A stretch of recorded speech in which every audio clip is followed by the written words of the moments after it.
28. But they'll have to compete with the digital bro world's new rising star, far-left activist Hassan Piker. And what I really want is whether it's social media influencers on Twitch, YouTube like Hasan Piker, or other kind of promoters of hate.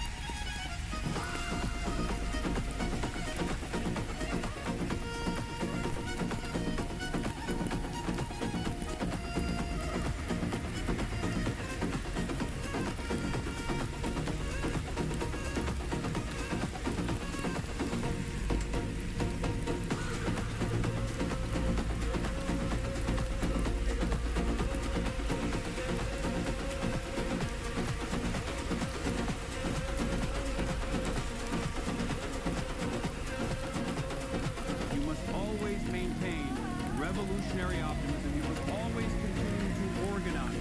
You must always continue to agitate, because the quicker we can create enough pressure that causes the American state to recalculate its suicide pact with Israel, the quicker we can save as many Palestinian lives as possible.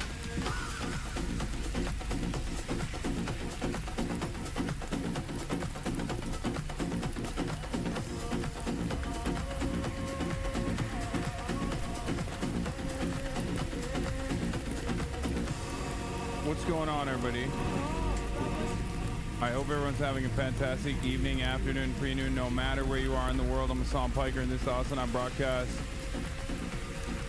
coming to you live from sunny, beautiful, incredible day in New York. New York is Manhattan, folks. We're live.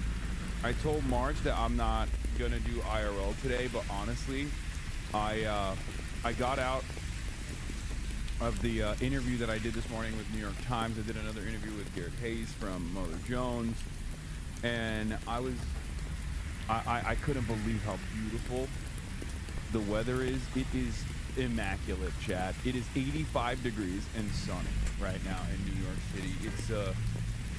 It really is a gem. When New York is New York in the spring,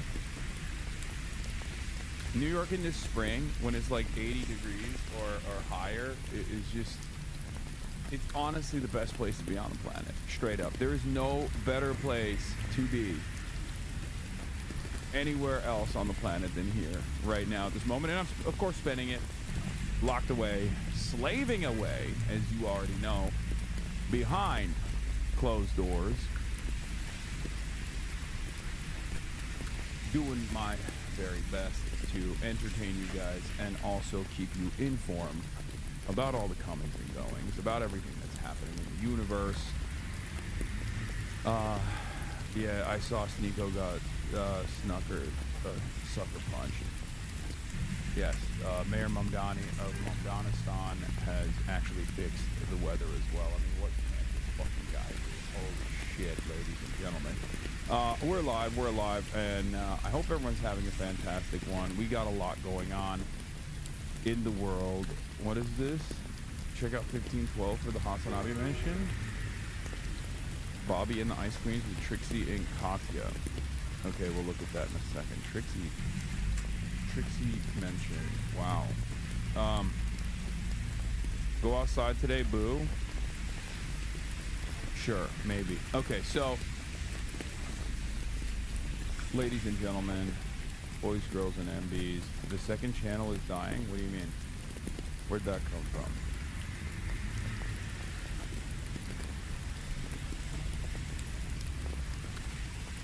For the Yale recap, Omega lol. Sure, we'll look at that in a second. But yeah, we have I have a lot to talk about, of course, but this is part of the broadcast where I tell you about my personal news, about what's going on in the world of Hassan Hasanabi Piker in between the time period where I press the stop streaming button and press the start streaming button. So help me God, that's what I'm gonna do, and that's precisely what I'm here to do. So, folks.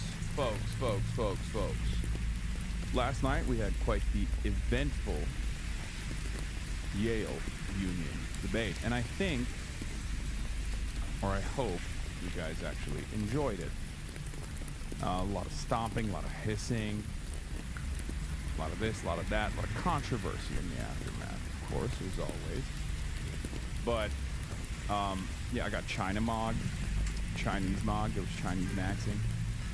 And, of course, I'll be doing a recap as well of all of that. But, before I do that, personal news-wise, hold on.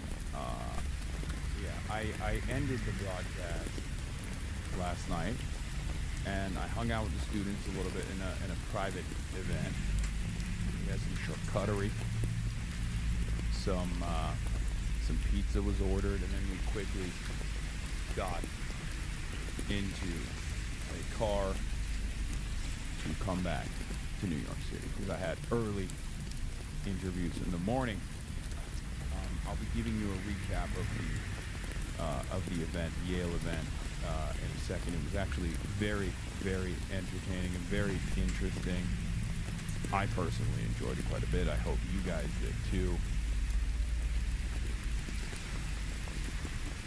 But having said that, personal news-wise, like I said, I woke up early, and I've been up, working, went to sleep, chud-ass loser lifestyle. You already know what it is. Chud-ass loser lifestyle on some gang shit. It was even fun as a chatter, so good job. Yeah, I hope it was. I thought my speech was my best one so far, right? I thought the speech that I delivered was my best one so far, but some people didn't seem. Oh, not some people. Mark said it was all right.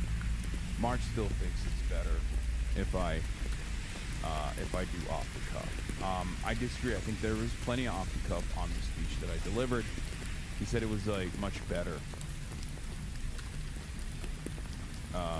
He said it was much better. You were on MSNBC. My mom called me, told me she saw a clip on Hassan Piker on MSNBC and she wants me to marry him. Oh, okay, Ma. Let me just call him up. Oh, I was on MSNBC? Hell yeah.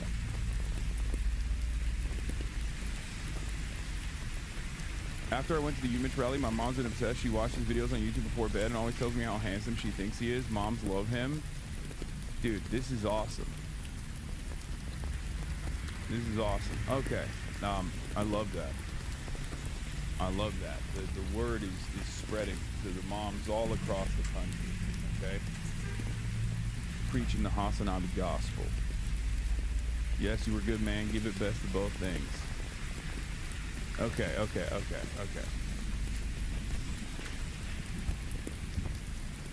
In any case, folks, yeah, now that the Ezra piece came out, I think MS now has to defend me. That's just, King Liberal defending me. So all the liberals need to fall in line, My mom thinks you swear too much. I do swear a lot. But, all right, let's blast off and let's get into it. Toure made a video agreeing with all your greatest hits and he wants to collab. Hell yeah. I briefly watched this last night. Well, I didn't watch this, but I played it while I was getting in the car. So you guys probably didn't get to see all of it, so we'll watch that today. Yes, I know that there's a Cuba military action that's imminent, and we'll talk about that as well. Thank you to Macias for the playlist. Is Nancy Pelosi, is Ezra Klein the Nancy Pelosi of liberal intelligentsia? Yes, he is the Speaker Emeritus of liberalism, like unconditionally and across the board. When he says jump, liberals say how high. So, Yale recap, hands off Cuba, fresh Iran talks. I'll just say Iran talks. New Michigan poll for Abdul. U.S. HORMUZ double block continues. Iran says, Iran claims violation of ceasefire. Violation of ceasefire. Situation monitored. Epstein's Fury, day 47. Get in now. Emeritus. What? Emeritus. Isn't it? Emeritus? Emily Radikowski.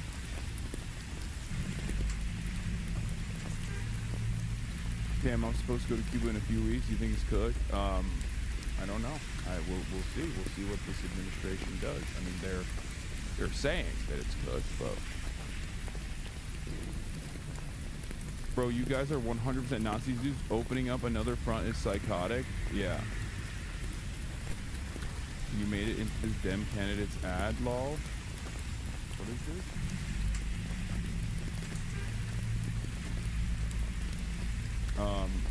Okay. Emeritus. All right. Dave Weigel wrote about me. I know. I read it on the way on the car ride back to the hodl. I was in a poll as well. I know. I'm gonna cover all that. Let me blast off real quick, and then we'll get right into it. Okay. Did you watch the new Euphoria app? No, I didn't. What is this? Hasan should have rated me. He doesn't like gay people. When are you guys gonna realize this? That your socialist leftist hero, his agenda doesn't include homosexuals, okay? It doesn't include homosexuals. If you're gay, especially if you're trans, okay? Especially if you're trans. You know what he told me? He called me the other day. You know what he said? He said, Austin, I just can't believe there's trans people in sports. I can't believe. What the fuck? That's crazy. Why is he outing me, dude? For real. Why is he outing me? Blast off for real? Okay, chill. Chill. That's crazy. That's crazy. I got a whole lot of ass, and y'all are cooking me for it. Okay? That is crazy. I need to have less ass. Okay? I need to be less bootylicious. Okay? That is fucked up. Aura farming in the middle of the speech. Oh.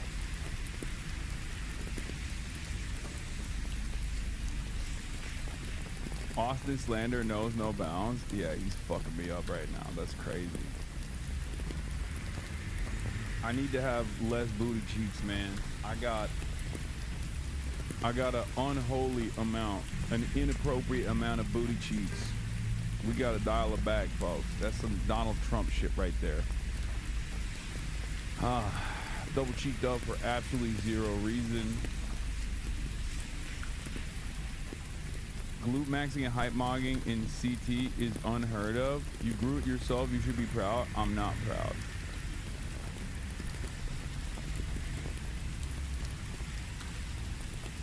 Liberals don't understand anything. He doesn't even know what the dictatorship of the proletariat means. He's not just dumb about politics. He's also dumb about Marxism. It's the transitory period between capitalism and full communism. It's not a literal dictatorship. And even when the term was coined before the word dictatorship meant authoritarian. Yeah, I wonder if I don't know, and perhaps I was using the liberal framework that the other person was talking about. One of the first speakers, like, maybe if you watch the actual full clip, dude, liberals are so goddamn annoying, so smarmy, and so unbelievably fucking stupid. It blows my fucking mind, okay? Never debootify yourself. Yeah, we'll start there. We'll start with, like, the positives and the negatives from the Yale speech, right? So, let's blast off, though. Bro, the ass is one of a kind. Stop talking bad about it. Okay, calm down. First time, long time, but what did the hiss mean? So, they have traditions.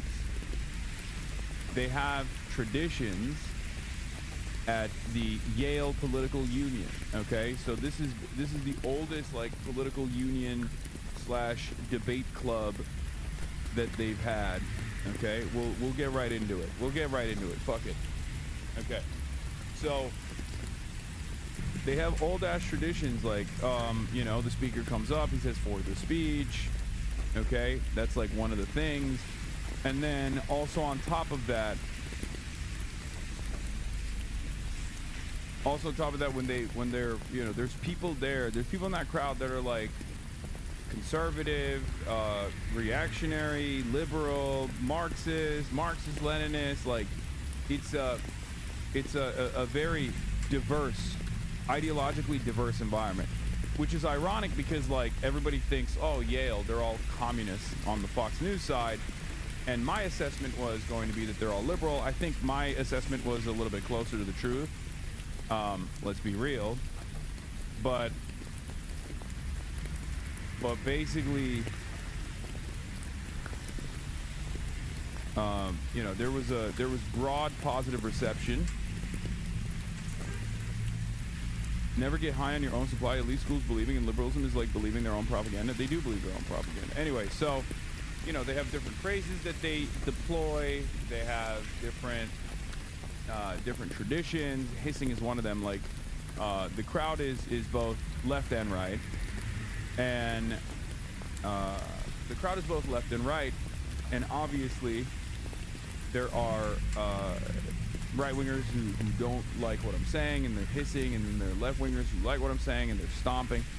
So that's just how it goes. Okay? First things first, let's talk about the entrance.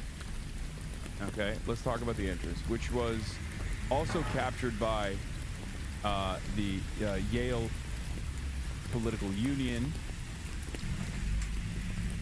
And here, we'll show you. People are going crazy.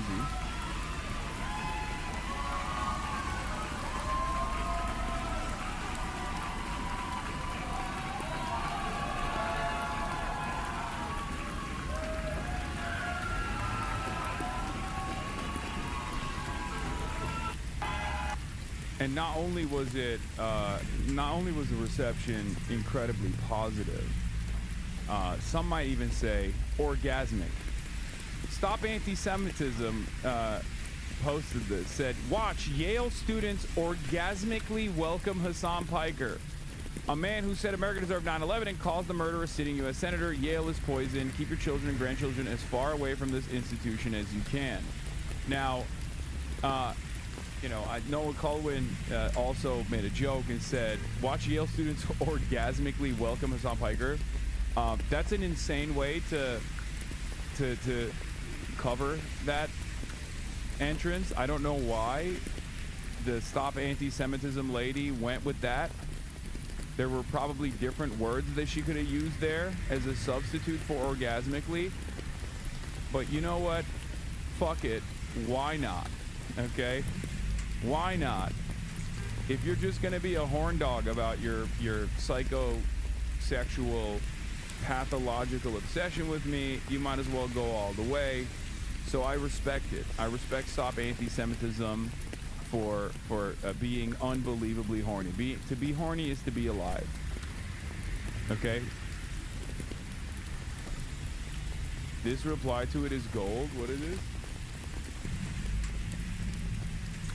Live reaction. Live reaction from Yale students to Hasan's arrival. Oh my God, I'm nutting. Oh, uncontrollable coming. Oh shit. Oh fuck. The nobody, and I was balling then. Yeah, so much of the anger and resentment directed towards me, and I don't really know why this is the case, is weirdly sexualized. That was just a strange thing. I don't know what it is. I have no idea where that comes from, but it was very strange.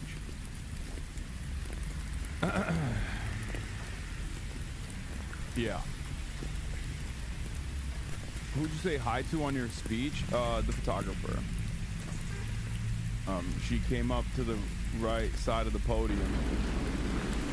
We can draw a straight line from indigenous massacres of the early United States to the 20th century. Oh, the girl that was running up. See? You even see her right there, the photographer. You can see her right here. She's running up.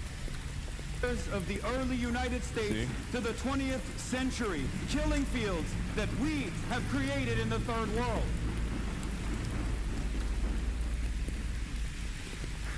Hi.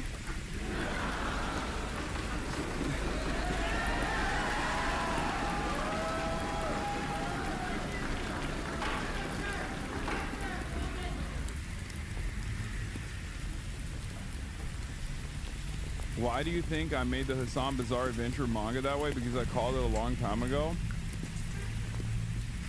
Nailed that social interaction. Yeah, my ADHD kicked in. I asked Stop Anti-Semitism if she busted. This must be the ad that Yale students saw. Come click this link for more detail on pussy. I'm so horny.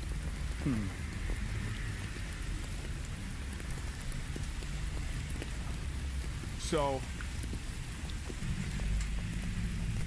yeah, it was a very, very eventful experience overall. The haters in the pew starts hissing when they hear certain words like USSR, Cuba downfall, world peace, literal Twitter reply bots. Okay, guys, it seems to me like the hissing is so unique for all of you that you just can't get over it. It's normal. There's just like a regular interactive process.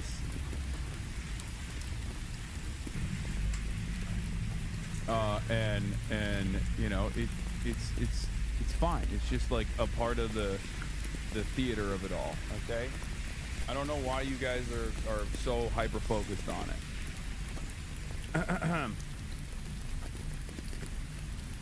The camera's next to the conservatives that were in the back as well. It's normal. I mean, it's not, but it's theater. It's like a part of the theatrical process of the, you know, Yale debate club, right? Because it was annoying as fuck. Who cares, man? Yeah, it's good. It's like a non-interrupted boo. I prefer that than people booing, if that's what they were supposed to do. It was kind of funny though. I mean, they would literally hiss like world peace and shit. Bro, you don't understand that we were hearing hissing the whole fucking time right next to the mic? No, the microphone wasn't near you guys. We put the microphone... Oh, maybe while I was doing the speech, that's why. Because I had my own mic and March had his mic. So, because the right-wingers were near the camera and they were hissing, that's why you guys heard it so much. Anyway, it doesn't fucking matter. Alright, whatever. Chat complains about interaction when it's literally Twitch chat. I know. Maybe they're just mad that they didn't get to interact. Okay?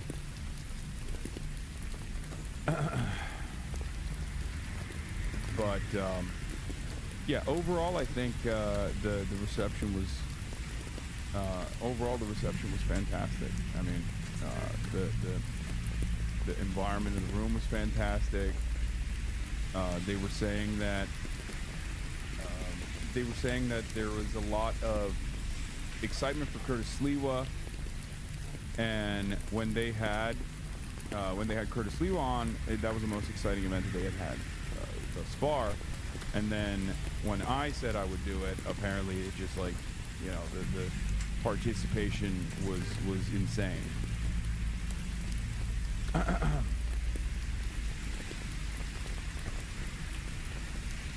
Anyway, Hassan's experience to you? Nice little hit. Okay. The same 5 to 10 people on Twitter still hate you with new posts from this? Yeah, I know. I know. The left Indian student who sounded like it was one of the chatters you always yell at? Yeah, I did a little bit. I did also do a little bit of that. Sometimes we can just let the whimsy take hold and enjoy the ride chat. We don't need to freak out about everything different. No, I know. It's the autism function. That's what it is. They're like, well, people were hissing. It's illegal. Like, calm down, chatters. Jesus fucking Christ. Like, just enjoy the goddamn show. You know what I mean?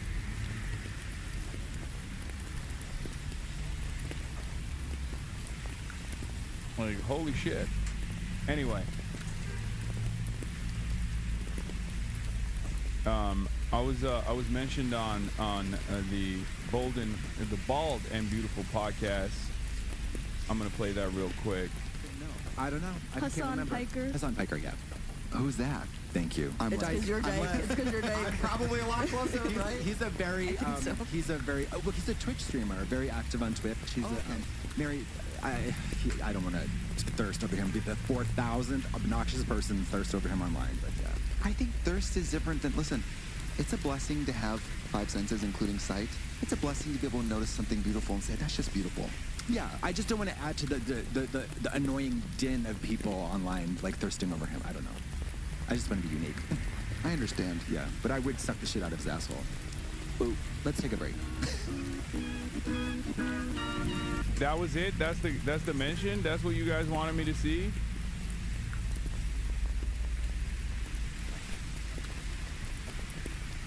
That one speaker called his grandma's decision for how his family existed evil was crazy. Yeah, that's definitely.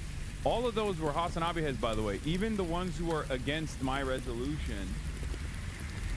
Even the ones that were both the ones that were in the affirmative and the ones that were in the negative were also part of the progressive wing. Like the first speaker, I talked to him afterwards, and he was literally a part of the progressive wing of the Yale Union. So, yeah, liberalism galore is what I'm trying to say. Like, there were pro-American Empire progressives in the debate club. From what I understand, there were also some like right wingers there as well. But like the ideological diversity of that crowd is kind of wild. Like apparently they had Curtis Yarwin speak, and it was dominated by the right flank of the Yale political union. And there were people who were just like unironically pro constitutional monarchists.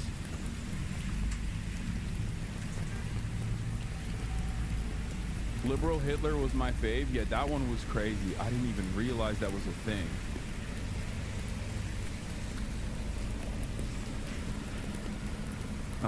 But yeah. Don't they have to take up positions they might not actually believe in for debate purposes? No, those are sincerely held beliefs.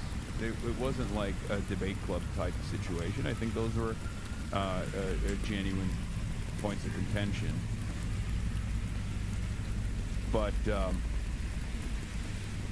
yeah, this was me responding to his speech, where I said, like, look, if you say power inevitably leaves control from one hand to the next, and a lot of liberals didn't understand that I was responding to someone there, even though I mentioned it in the beginning of the fucking speech. One of the first speakers, I forget your name, had some interesting words to say, that there's always going to be power. I say we put the power back in the hands of the many, rather than the power in the hands of the few. If a dictatorship is inevitable, I'd rather have it be a dictatorship of the proletariat than one that is designed around the needs of the bourgeois class. And on that note, thank you so much for having me today. Look forward to seeing you someplace.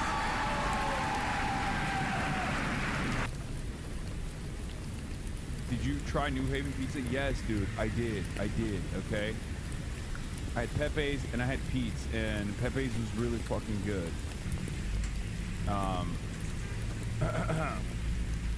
The guy that said Venezuela and Cuba are narco states, and you said, where's your evidence? And he literally said he made it up, Lamau. I know. Not all the speakers had the same gusto, nor the same background. But yeah, liberals got really mad at this one. He doesn't even know what the dictatorship of the proletariat means. He's not just dumb about politics, he's also dumb about Marxism. Again, one of my #1 haters One of my #1 fucking haters. Okay.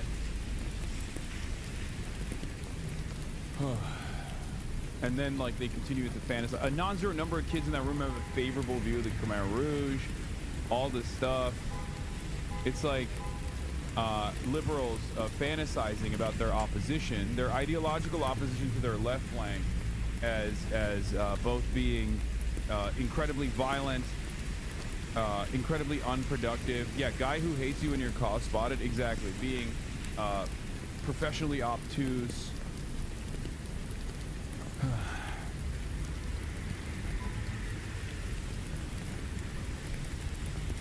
Student news article summing up your appearance. Yeah, I saw. It was great. Yale Daily News wrote about it. It says, Hasan Piker says American empire is dying at well-attended debate. The left-wing streamer Hasan Piker, whose visit campus drew a Republican senator's rebuke, attracted a large crowd to a Yale political union debate on Tuesday. He has harshly criticized the United States foreign policy. Sheffield Sterling Strathcona Hall was buzzing on Tuesday evening, an hour before Hasan Piker, a well-known left-wing Twitch streamer, walked up to the podium to address the Yale political union. Piker spoke in favor of the resolution and the American empire. In his speech, he criticized U.S. immigration and customs enforcement, Israel, and capitalism, and he claimed that the American empire was in the process of dying. 4 days before the event, Senator Rick Scott wrote on X that the Trump administration should immediately revoke Yale's federal funding because the student group was hosting Piker, who said during a live stream last year that if you cared about Medicare fraud or Medicaid fraud, you would kill Rick Scott, a Florida Republican who spoke at Yale political union debate in October. Was previously the chief executive of a hospital company that was investigated for fraud and later paid $1.7 billion in settlements to the government. I'm especially sad that Senator Rick Scott couldn't make it, Piker said on Tuesday in his opening speech, drawing laughs from the audience. I'm sure he had many opinions on whether or not we should end the U.S. empire and the global capitalist system, which is what I'll be talking about today, and then your grandparents are probably going to hear about it on Fox News tomorrow. That one got a lot of laughs. Yale Political Union President Morris Zeppi said Tuesday's debate saw the most demand he had seen for a political union event. Earlier this semester, when we hosted New York mayoral candidate Curtis Lewa, I stood on this very stage at this very podium and proclaimed that I could say without a shred of doubt that I had never seen this level of excitement for a guest of the Yale Political Union. Zeppi said as he introduced Piker, that distinction was perhaps short-lived. It was electric, Kai Shan Kwek Rupp, 28, who gave a speech opposing the resolution, told the news after the event. I really appreciate that the community cares about it, as the national headlines are reflecting.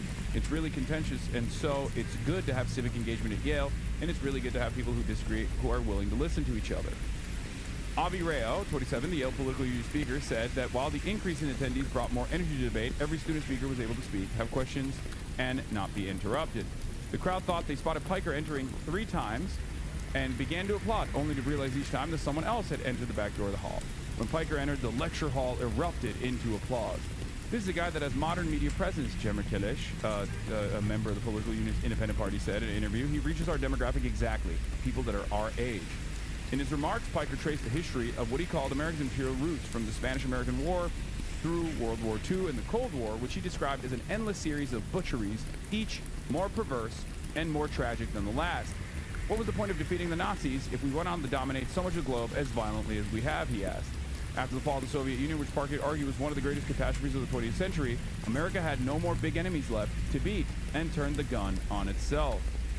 No matter what we say here, the American empire is going to inevitably fall, Piker said. Piker argued that the American people still had the power to manage the retreat of the American empire from the world stage, preventing it from ending in a much more violent way. Students who argued against the resolution suggested the United States, while in need of reform, should remain as a global superpower.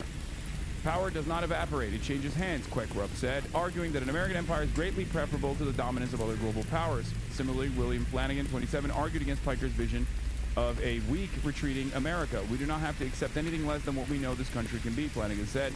The resolution passed by a vote of 54 to 31, with 3 members of the union abstaining. I didn't know that you are the biggest Putin fan. I love that people will say, well, Vladimir Putin said this. It's like, it doesn't matter that he said it, dude. It's just true. And like, my perspective on this is also very different than Vladimir Putin's perspective on this issue. Vladimir Putin said that because not only did he go through the process and see how unbelievably violent it was, but also he said that because the USSR had lost its global promise, its global presence, its global power. Okay? my perspective on provide data on life expectancy plummeting in the immediate aftermath of the dissolution of the fucking USSR, like suicide rates skyrocketing, child prostitution increasing tremendously.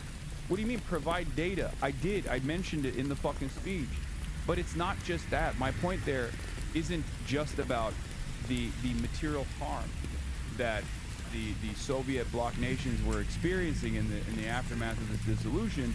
It was also about the fact that we were left uncontested. We, the United States of America and Western powers, were left uncontested in the global stage. And you, as a matter of fact, just like myself, live in that environment. That's the environment that you know. That's the only environment that you've existed in.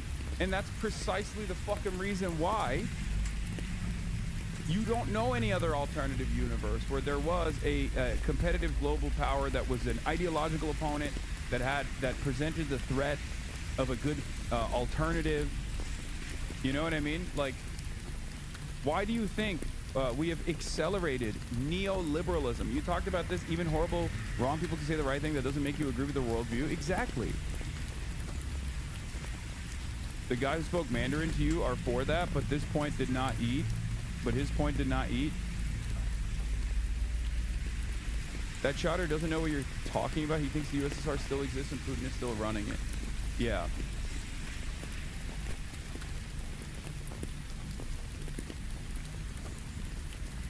Anyway.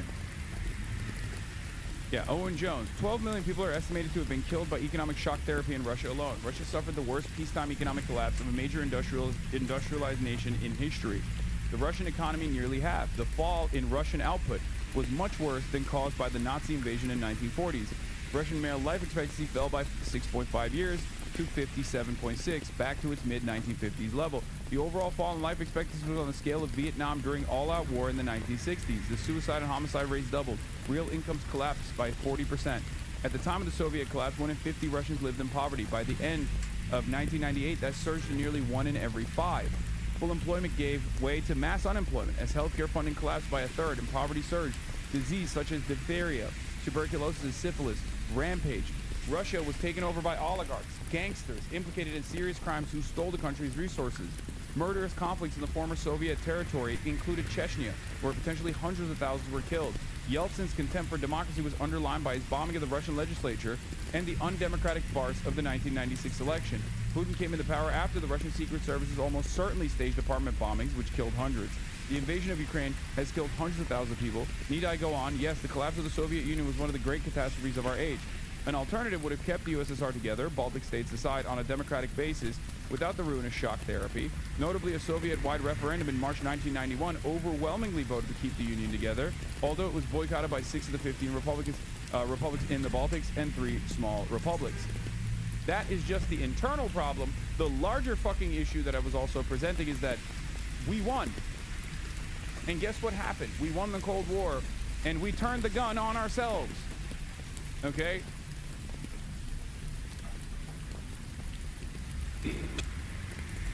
That is the argument that I'm presenting here. And it's so funny because it's like, it's very clear because I mention it. I don't know if the RNC research clip also factors that in. But like, not only was it catastrophic for the people that actually fucking lived in Russia, lived in the USSR, but also in the aftermath of no longer having a great power, an ideological opponent that we were, that constantly kept us in check, that allowed Europe to have, you know, this bountiful social democracy because of the fear of capital owners in Europe, close in proximity to the USSR, you know, the specter that was haunting Europe, that they gave concessions to the labor unions, to the trade unionists, to the socialists, the communists, the Marxists, concessions that still improve everyday existence of European social democracies to this day, although they are also they're also experiencing devastating attrition due to austerity as a direct consequence of no longer having another countervailing force. right? The fall of the USSR was one of the greatest catastrophes of the 20th century. Just wait, listen, maybe you'll agree. Not only was there incalculable harm done to every single country under its banner, child prostitution, skyrocketing suicide rates, life expectancy plummeting, but America was no longer contested around the globe. And it is precisely because of the end to that multipolarity that we saw accelerated neoliberalism that is devastating every Western nation right now. Unlimited and unchecked greed.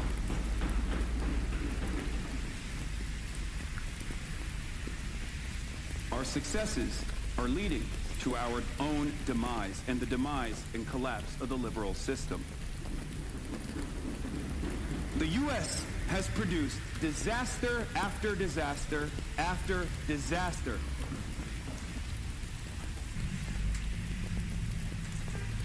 To the U.S. ruling class, isn't China an ideological opponent? No, nowhere near the same.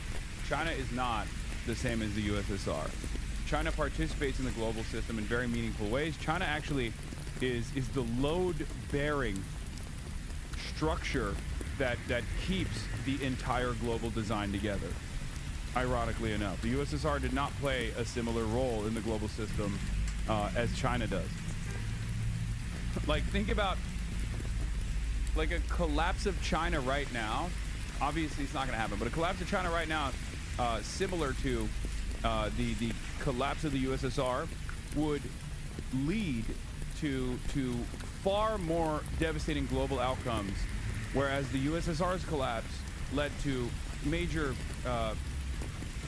catastrophe in that region. Its global impact was not as direct. Whereas if China collapsed tomorrow, the entire supply chain would be destroyed. China is the manufacturing hub of the entire planet. China participates in the global system in much more meaningful ways than the USSR ever did. So, you know.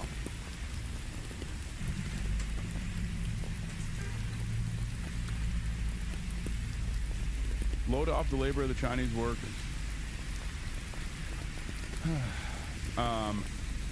Yes, China has bailed us out in the 2008 financial crisis. You're right about that. But in any case, let's continue. So it's very funny that, of course, like the RNC would take this anti-intellectual stance, and I didn't even realize, like, I actually straight up explained the position fairly well here. So they did this thing where it's not even fucking out of context. I'm sorry to say, but I think the people aren't ready for the phrase dictatorship of the proletariat.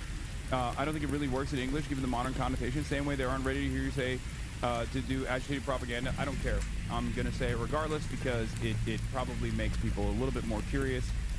And also, the Americanized version of the dictatorship of the proletariat is the tyranny of the majority. Right?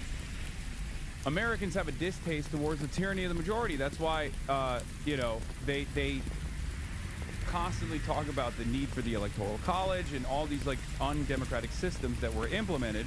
But the tyranny of majority is just democracy. A dictatorship of the proletariat is just democracy. It's theoretical democracy. It's the purest form of the democratic process. Okay?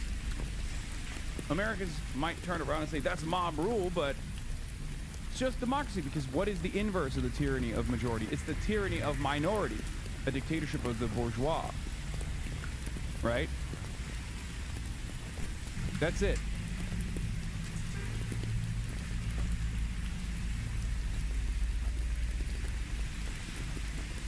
So yeah, maybe they aren't prepared to hear the word dictatorship. It don't matter, because I mentioned the dictatorship of the minority, the capital-owning class. Do you not think that there will be volatility and harm in the demise of the American empire that could rival that of the fall of the USSR? Well, if you paid attention to my speech, that's precisely what I was trying to factor in, because I'm seeing something quite similar, right? I'm seeing something quite similar take place right now in the United States of America, and it's actually far more consequential and far worse. But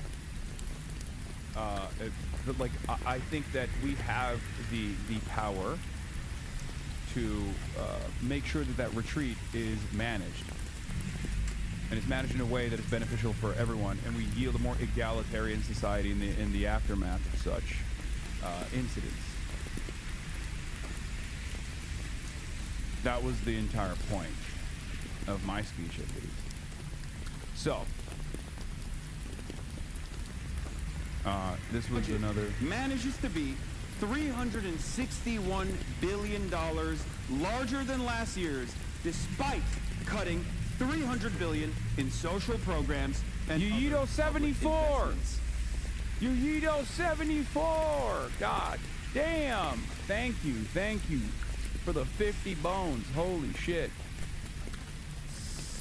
all of that money is going to policing, and it's going to endless war. It's not going to bridges, it's not going to tunnels, and it's certainly not going to healthcare. Every single one of you, regardless of your political affiliations or your ideology, should consider that money to be stolen from you.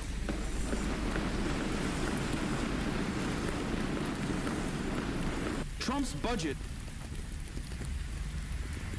How distracting were the his or stomps? Not distracting at all.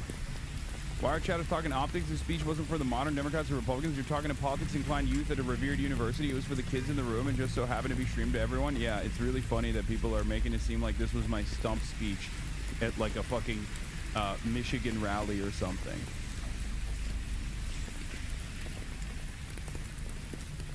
And this was actually, I mean, I'll be honest, like I pulled back.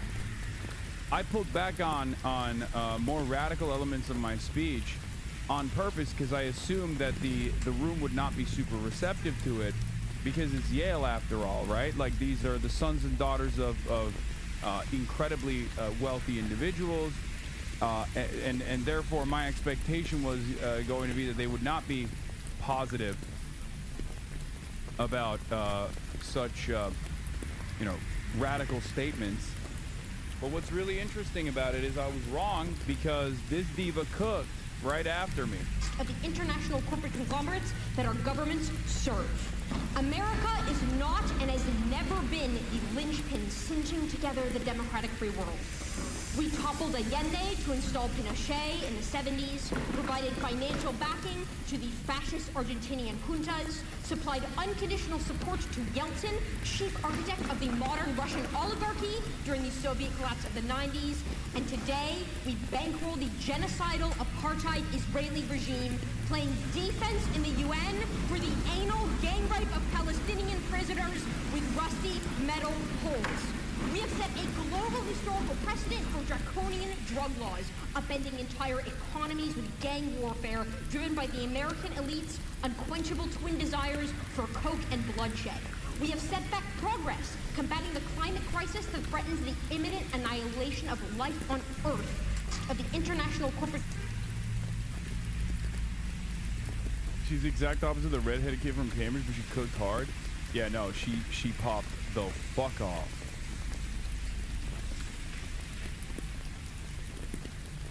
Also, it's really funny because I do realize now, when I was speaking, because I had a mic already, March had the other mic. That's why you heard the hisses a lot louder. I'm beginning to realize that's why you guys were fucking complaining so much. Because you can still hear the hisses, but they're just not as loud anymore because the mic is now on the podium because March went up there and put his mic on the podium so you guys could hear the other speaker in the room.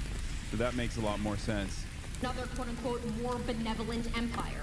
What I and what the Left Project in general is aiming for is the complete dissolution of that hierarchical system of international control, power, and economic coercion.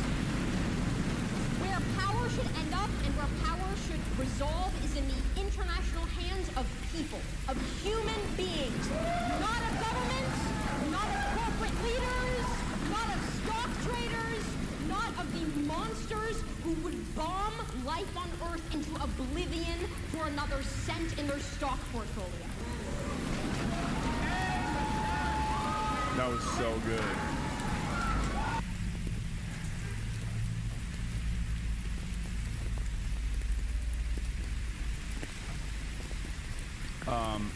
I have been playing too much Minecraft. My 6-year-old, so all the hissing was giving me flashbacks.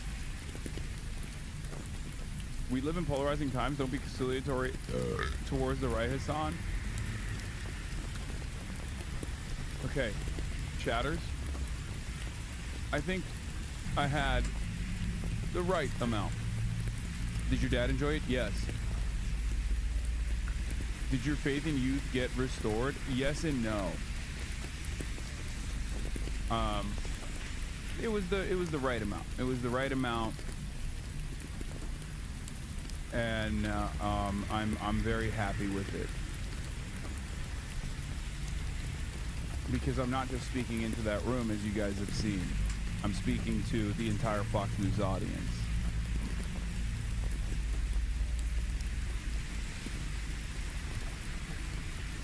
So, I was very happy with the speech. I was very happy with the reception.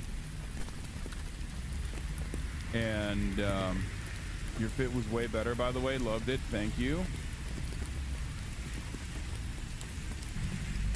Can you talk about the specific Yale political parties in attendance, particularly the ministers drinking? Yeah, there's like different factions in the Yale political union. You got left.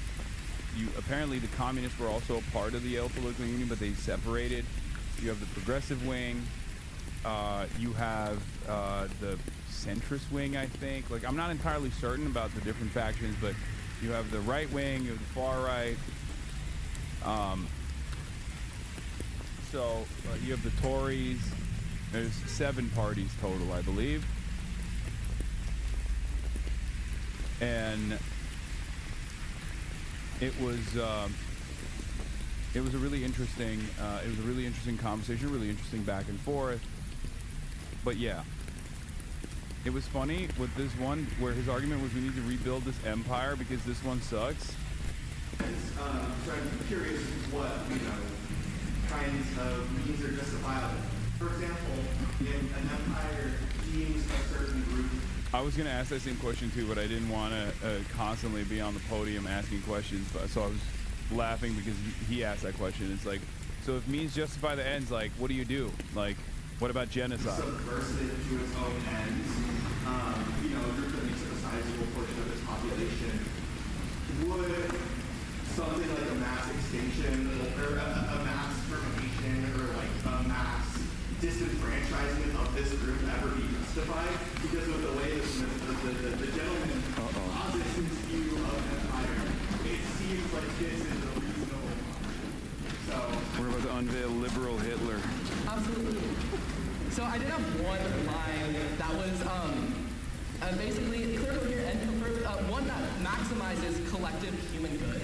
So I mean, the empire, if it does those actions this was supposed to be in the affirmative too. This was supposed to be a defense of collapsing the U.S. empire. And he took a very interesting pivot that ended up defending what the spirit of American empire was supposed to be. This guy was trolling, correct? No, I don't think so. What is this? What was the point of defeating the Nazis if we went on to dominate so much of the globe as violently as we have? So that we could have the rest of the world to ourselves? The Guatemalan president, Juan Jose Arevalo, delivered a speech at the height of the American pressure campaign that kind of channels that exact same question. Before the coup d'etat, he said these words, and I think those words still ring true today. He said, and I quote, "The war that began in 1939 ended. But in the ideological dialogue between the two worlds and two leaders, Roosevelt lost the war. The real victor was Adolf Hitler. It is my personal opinion that the contemporary world is moved by the ideas that served as the foundation on which Hitler rose to power. 70 years later, I think history has proven Arevalo right. In place after place, time after time, the United States can never settle down its imperial bloodlust, this forever hunt for manifest destiny. We can draw a straight line from indigenous massacres of the early United States to the 20th century, killing fields that we have created in the Third World. What?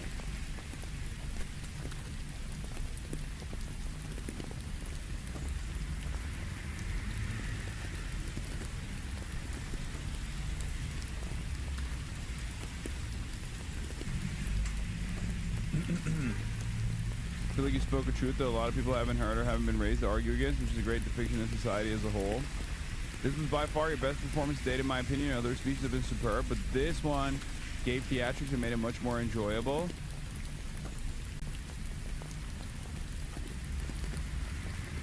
So, yeah, I mean, it was... I think it was really good. I think it was a really productive experience. Fox News has started mentioning you for 3 minutes every hour at the top of the hour unless you subscribe for $6 or for free with a Twitch Prime sub. Hell yeah. Thank you for reminding me.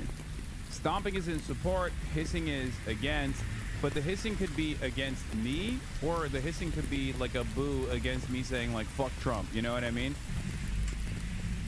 So when you say like, when I mention Trump, there's like people hissing because they hate Trump, right? Like it's just, it's for both at the same time. Decoy 1666, thank you for the 5 get the subs.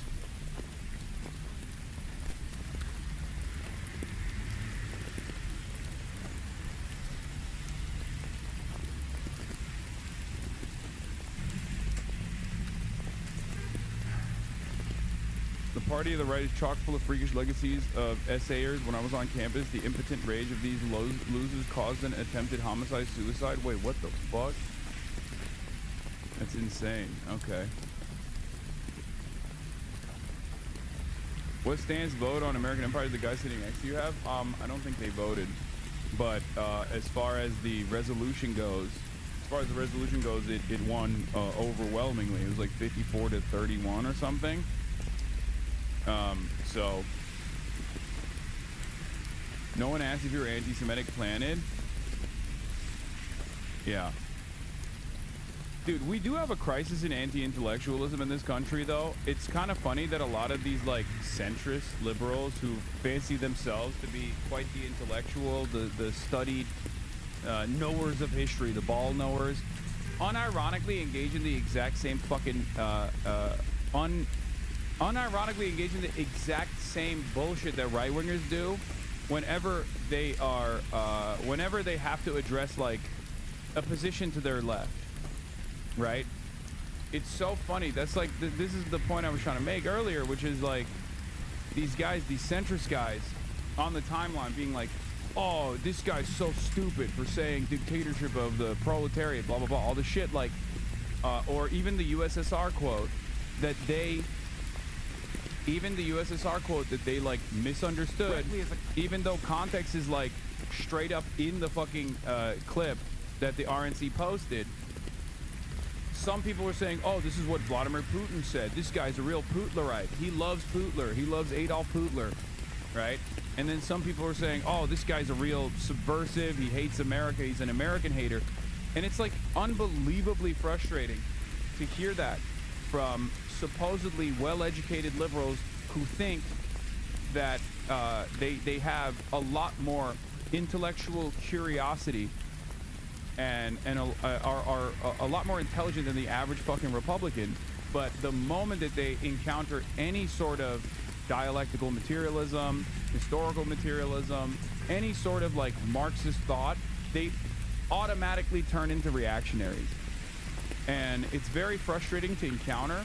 It's unbelievably annoying. It's just, yeah, it's dogmatic liberalism.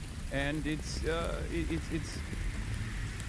it's just frustrating. Like, be fucking more charitable. Try to understand the position that I'm advancing, and then argue against it instead of arguing over it and leaning into all of the idiotic Red Scare propaganda. They have blind spots for your commentary, so they can't argue from a logistical framework and instead fall back on reaction. Yeah, it's just, it's so fucking frustrating, because I've had fairly solid conversations with liberals, okay, even dogmatic ones, who at the very least are curious about alternative modes of production, different historical figures. You have to understand them better if you want to make a more convincing argument. I understand liberalism because I live in it, right? Liberalism is the hegemonic superstructure. It's the monoculture. It's everything that we live and breathe. So I understand it very well. But these guys don't choose to understand Marxism or Marxist perspectives at all. And they just do the exact same thought-terminating cliches that the right applies in the most heinous reactionary framework imaginable.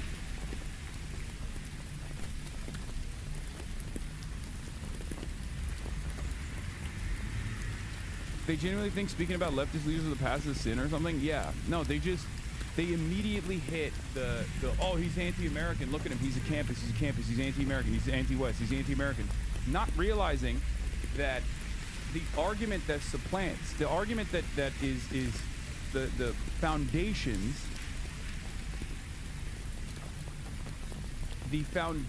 of said argument, unironically, are the exact same as the reactionary right, okay?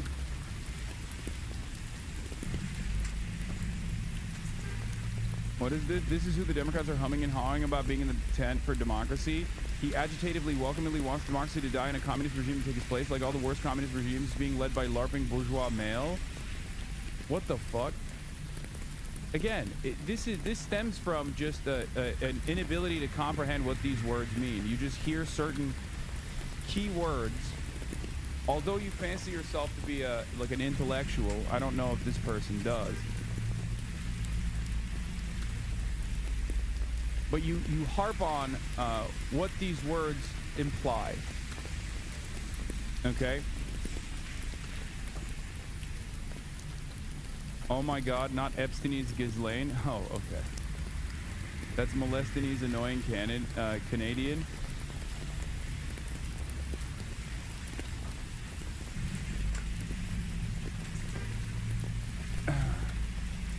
Chinese netizens on Bilibili love the speech. I've never seen someone criticize U.S. imperialism so fiercely, and their live speaking skills are excellent too. Their demeanor is proper, neither submissive nor overbearing. Shushing the crowd below won't work. Hasan has seen all kinds of big scenes. Let's be direct. Unipolar hegemony or global prosperity. Future lies in wandering your own country or going where the world needs you. Bury the United States decline or rise against it. Be a rival or a partner to the global community. Did someone in the audience bring a snake? Chen Dushu of the United States of America. The speech level is very solid. It's a bit too harsh. Feels even more critical than any article about the U.S. I've seen domestically. Where you stand depends on where you sit. Beneficiary groups will only do their utmost to maintain the status quo. It's right to lecture American students and frontline workers more. They are the ones more eager for change. But we need a complete set of theories and practical solutions. This speech shows Hasan is a contentious person. Well said. Followed and triple supported. Keep it up. Chinese netizens react to the YALE speech that I delivered.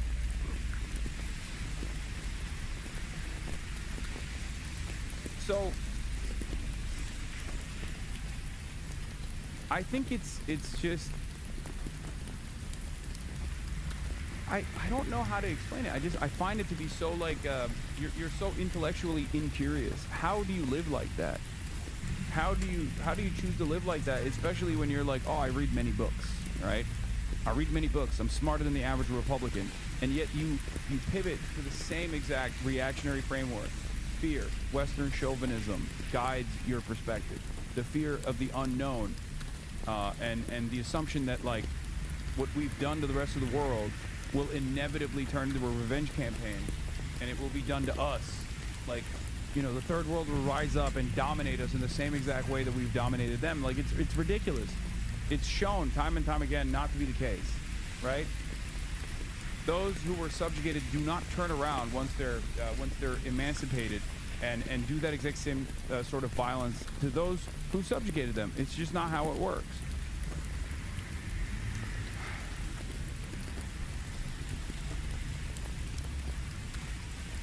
Anyway, this was one of the retorts, one of the responses, where he in his speech talked about like social liberalism is like has to be enforced upon people through American imperialism, which I thought was bad. And then he also said a couple things that were just like straight up untrue about like Cuba and Venezuela being a narco terrorism hubs, which was interesting because he's said that he was a progressive, and yet he was like channeling Donald Trump there, something that Donald Trump himself has actually dropped, or his FBI's actually dropped. The consequence of America's power waning on the global stage, because empire does feel threatened.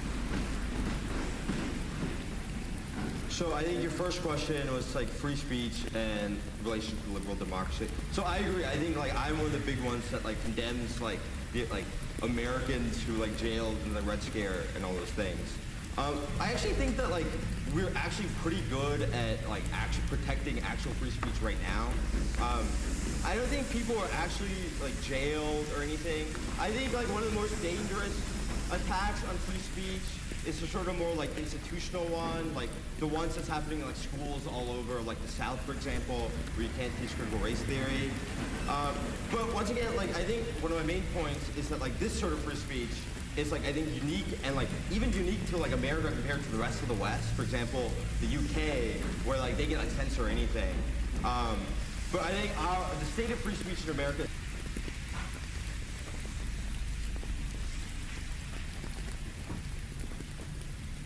This was the other answer, I think. Election 2028, that's how we solve it. I forget your third question. Oh, it's just Venezuela and Cuba being narco states. Where you got that information from? So, I mean, once again, I'm not, like, the greatest, like, expert on, like, cartels, but I'm pretty sure, for example, like, I can't tell you some certain research for you, but, like, I'm pretty sure Cuba, for example, is, like, makes a significant amount of money as like a middle point between like South American cartels and like America, and it's like planes take off from there, and there is like some evidence that like the government has cooperated. Same, I think, similar in Venezuela. That's what I'd say. I think it's like wrong to sort of like say that they haven't cooperated. Yeah, it's not true. That's just objectively untrue. Two separate prosecutions have taken place here. Donald Trump actually tried to get the Florida prosecutor to bring up drug trafficking charges against the current Cuban administration, and they failed to materialize any evidence whatsoever because it doesn't exist. And the FBI itself, on the initial narco trafficking charges for the president of Venezuela, Maduro, had to drop those charges because there wasn't sufficient evidence to actually prosecute Maduro on drug trafficking charges either. So none of those facts don't exist. They are so non-existent that even the American government has attempted to advance cases, and they failed to do so. It all with yeah. For perhaps a final question.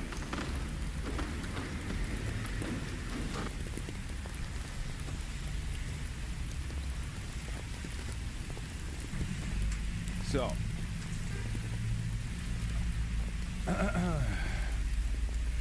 wait, so why is he in custody? I mean, there's a litany of other charges, and also, it doesn't even matter.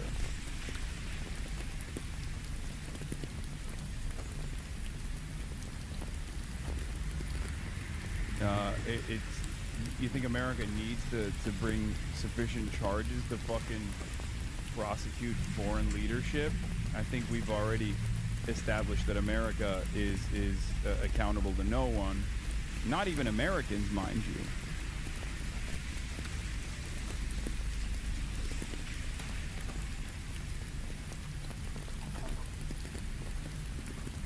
So It's ironic because Cuba used to be a narco trafficking hub. That was before the Cuban Revolution.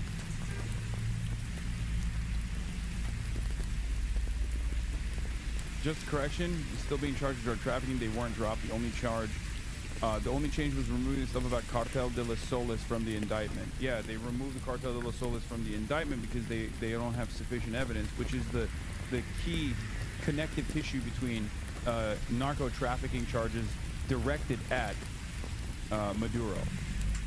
That was the whole thing. That claimed that he was a linchpin. It was also made up. It was made up, I believe, in the 90s. Also by the State Department, but there was no evidence for it whatsoever. Anyway.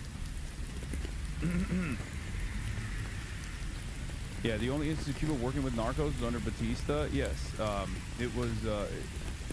It used to be the case. It stopped being the case after the Cuban Revolution, ironically enough. All right, so that was, you know, a factual inaccuracy that I addressed. Here is Fox News covering it as well. Far-left streamer Hasan continues sympathizing with America's enemies, this time seeming to mourn the loss of the Soviet Union in a Yale University debate, saying the fall of the USSR was one of the greatest catastrophes of the 20th century. This comes just days after Pike doubled down on supporting Hamas terrorists over the Israeli government.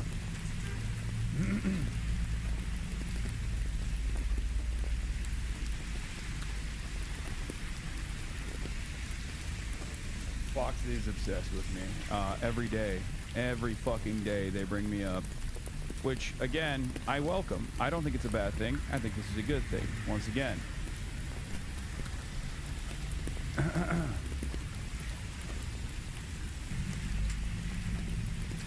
The power guy is so fucking factually wrong. His speech was fully inaccurate. This was serious to be dock points for falseness on this insane rhetoric from historical empires to the idea of ethno-nationalism, which is a very modern thing. Yeah.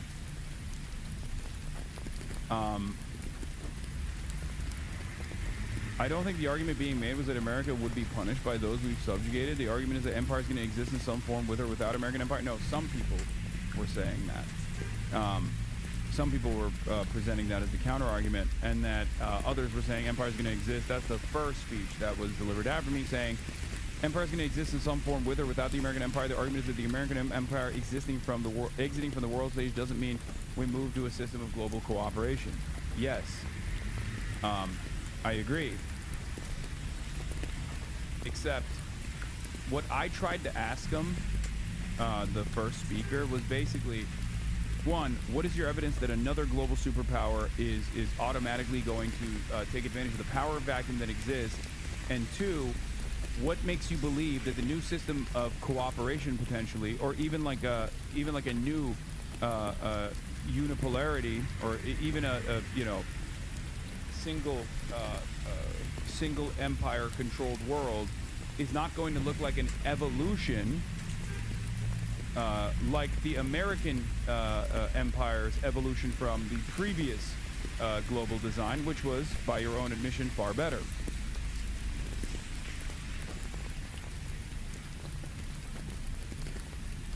That was the most sympathetic I could be, the most open-minded I could be to his argument, but because my assessment is I don't know what it would look like or how it would take shape. I just know that this current iteration is unbelievably violent, and I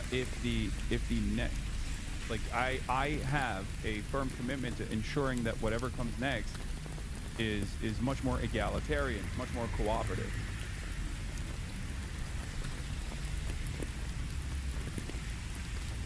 Just as the American empire and liberal capitalism, global liberal capitalism, was an infinitely better formation as opposed to, the monarchy, theocratic monarchy dominated world rule, right?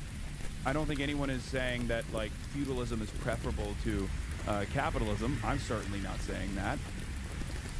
Karl Marx also was not saying that either. He was actually explaining that this was a, industrial revolution, and capitalism was a far more preferable system in comparison, a far better system, a far more efficient system in comparison to the feudal rulership. Indibby, thank you for the 5-1 gift of subs. My argument is what comes next after U.S. hegemony is destroyed will also be far better, a far better evolution than what the U.S. hegemony currently looks like.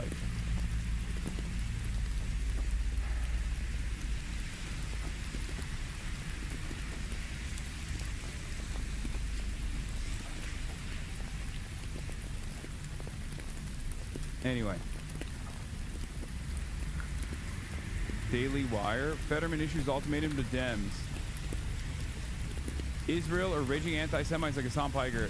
This is like, again, this is a very funny ultimatum that John Fetterman, the least liked Democrat in Congress, is issuing to the rest of his party, because you're not even a part of the party, you fucking ogre. That's number one. And two, this reminds me of like those early Harvard Harris polls where they would literally ask like college students, like, do you prefer the Islamic militancy of Hamas or the beautiful nation state, the bountiful democracy of Israel? And even in those two insane questions where like obviously they're trying to generate as much of a positive response to Israel as possible, there was still like a quarter of the students who were like, yeah, I prefer the Islamic militancy of Hamas, right? If you force people into these two different brackets, they're probably going to choose me over Israel, right? Maybe not the Democratic politicians, but certainly if you were to ask like random voters, do you prefer this random American political commentator who sometimes can be vulgar, who's anti-Israel, or do you prefer the nation state of Israel? Well, the voters have already overwhelmingly made their decision. Okay? So, very stupid to consistently present me as an op to Israel when it's a 90-10 issue. There's obviously more that I will discuss on this as well. Hasan Piker's demo is wider than Dems think. This is from Brianna Perez. We'll watch this, and then there's a complimentary piece to this, both from Semaphore and also complimentary piece from Semaphore that Dave Weigel wrote. The fizzling of Pikergate shows cancel culture may be over for campaigns. And then also a new poll that came out from Zeteo. Zeteo polled the Michigan race and even polled myself and my appearance alongside Abdul Al-Sayed to see what the voters in Michigan truly feel about this. And I have my favorability numbers now, my new favorability numbers, especially amongst the youth, 18 to 44. And obviously I'll be talking about all of that and what these polls actually show, which is exactly what I've been saying nonstop for not only the past month when this new Cancel Hasan smear campaign started, but also what I said prior to this past month when Cuomo tried to do this exact same thing. Okay?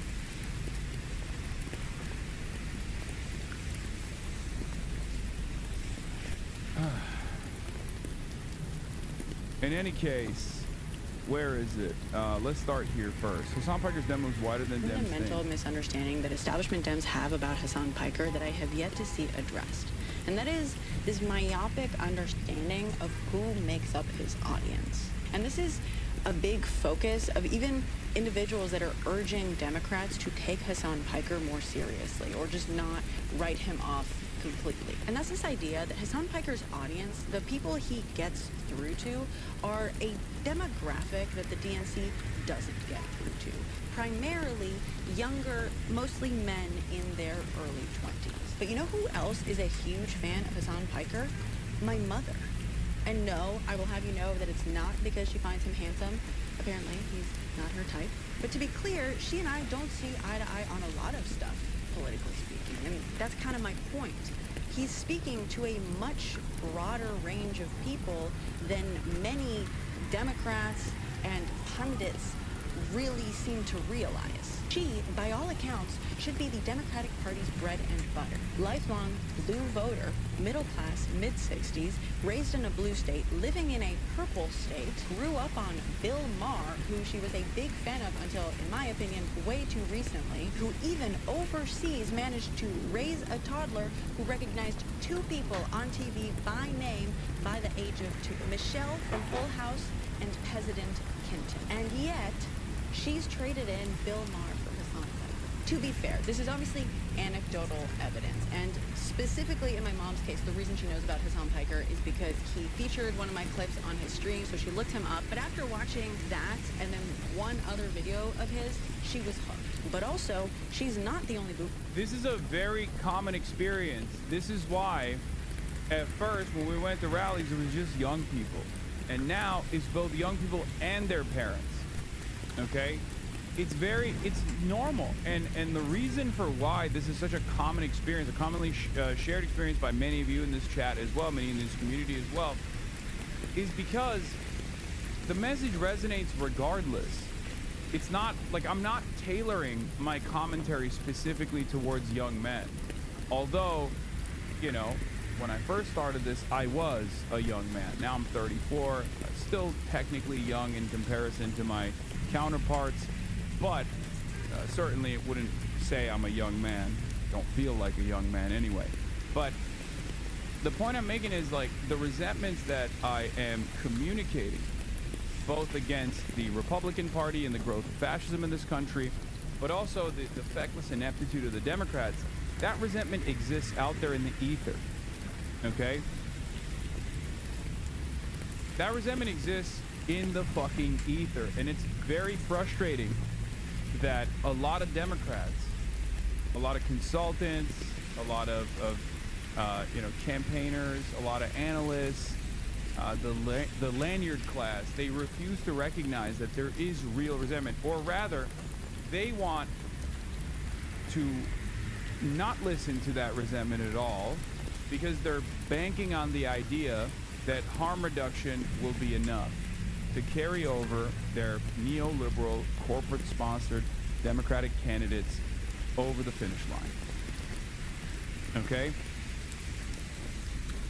Yeah, I saw this. Notice how Hasan is described in purely negative terms in this poll, and campaigning with him is still net positive by 10 points. That's insanely good. A plurality of Democratic primary voters approve of al-Sayed inviting Hassan Piker to campaign rallies. Recently, Democratic U.S. Senate candidate Dr. ABDUL announced that Hassan Piker, a left-wing political commentator, would join him at campaign rallies on college campus on April 7th. Al-Sayed's opponents have criticized those planned rallies, accusing Hassan Piker of anti-Semitism and highlighting past controversial remarks. Al-Sayed has argued that criticism of Israel should not be confused with anti-Semitism, and he defended those rallies of Piker. Do you approve or disapprove of Dr. ABDUL al-Sayed inviting Hassan Piker to join those rallies? Some would approve at 25%, strongly approve at 15%, don't know at 30%, and somewhat disapprove at 17%, strongly disapprove at 13%. So even when it's like positioned as a negative thing, majority of people don't know you, Lamont. Of course they don't. Why is this shocking to any of you? It shouldn't be shocking to any of you. If you listen to what I have said, since the Cuomo campaign decided to take on the Hassan derangement syndrome as like a primary vehicle to potentially bring in a shit ton of voters, I've been saying most people don't know who the fuck I am, so they just look at these mailers that they send out and go, who is this handsome young fellow that they're saying is like a dangerous radical? Let me look him up. And they get hit in the face with a meat pick. Okay? Or they just, they just Google my name, and it's like the New York Times piece that comes up, right?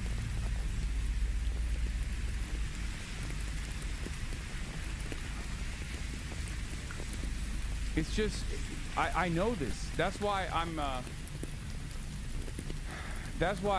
frustrated by the endless like sea of manufactured outrage, even if it's beneficial for me, because one,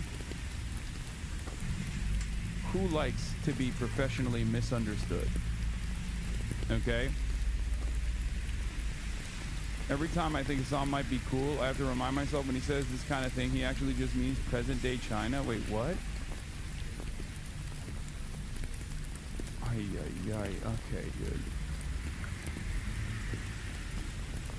I will defend any entity that tames the forces of capital. Okay? That's it. I will defend any, no matter how incremental, any force that seeks to regulate or control or even tame the forces of capital. China has been able to do that. Okay? This doesn't mean China is perfect. This doesn't mean China is abiding by some sort of orthodox Marxist-Leninist tradition.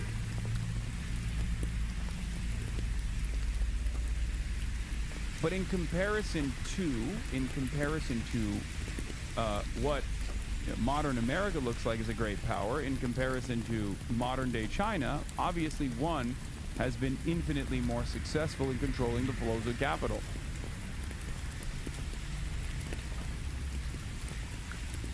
Yeah, I saw the Israeli government release the official ranking of the most dangerous and influential anti-Semites, and I'm not even in the top 10, by the way, so I find that very odd.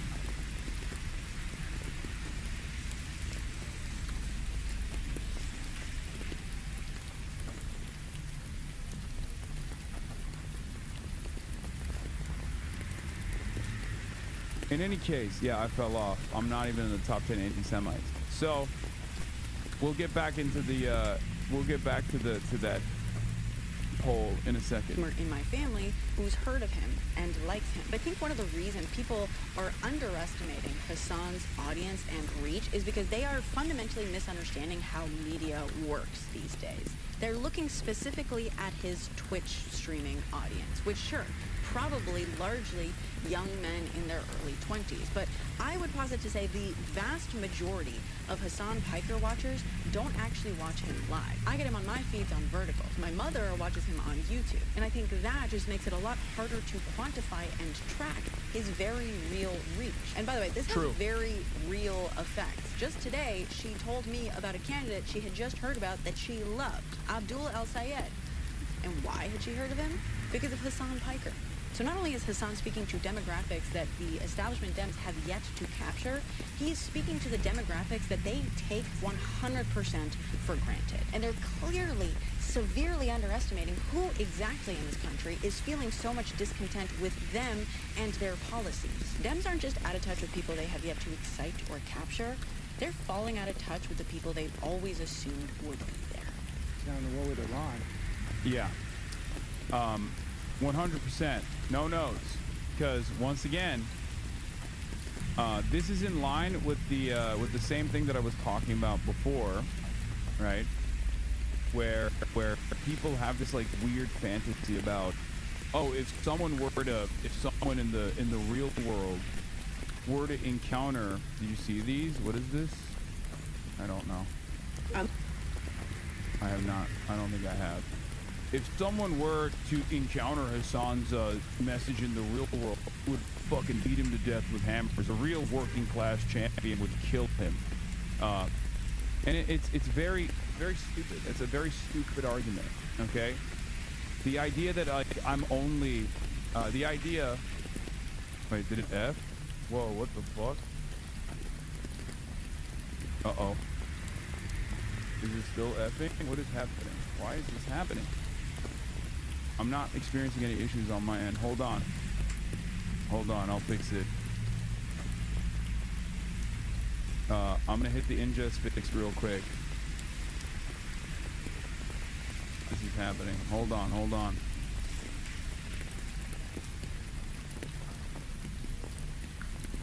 Okay. Nope. Still exists. That's weird.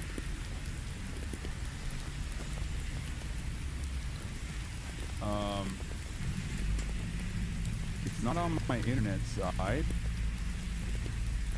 Oh, I think it's fixed now. Okay, it's good for now. Oh, nope.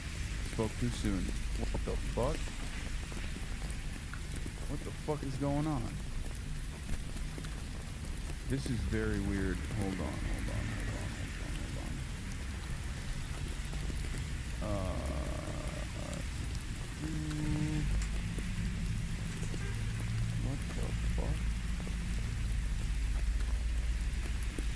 What the fuck is happening?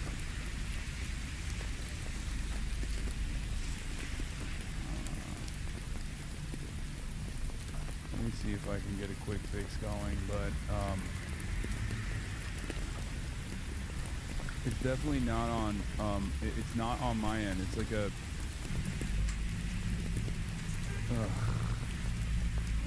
It's an issue born out of the.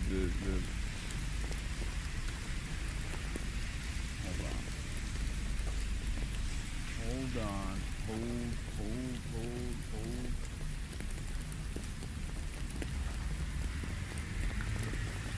Yeah, I'm trying to figure out the fucking group chat. I think it's fixed for now, though. As soon as I say I think it's fixed for now, though, it usually ends up being an issue, so who knows?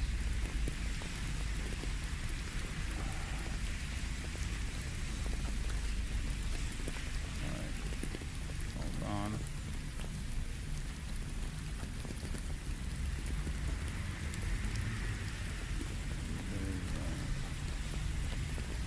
I'm Israel High. I'm Israel High. I'm Israel High. I'm Israel High.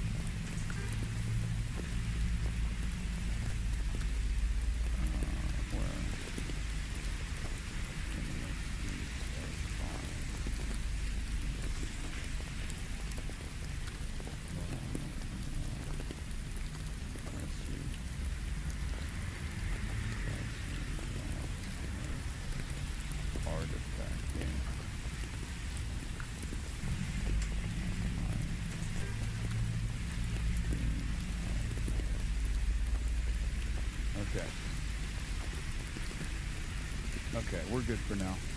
I think we're good for now, hopefully. Okay, let's continue. So, as I was saying, here, let's take a look at these takes real quick. Dems want left-leaning podcasters and streamers as mouthpieces, just like right-wing podcasters and streamers. Yeah.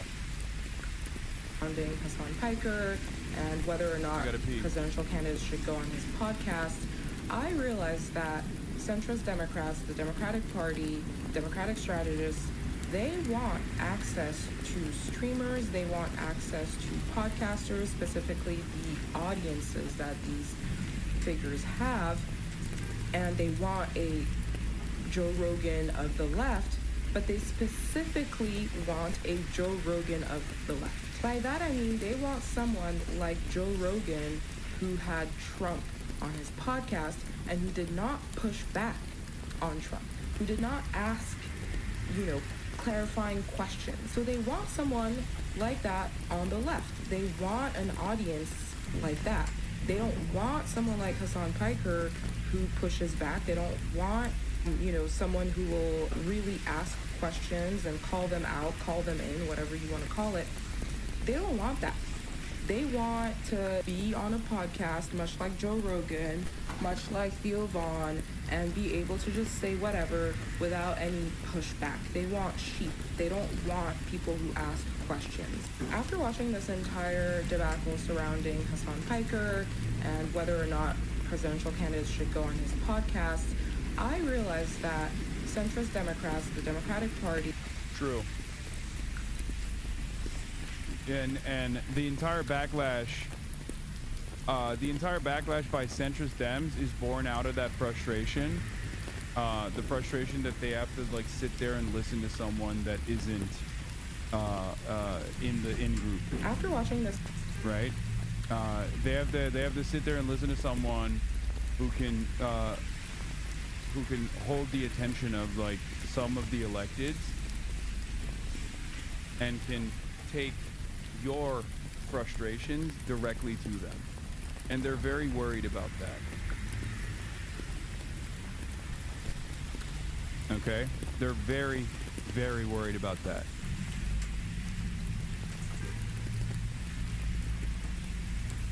Because God forbid they go on the stream and then they have to say something about Israel that will harm their standing with the Israel lobby, right? And the same thing goes, I think the same the same anxiety to a certain degree is also very much existent in the mainstream media as well, where they recognize that they are no longer the gatekeepers, and some are very frustrated by that, especially some that are worried about, you know, their key issues, right? Some might be worried that they have an ideological predisposition towards defending the nation state of Israel, right?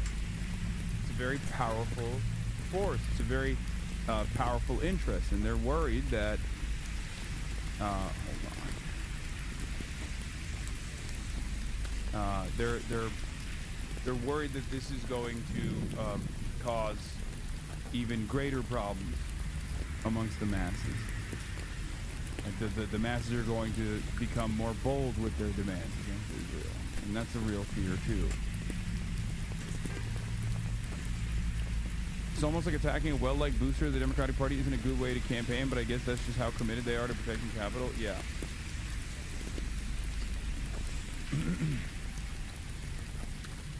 Notice how Brian Tyler Cohen and Midas have been silent? They're working with the Republicans to push the smears? No, I don't think so. I think you're wrong about that. I don't even think you're right about that. I think, look, I have my disagreements with Brian Tyler Cohen and even with Midas Touch, but there's been like Midas Touch people that are defending me too. And I also would say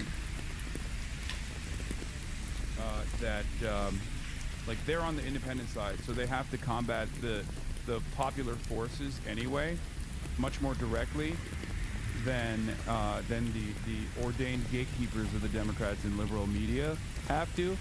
So they can't get away. They can't get away with like shit talking prominent critics of Israel, even if they personally had a disagreement on that issue anyway.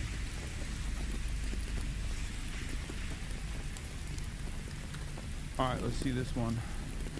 All for the Democrats trying to take down Hasan. I am all for them spending airtime on him, directing people to his page. It is only making people woker. The more they expose people to his content, the woker people get. It does the exact opposite of what they want, and they have obviously bigger fish to fry, but they're not doing that either way. So might as well make the people more woke in the process.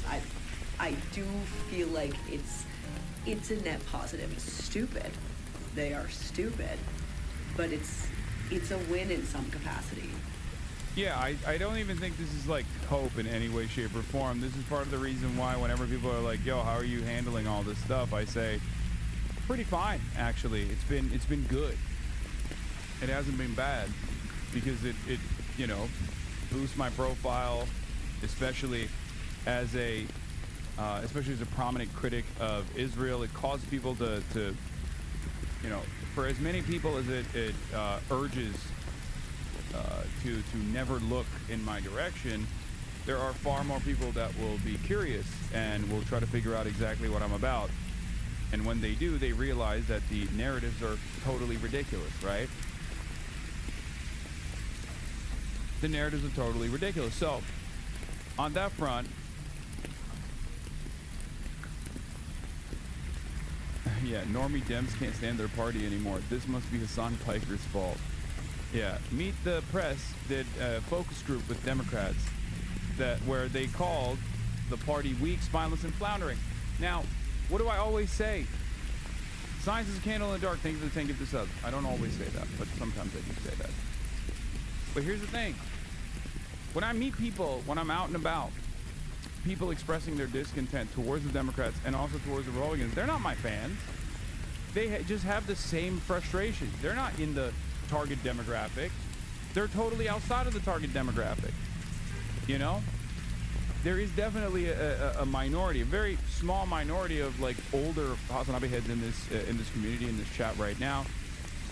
But by and large, at least the Twitch stream, given how this website works, given how this platform works, is predominantly white, predominantly male, and much younger than like the television news channels, right? It's the 18 to 30 demo. So 18 to 35 demo.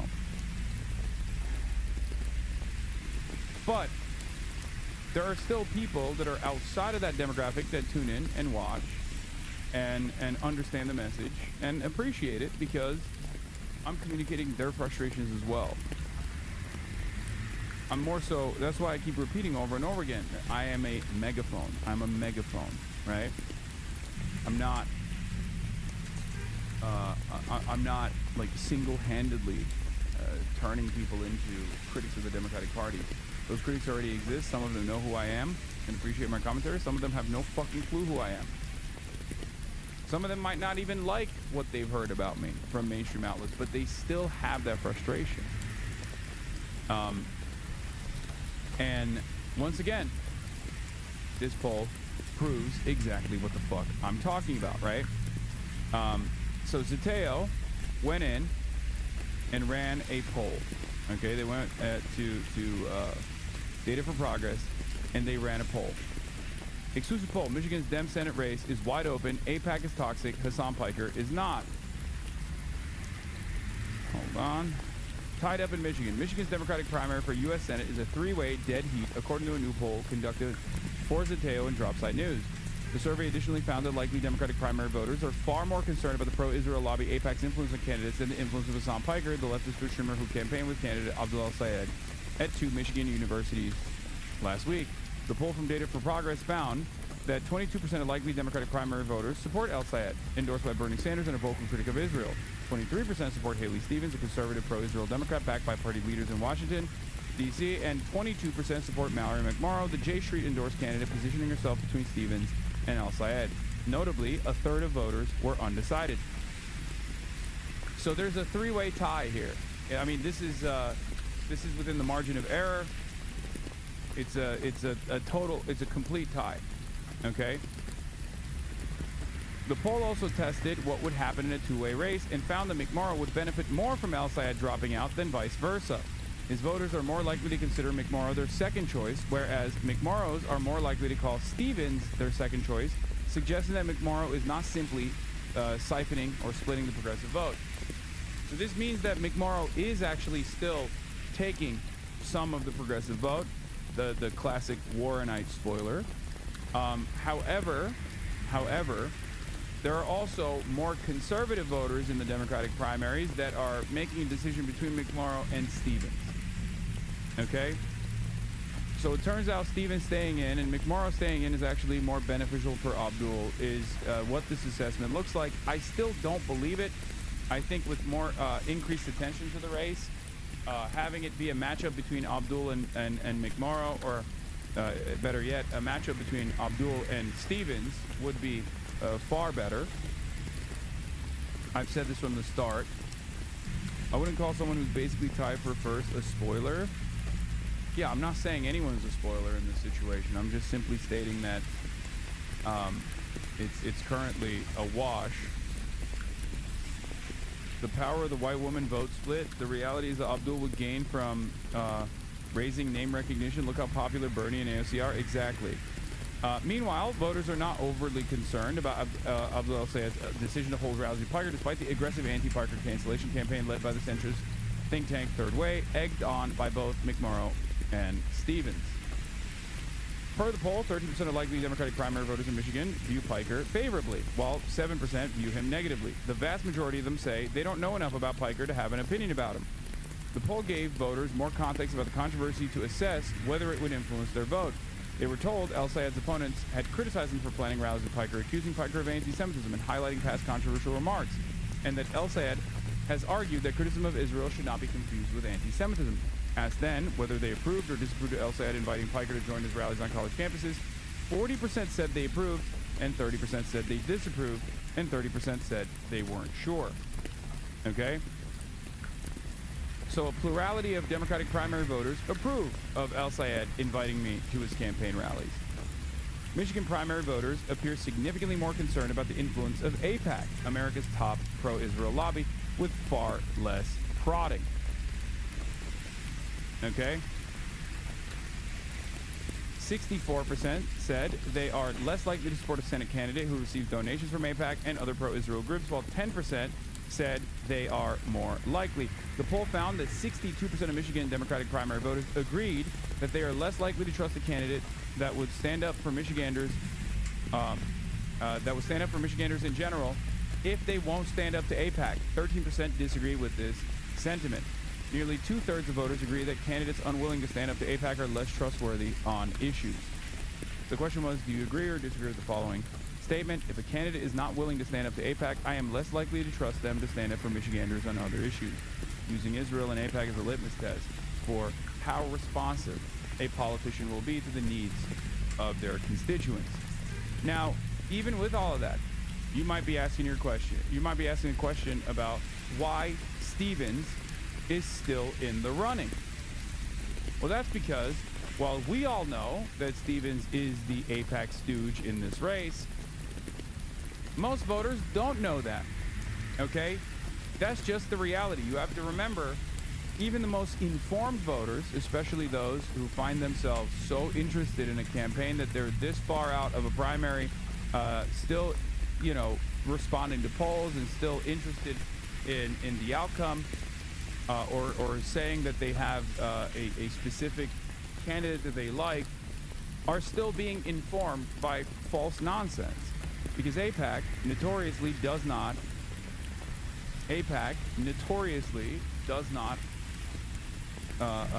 promote their candidates as being in support of Israel, right?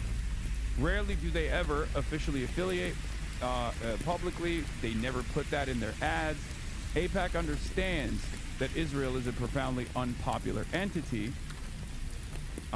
This is not about promoting Israel. This is about making sure that their candidate that will defend Israel when it matters in Congress gets into office.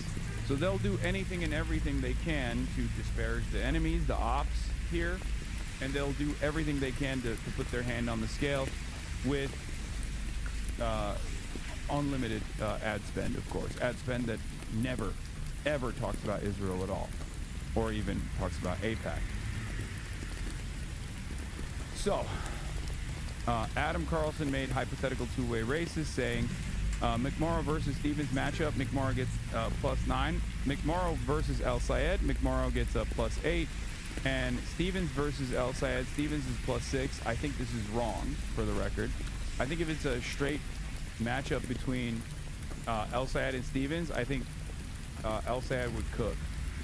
Because then it's directly about the other factor that we were looking at, which is AIPAC versus anti-AIPAC, right? So this just looks at the evidence, or this just looks at the current facts presented, right? But what it doesn't factor in is how much more name recognition Abdul El-Sayed stands to gain from a dueling matchup against the pro-Israel candidate, okay? Because once again, the issue with Israel is not about Israel. The issue with Israel is also seen as, understandably, a litmus test. Will you stand with a foreign entity that is unpopular, or will you stand with your voters?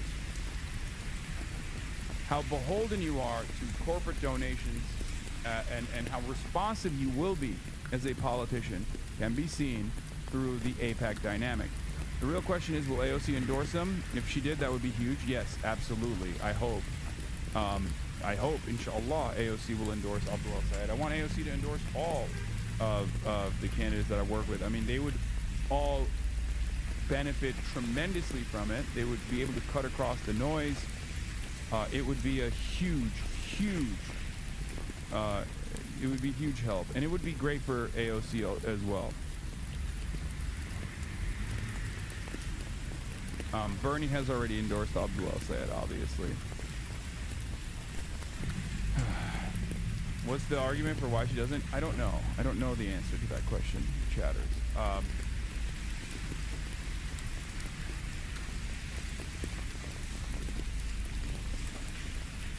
Data for Progress polled 515 likely Democratic primary voters from Michigan from April 2nd to the 8th.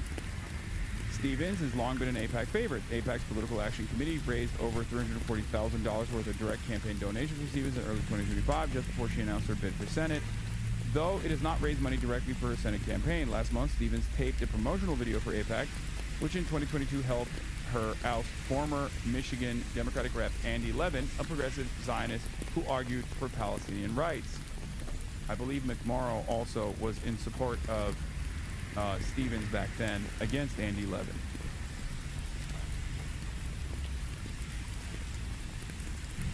El-Sayed and McMorrow have both been critical of Israel's genocide in Gaza, though McMorrow has been reluctant to describe it this way and has instead complained that the word genocide has become some kind of political purity test. As Dropsite News previously reported, McMorrow privately drafted a position paper for AIPAC, according to one of her supporters, before publicly demanding a permanent ceasefire in Gaza and saying that this violence needs to stop. McMorrow has been endorsed by the liberal, pro-Israel lobby J Street. So yeah, that's where we're at on the poll, and it basically proved with empirical evidence of the argument that I've been making over and over again. I have more fans than I do haters, obviously, and my haters are never going to vote for candidates that I'm endorsing regardless if they know who I am at all. And the reality of the matter is the overwhelming majority of even Democratic Party primary voters, even including like young Democratic Party primary voters, have no fucking clue who I am. This calls into question as to why Third Way and all these other groups have been so aggressively pursuing any candidate that aligns themselves with someone like myself. Okay? I've said this over and over again. I'm not a kingmaker, although it's flattering that they think I am. I don't have the capacity to hypnotize people, although it's flattering that they think I command that kind of influence over people. Okay, I could change some minds at the end of the day. But I'm not single-handedly doing any of this shit. And I would go so far as to say no one has the capacity to single-handedly change people's minds like that. We saw that with people with far higher approval ratings and far higher,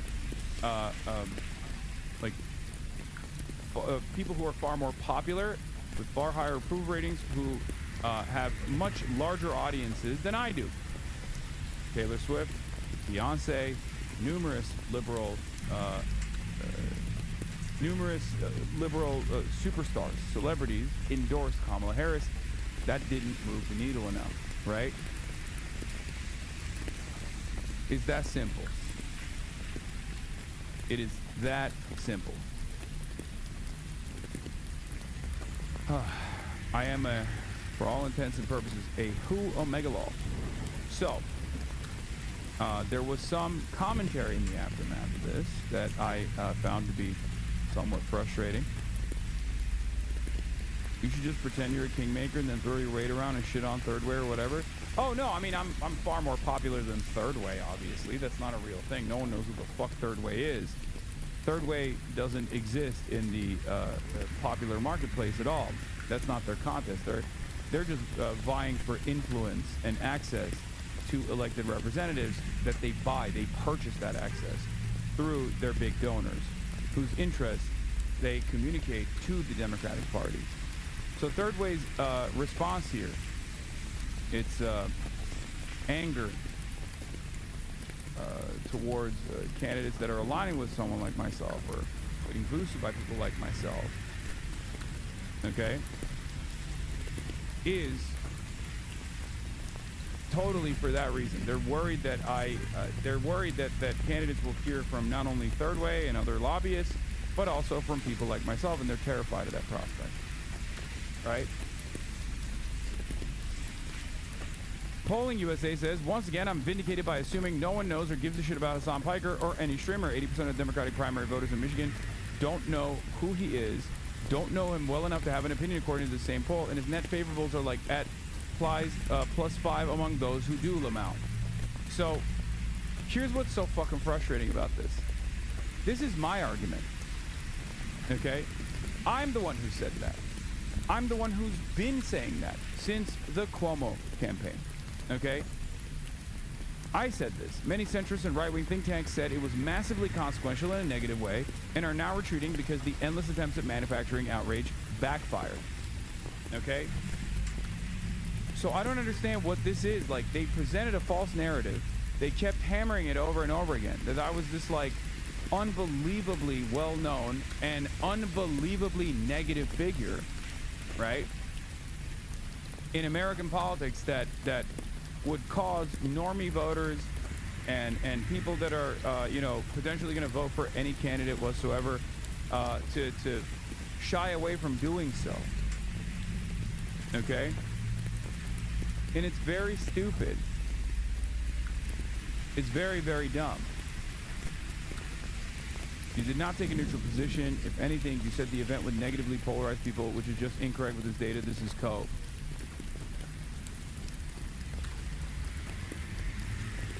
Genuinely don't understand how people are surprised candidates are distancing themselves from an event with Piker in it.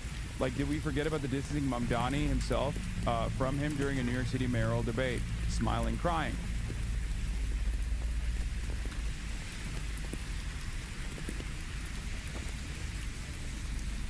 These are people with their own personal vendettas. These are people with their own personal ideological convictions, and they're expressing that frustration.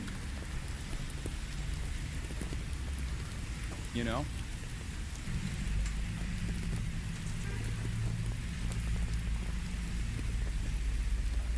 Through this weird,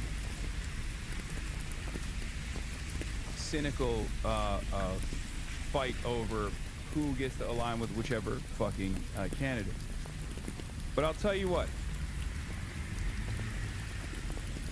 You really don't understand why they're attacking you. It's not because you're Beyonce. It's because unlike Beyonce, who's a popular figure, your support brings more than just attention. It brings policies that are actually popular, and when make politicians win, they're attacking your winning policies. I agree. It's not just that they're attacking my winning policies. It's that they're frustrated that, like, people will hear who the fuck I am.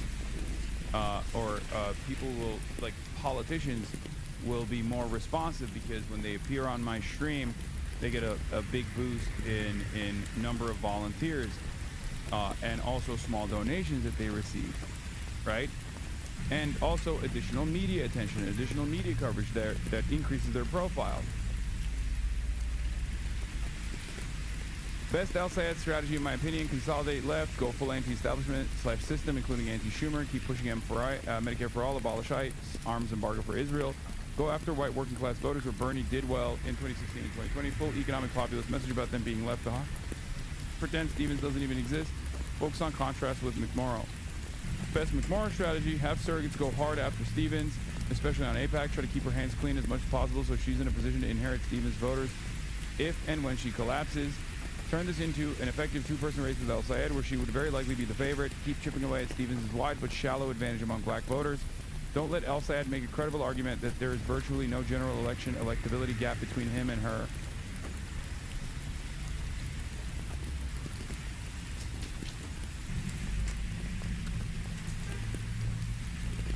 So, best Haley strategy: I want her to lose very badly, so not giving away anything for free.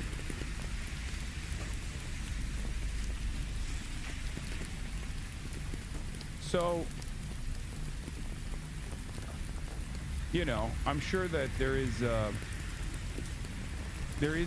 modest boost that people receive, but the biggest benefits that cause candidates to want to come to this broadcast, in spite of all of the annoying smear campaigns, has been because they see tremendous benefit to being on this broadcast, and therefore are a lot more open-minded to what I have to say. So their big fear, which Dave Weigel basically got them to admit here, is addressed. Dave Weigel says the fizzling of Pikergate shows cancel culture may be over for campaigns. As I watched Kentucky Governor Andy Bashar tell Reverend Al Sharpton how honored he was to attend Sharpton's recent conference, my mind turned to a topic I'd kept safely away from home: the Democrats' fight over Hassan Piker. Finished for now, impaled on Ezra Klein's pen, the drama over a popular left-wing streamer started with a March 19th op-ed from Leaders of the Third Way, the centrist Democratic think tank. In their column, Jonathan Cowan and Lily Cohen told their party that Hassan Piker and his fellow Jew haters belong on the other side of a bright line. 5 days later, Michigan Democratic Senate hopeful ABDUL announced a rally with Piker to support his campaign. Within 48 hours, Both of El Sayed's primary opponents had condemned Piker. State Senator Mallory McMorrow said the streamer says things that are misogynistic and anti-Semitic and said that the United States deserved 9/11.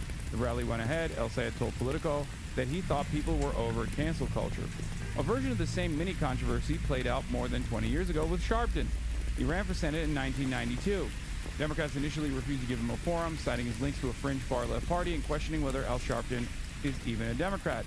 Sharpton talked his way into the race anyway, then a 1997 campaign for mayor, and then a 2004 presidential bid, which some Democrats also said the party shouldn't have tolerated. A true Democratic insurgent should compare Mr. Sharpton to Pat Robertson and Jerry Falwell, wrote Peter Beinart, the editor of the New Republic. Before the Democrats can truly challenge the GOP, they have to challenge themselves. Piker isn't running for office, but like the young Sharpton, he's trying to steer the Democratic Party's direction by encouraging people who agree with him to get involved with it.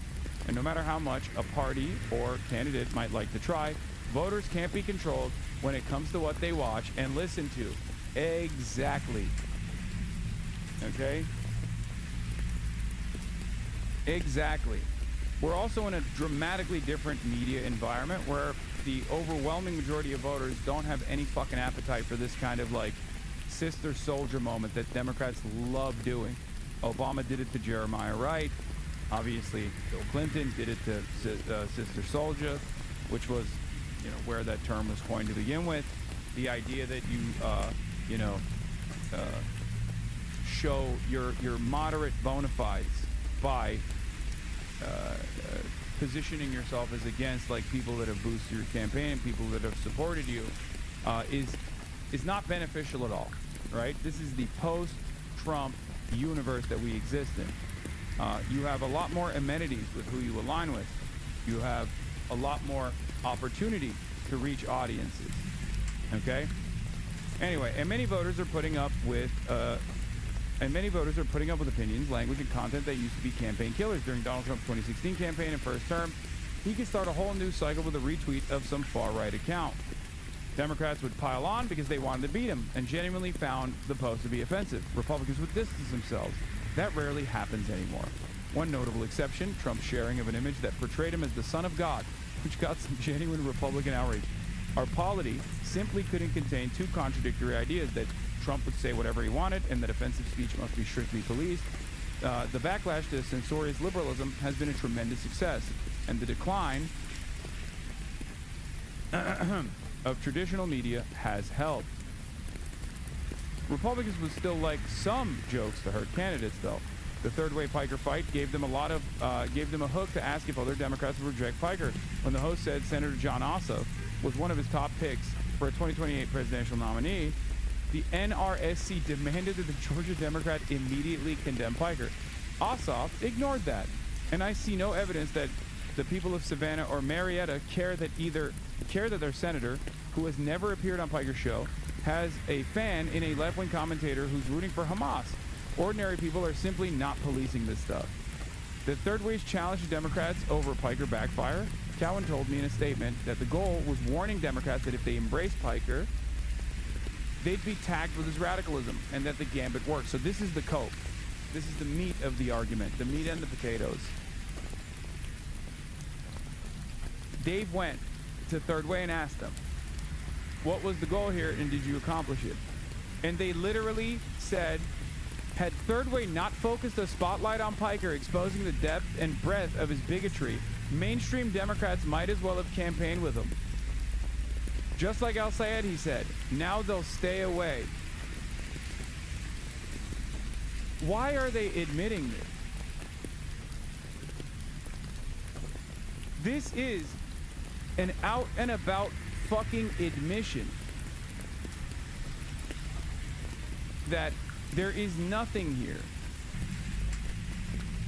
That they had nothing. All they could do was try to, get Elisa Slotkin or other, more corporate aligned Democrats to distance themselves from me, a person who had never invited Cory Booker. You might as well say, yeah, we got Chuck Schumer to disavow Hasan.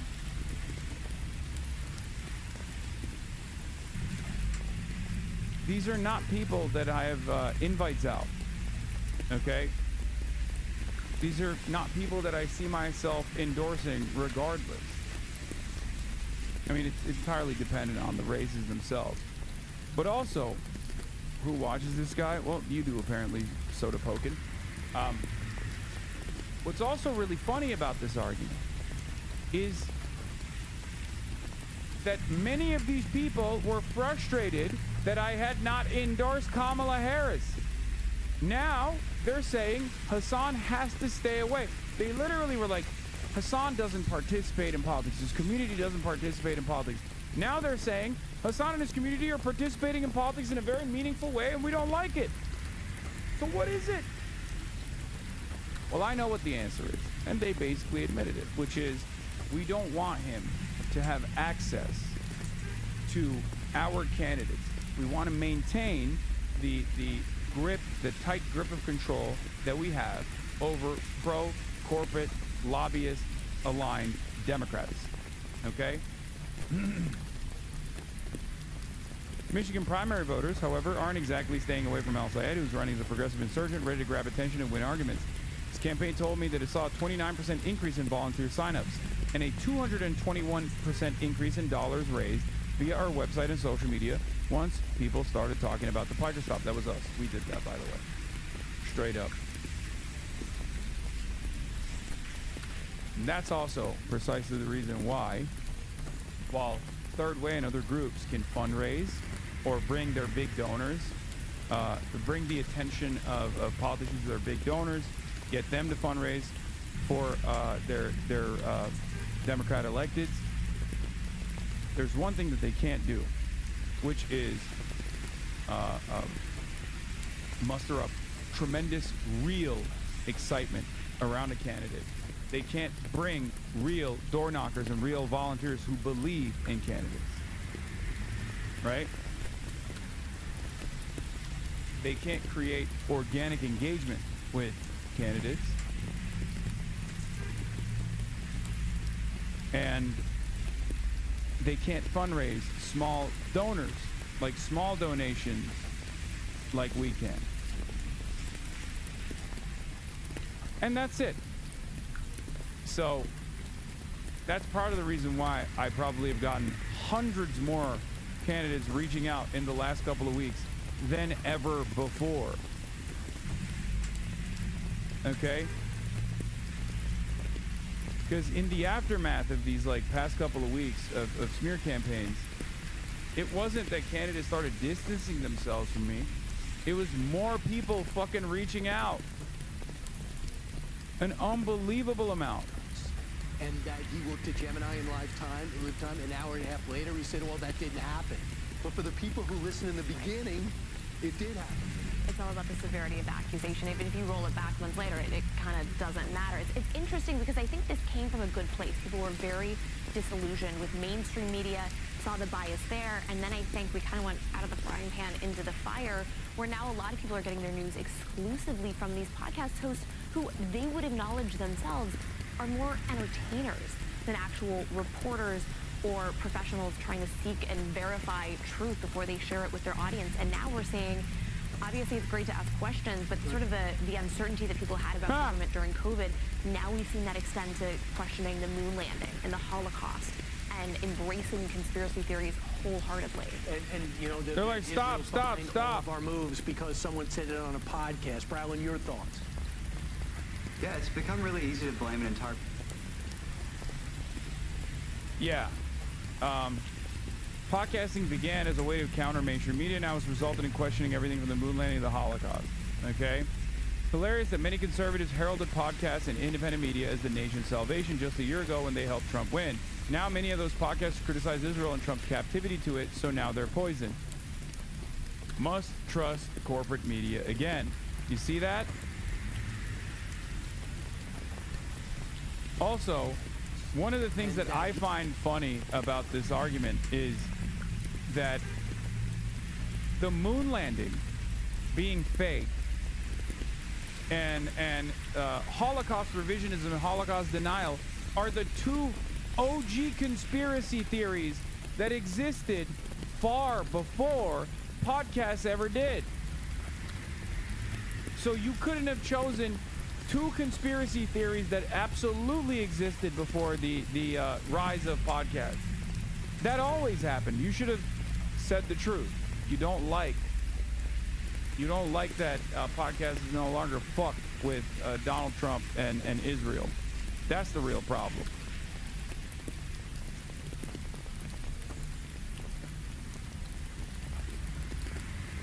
Speaking of conspiracy theories, Threads is so insane. They think Hasan Piker is running for something, that he voted for Trump, and then he'll be the next John Fetterman. Gas Leak website. Hey, Michigan, vote for this asshole. Hasan Piker is like voting for John Fetterman of PA. He voted for Donald Trump in 2024. 143 likes on this, by the way. What the fuck are these people saying?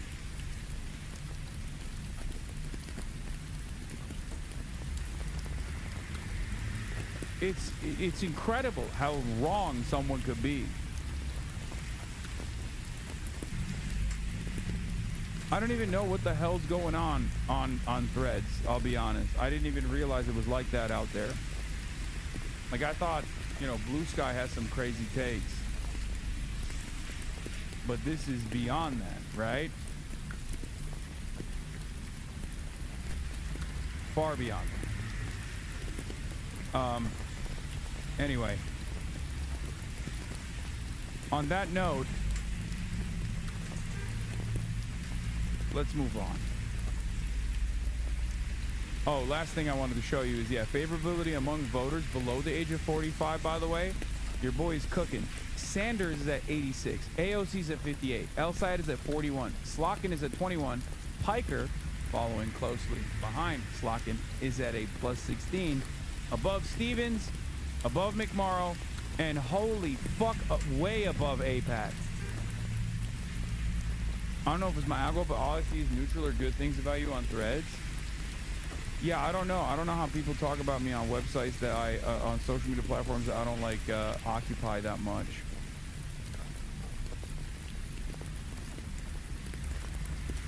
But yeah, Hasan Piker's favorability among Democrats, 13% favorable, 7% unfavorable. He's got a huge audience, but anecdotally, everyone I've spoken to who's not chronically online or an elections nerd has been like, who? When I asked them if they've ever heard of Hasan Piker, including people under age of 40. Interesting to see that backed up quantitatively. See, this is the problem. This was never an argument that I presented. It's an argument that the opposition presented towards me, okay? And also, they're fucking comparing me, everyone who's doing this is unironically comparing me to I don't know what, okay? Like, you have to compare me to other people that are doing the same thing. My job is a political commentator. I'm on Twitch, I'm on YouTube, I'm on TikTok, I'm all over different social medias, I'm on Twitter, right? But you have to compare my approval ratings to other comparable figures, both on the Democratic Party side, like Brian Tyler Cohen, or David Pacman, or whoever, or also on the Republican side, like Ben Shapiro, Steven Crowder, Nick Fuentes, and the like, even Charlie Kirk, pre-assassination Charlie Kirk. Because what was shocking to many when I, showed you guys something fairly significant was most people, even young people, didn't know who the fuck Charlie Kirk was before his assassination. Okay? Turns out there's not a major market for people who are constantly chirping about politics. Do you understand? So yeah, if you compare me to political figures that are running million-dollar ad campaigns to gain mass awareness and to get, potentially hundreds of thousands of people to go out and fucking vote for them, yeah, of course people are not going to know who the fuck I am. What an insane statement. Like, putting me on a same approval, putting me on the same study as Bernard Sanders, one of the most popular figures in American politics for the last decade, if not the most popular figure in American politics for the last decade, is insane.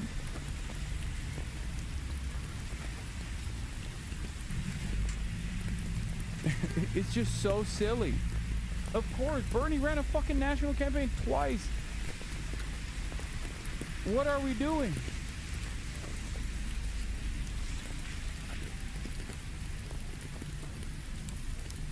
In any case, as I've said already, I still welcome this friction, and the reason why is because a lot of this enmity, a lot of the outrage manufacturing, unironically grows this community. Okay? It grows this community. So it's ultimately a good thing because it puts me in front of eyeballs and it gets people to ask the question, what's this guy about? Who is this guy? Why are people yelling at him? And it causes them to take a look at the policies that I advance, the things that I advocate for.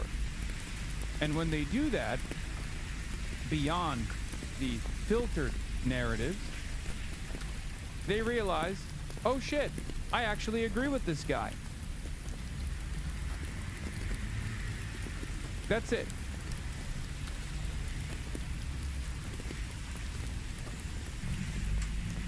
Meanwhile, while I'm out there filling arenas wherever I go, there is one guy, a politician, who tried to fill an arena and failed to do so.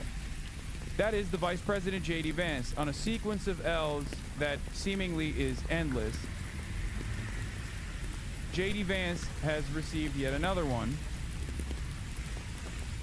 Here he is as the Vice President attending a Turning Point USA event. Jake Traylor, covering the White House for MS Now News, was at the event and he filmed the audience, or rather lack thereof. Jake Traylor says, Turning Point USA seems to have misestimated crowd size for Vance. Aikens Ford Arena is less than 25% filled for the Vice President. It doesn't bother me when he speaks on issues today. Frankly, even when I disagree with how he's applying legal principles, the most obvious example is Wow. I mean, what do you say to that, folks? What can you say to that? Incredible stuff. Real movement builder, real mover and shaker. I mean, I to be fair, who the fuck would want to go and listen to J.D. Vance, honestly? I mean, I don't personally understand it. So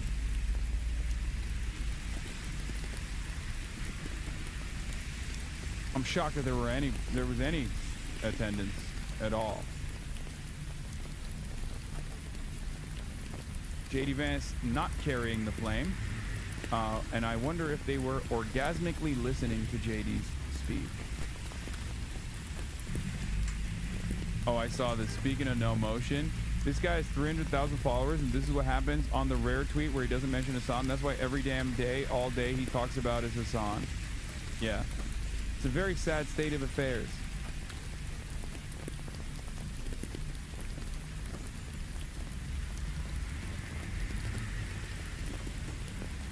Do you think Vance is ever possibly going to pick up the MAGA momentum if he has to run? I don't know what the MAGA movement is going to look like, if we're being real. But let's take a look at what the MAGA movement is doing right now, which is Trump signaling new peace talks with Iran. President Trump is expressing optimism that the war could be close to over as concerns grow about the economic fallout. Chief Foreign Correspondent Ian Pano is in Tel Aviv. Good morning, Ian. Yeah, good morning, George. That's right. The president's saying he thinks the war with Iran could end soon, signaling a new round of peace talks, and telling Fox News he thinks it's close to over. And also speaking to our John Carl, saying, quote, I think you're going to be watching an amazing 2 days ahead. But remember, there have been similar predictions during the war, which is now in its 7th week. Vice President Vance, who led that last peace effort, warning that there's a lot of mistrust between the two sides. And Iran's president just posting now online saying no power can force us to surrender. This morning, the Washington Post reporting thousands more U.S. troops are being sent to the region in an attempt to try and squeeze Iran further. Also saying the U.S. naval blockade, CENTCOM issuing a statement saying it's completely halted economic trade going into and out of Iran by sea. But the war and the squeeze on this vital waterway, as you say, impacting the U.S. economy. You know there are high gas prices at home, but also now the International Monetary Fund warning of the danger of global recession. George? And Ian, we also have these possible talks on Lebanon, Israel, and Iran. Yeah, that's right. The first direct talks in more than 30 years. The first round being held in Washington, D.C.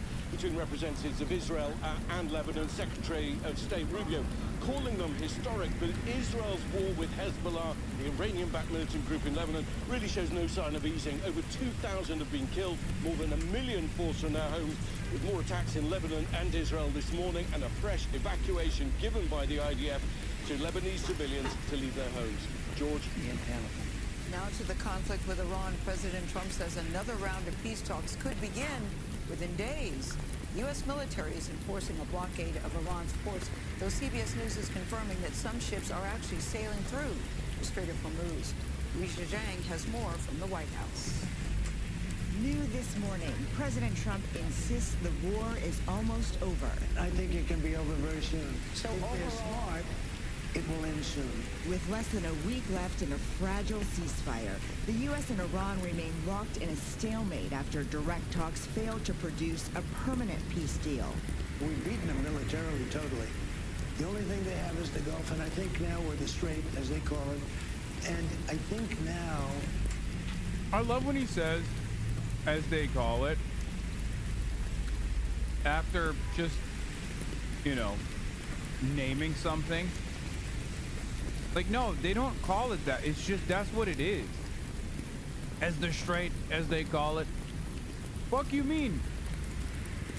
We can get a ceasefire, as they call it, you know, when the fire has ceased.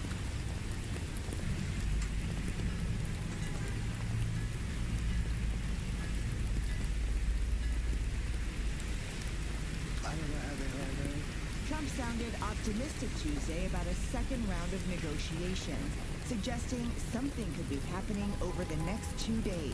He doesn't want to make like a small deal. He wants to make the grand bargain. Over the weekend, Vice President J.D. Vance left He's an imbecile and your country elected him? Buddy, I know. I live here, okay? I know. I live here every damn day. I have to deal with the people that voted for him.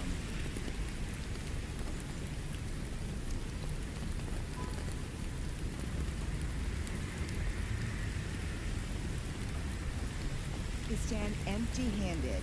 The key sticking point was Iran's nuclear program.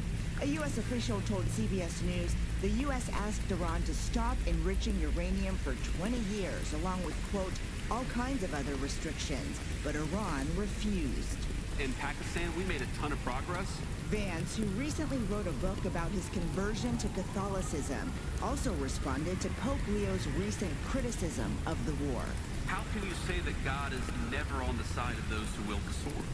Was God on the side of the Americans who liberated France from the Nazis?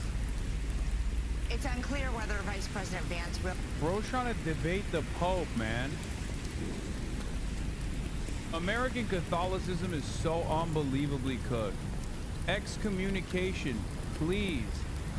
Please. Pope, excommunicate this animal, this demonic entity. He is questioning the word of God.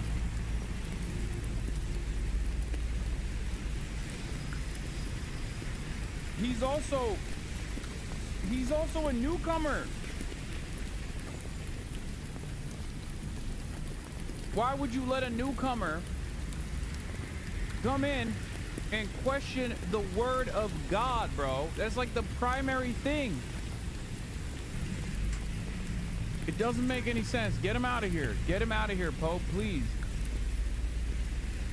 It would be akin to allowing never Trump Republicans into the party and then listening to whatever the fuck they have to say about what kind of coalition building the Democrats should do. Obviously, the Democrats would never do such a silly thing, right?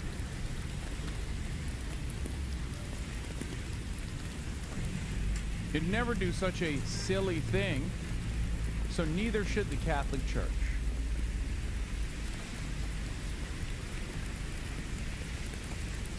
No representing the U.S. Fidel Castro was excommunicated in 1962 by Pope John.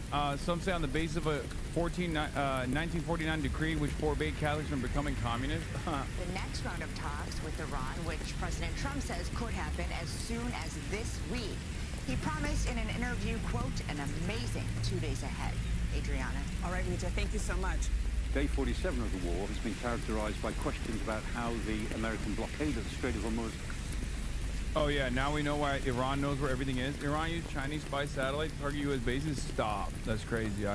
That's weird. That's weird. Wait, no way. I doubt it. It's actually working. Well, the Strait of Hormuz is the choke point in a very large piece of water. The Gulf is 600 miles long. A great deal of traffic in the Gulf, in the normal day-to-day traffic between all these countries. But many of these ships, we know, are trying to disguise their identity so that they don't show up on America's lists of ships that they want to interdict. And the Americans, they're not occupying the Strait of Hormuz for this blockade. They want to keep out of harm's way. So they're down in the Gulf of Oman and the Arabian Sea. And from here, they're operating to interdict ships coming through the straits and out of the area so they can then actually intervene in those ships that they really think are illegitimate according to their own rules of engagement. The Iranians have made...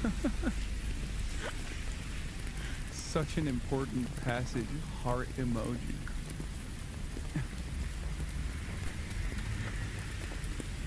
Such a funny comment. I don't know why. Such an important passage. The Strait of Hormuz, as they call it. Clear that if their ports are blockaded, that they'll do something about it. In effect, they will close the Bab el-Mandeb Straits at the southern tip of the Red Sea. They can do this by getting... Iran has been a loss no matter how you spin it. What do you think about them doing in Venezuela and Cuba just to get a win for the public eye? Yes, that's what I think is going to happen. We're going to be talking about that in a little bit.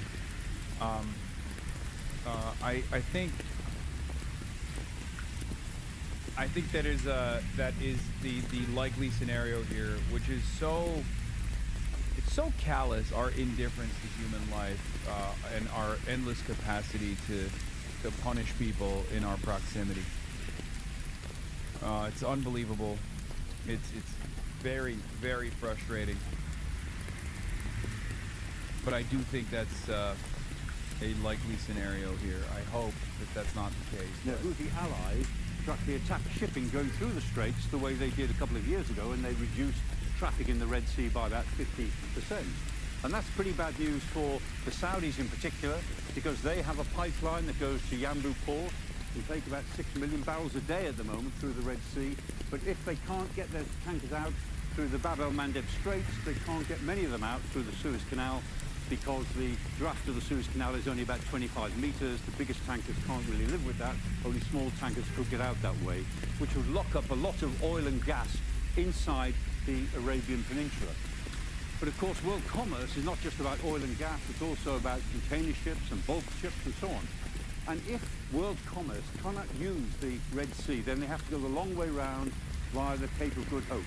And that adds time and expense to all of their journeys to get their produce to Europe, North America and South America. And interestingly, the George W. Bush, the aircraft carrier, that is on its way from America to join the American task force in the Arabian Sea, is not going through the Red Sea either. It's on its way round the coast of Africa. It was reported a couple of days ago in Namibia. It's obviously now, I imagine, on the east coast of Africa, on its way to join the others, going the long way round. That's sensible from their point of view. There's another issue here as well, which is China. Chinese carriers, Chinese tankers bringing oil from Iran are really important to it. And it's a very delicate issue as to whether the Americans will intercept Chinese tankers. We'll have to see. But the Chinese also have a base right at the Bab el-Mandeb Strait. Their only overseas military base is in Djibouti, right opposite the American base, opposite the bay. They're looking at each other, in effect. And the Chinese have assets in Djibouti. If they get drawn into some sort of enforcement action against the Americans, they have a base from which to operate. And that may turn out to be rather important in the years to come. All of which brings us back to the Strait of Hormuz. This was not a problem before the war began. Before the 28th of February, the Strait of Hormuz was operating as it has done for many years. But now the war has begun, it is the big issue of the war. In theory, the war is about preventing Iran getting a nuclear weapon. in practice, for the rest of the world, it is all about the freedom of shipping and the damage that this is doing to the global economy. Which takes us back to the old cliche that wars are inherently unpredictable. You can have the best military in the world. Yeah. And still get your shit pushed in. Trump calls UK policies insane and threatens trade deal in Sky News phone call. Amazing. Also, Scott Bassan has some choice words for China, but to me, Scott Bessent coming out and criticizing China has the exact, like, threatening China by way of trade has the exact same energy as Trump being like, oh, it's gonna be open any day now. The Strait of Hormuz, we're gonna open it. It's already open, actually. It's bullshit. It's meaningless, okay? Donald Trump already did this with Liberation Day, and we know how those events turned out. It backfired on Trump spectacularly. So, the idea that the American government is going to apply any serious pressure, any serious economic threat to China currently without retaliation is silly. It's been tried and it failed. On the tariffs, but I do have an update on sanctions. Iran is used to be the largest state sponsor of terrorism. China was purchasing more than 90% of their oil, which is about 8% of China's energy needs. We believe this blockade in the Straits, there will be a pause of Chinese buying, but I will tell you that 2 Chinese banks received letters from the U.S. Treasury. I'm not going to identify the banks. We told them that if we can prove that there is Iranian money flowing through your accounts, then we are willing to put on secondary sanctions. Nick, go ahead. Go ahead, Nick. Thank you, Caroline. So my question for are you considering any more sanctions relief, Mr. Secretary, for countries that are suffering right now in order to get more oil to your allies? We will not be renewing the general license on Russian oil, and we will not be renewing the general license on Iranian oil. Because again, that was oil that was on the water prior to March 11th. So all that has been used. That's the Scott Bessent, formerly of the Soros Wealth Fund. Yes, that's him.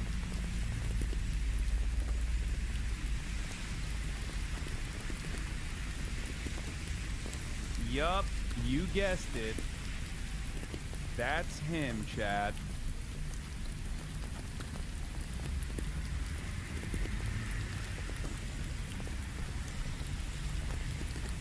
He also called it the Strait of Hormuz. That's funny. President Trump said this morning that he thinks we're nearing the end. The U.S. kept their side on the ceasefire. We've stopped firing. The Straits of Hormuz have not been completely reopened. President Trump said this morning that Strait of Hormuz. Anyway, let's hear what Trump is complaining about now. Scathing language about the UK in a phone call with me just now. An interview that lasted nearly 5 minutes. We talked about King Charles, a great gentleman, he said. We talked about Prime Minister Starmer, who he said had made a tragic mistake. We talked about the special relationship with who he said. He had a word or two as well about the UK-US trade agreement, and on Iran, he said a deal is very possible. It was a jam-packed interview. I'll tell you what he told me, and I'll explain why you can't hear the call. Our conversation focused initially on King Charles's visit to America in 2 weeks' time. He's a great gentleman, a friend of mine. He's a fantastic person, the president told me. So which bit of the 4-day visit was he looking forward to the most? Just being with him. I've known him for a long time. He's wonderful, wonderful person. Then I asked the president if his strained relationship with Prime Minister Starmer could overshadow the royal visit. After all, there's barely a day that goes by where the president doesn't have a bad word or two about Sir Keir. No, he said, not at all.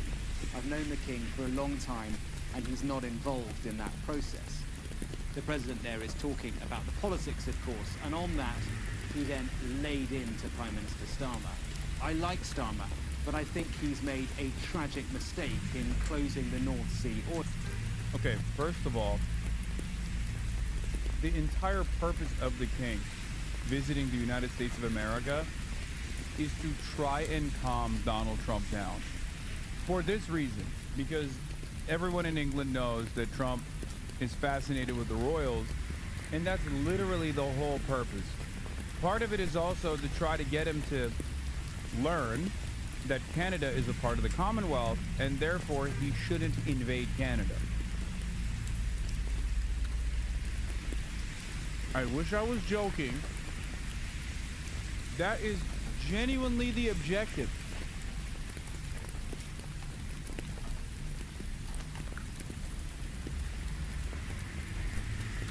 It sounds unbelievable that we treat this guy like a baby, because he is one. Bill, you see, your energy prices are the highest in the world, and I think he's made a tragic mistake on immigration.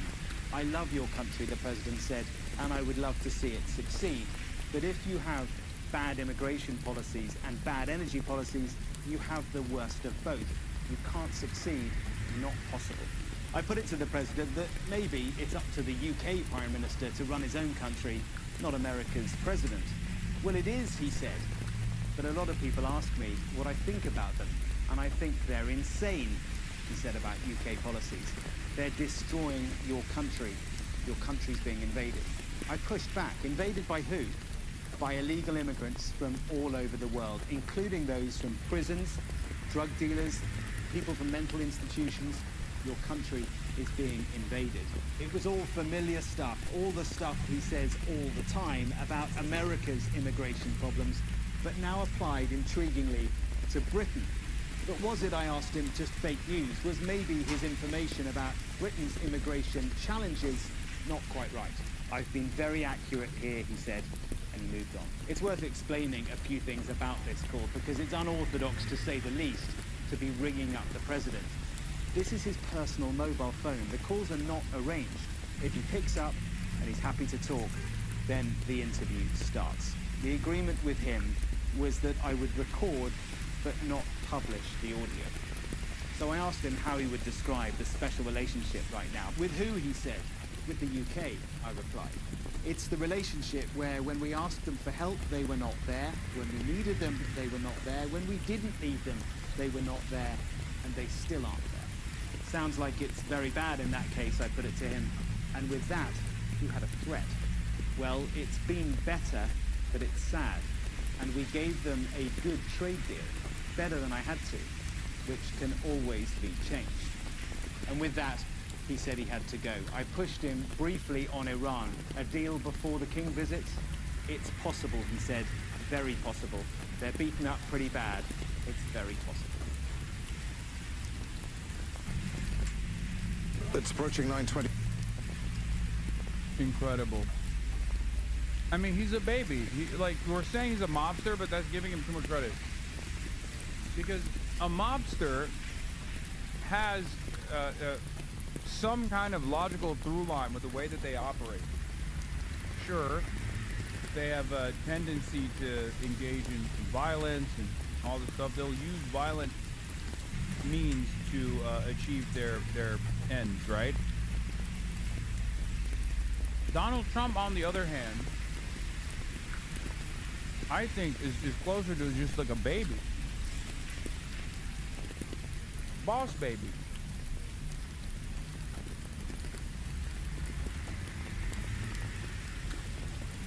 For half the shit he does is indecipherable.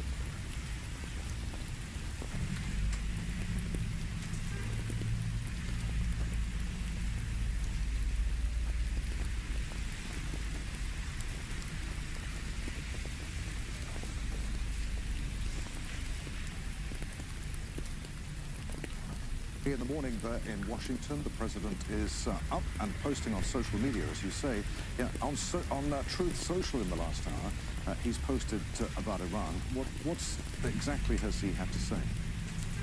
Well, he's exchanged letters with Xi Jinping, the Chinese leader. He said that in an interview that he gave to the friendly Fox Business channel on Monday. If we put the Truth Social post up on screen, you can see exactly what he has been writing. He says, China is very happy that I'm permanently opening the Strait of Hormuz. I'm doing it for them also and the world. This situation will never happen again. They have agreed not to send weapons to Iran. President Xi will give me a big fat hug when I get there in a few weeks. We're working together smartly and very well. Doesn't that beat fighting? But remember, in caps, we are very good at fighting if we have to, far better than anyone else. A couple of things in that. Donald Trump says often that the United States doesn't need the Strait of Hormuz. Now, if you're talking about oil supplies, it probably doesn't, but it does need things like fertilizer and aluminium. They have to come through the strait. He says that China has said it won't sell weapons to Iran. That's because there's been reporting that China is about to send new missile defense and air defense systems to Iran. Donald Trump said in an interview he gave this morning to a friendly TV station that he'd spoken to Xi Jinping and he had essentially said that he wasn't sending weapons. And so Donald Trump sees this as an important step. Remember, the two leaders are due to meet in Beijing in the middle of May. That will be an important meeting. Clearly the Iranians clearly the Chinese have made their point that they want to see an end to the conflict. Donald Trump, in an interview on Monday evening, said we're getting very close to that point, perhaps within the next couple of days.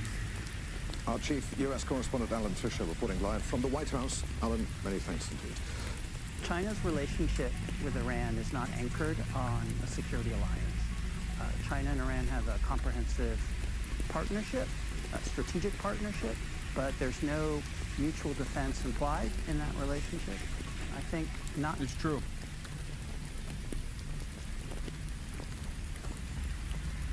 This is 100% true. The only existing defense pact that China has is with North Korea. That's it. China does not have any other defense pact with any other country. As far as like cooperation, as far as business, yes. China loves trade maxing. Defensive weapons are a part of that trade. China will engage in trade maxing with other countries. Okay? However,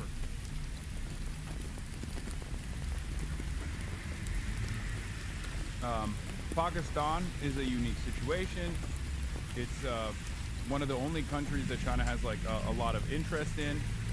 And even then, I don't think Pakistan has an actual defense alliance with China.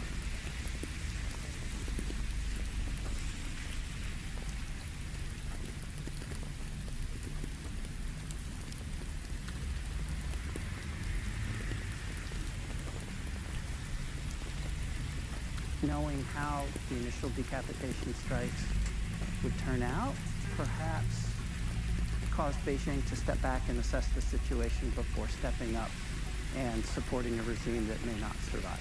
China's been very, very careful to ensure that it's not overly dependent on the Middle East for its energy. It's got diversified supply chains for energy, for fertilizer. It's not forced into conflicts in the Middle East the way the U.S. sometimes feels it's forced into intervening, even when it's not in the domestic national interest. They now have the chance, that is Iran, to permanently abandon their nuclear ambitions and to chart a new path forward. We'll see if they want to do it. If they don't, we're their worst nightmare. If you consider Xi Jinping's approach to meetings and government and governance, everything is about control. It's about predictability. It's about preparation. Whereas President Trump is perhaps the opposite. He thrives on uncertainty and chaos, and they're exact opposites. So it's quite possible that Beijing calculated that criticizing President Trump could have negative consequences on their much more important U.S.-China interests. They are trying to cultivate a relationship between Xi Jinping and President Trump. They do want outcomes from that relationship. China seeks to be a leader of the global South. It wants to gain alignment with global South nations, partly in competition with the West. And building those relationships with countries in the global South, including Saudi Arabia, the Gulf states, that's an important part of their strategy, to be friends with everybody, to help balance and inoculate them from liberal democracies that might undermine the Communist Party's legitimacy, however slight that could be. So I think by supporting the Gulf states at the same time that they supported Iran, Beijing was trying to pursue a balanced approach that unfortunately probably left recipients of China's diplomacy somewhat dissatisfied on all sides. I think when China prioritized its Made in China 2025 industrial policy more than 10 years ago, and then the dual circulation policy to reduce its dependence on foreign markets and imports, it already began winning. It reduced its dependency on the Middle East, it reduced its dependency on the global economy, and I think that has made it come out on top in this conflict because of the resiliency that it has, as well as stockpiles of critical materials, including oil, domestically made fertilizer. So it's escaping a lot of the dependencies that other countries have. And that's, I think, the secret to China's success.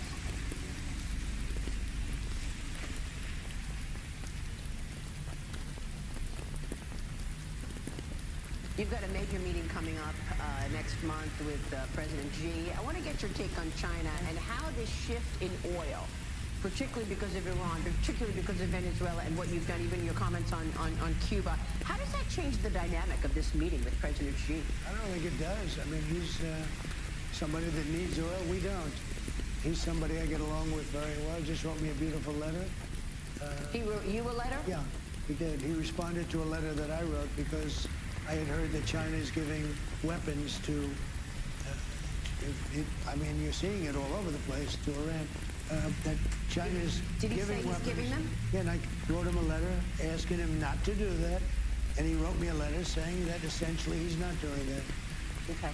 Well, we just heard from the FBI recently that there was a major cyber attack attributed to China. What response is under consideration for that cyber attack? We do it to them. They do it to us. We do it to them. You know. Well, when was the last time we did a cyber attack in China? Well, I don't know. I'm not going to tell you that. But we do them. They do us. It's been like that for a long time. So it's not going to be addressed? I'll address things, but, you know, it is what it is. Look, China's China. They're never easy. But we're doing great with China. I'm the toughest person in China anywhere in the world. I put on 100% tariff on Chinese cars. We don't have a Chinese car in the whole country. And if you look at Europe, they're being inundated with Chinese cars, and it's killing their car companies, okay? There's nobody tougher than me. Don't forget, I put a 20%. Why do you sound so sick?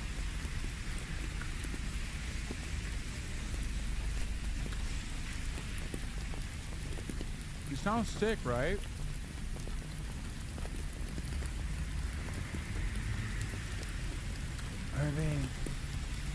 They're being inundated with cars, Chinese cars.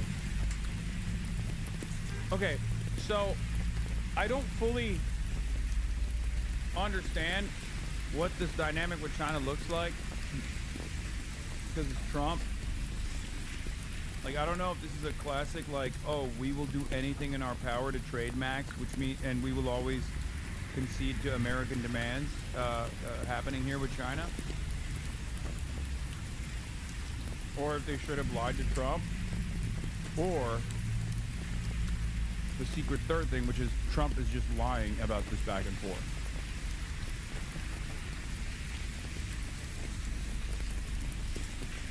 Could be anything. Tariff on them for what they've done with fentanyl. I put a penalty. I call it a penalty. I put a 45% tariff. I had 145% tariff where they literally were going to go out of business.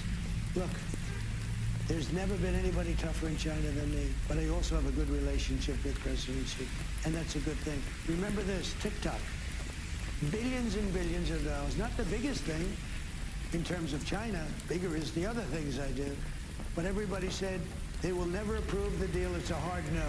President Xi said, it's a hard no, we will never do it.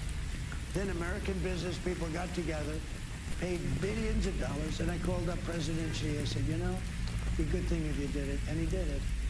The hot topic of the hour, a lot of breaking news from President Trump. He told me the blockade of Iranian ports is now fully implemented. He told me the conflict is close to being over.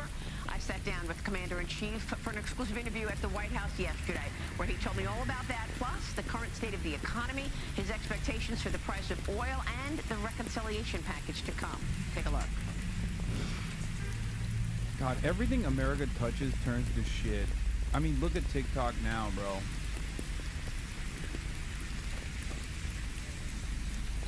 Honestly, don't you wish we had our Chinese overseers again tweaking the algo? For me personally, it's actually been good, I guess. I no longer go on TikTok at all. I know TikTok traffic is down as well this quarter by like 4% or something for the first time ever.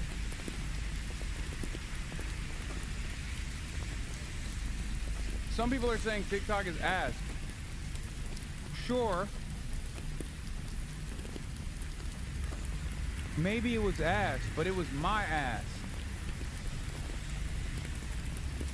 Okay? It was our ass. It was fun. Right now it's garbanzo. It's got, I mean, it shows me nothing I'm interested in. Mr. President, thank you for sitting down with us. We appreciate it.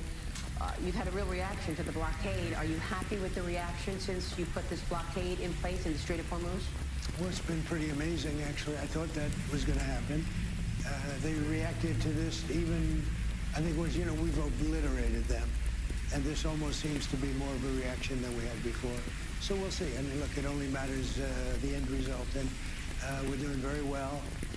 We started off with Venezuela. We showed everybody how good. I rebuilt and built the military in my first term. I didn't know I was going to be using it this much, but we have the greatest military in the world, not even a contest. And think of it, they have no Navy, they have no Air Force, everything's been wiped out, they have no anti-aircraft equipment, they have no radar. He's president. They have no leaders. The leaders they have now, it's a new regime, okay? And we find them pretty reasonable, to be honest with you. By comparison, pretty reasonable. It really is a new regime.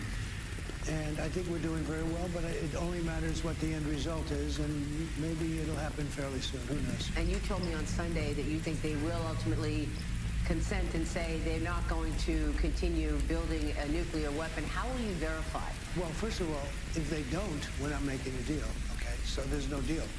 This whole thing is really about no nuclear. They cannot have a nuclear weapon.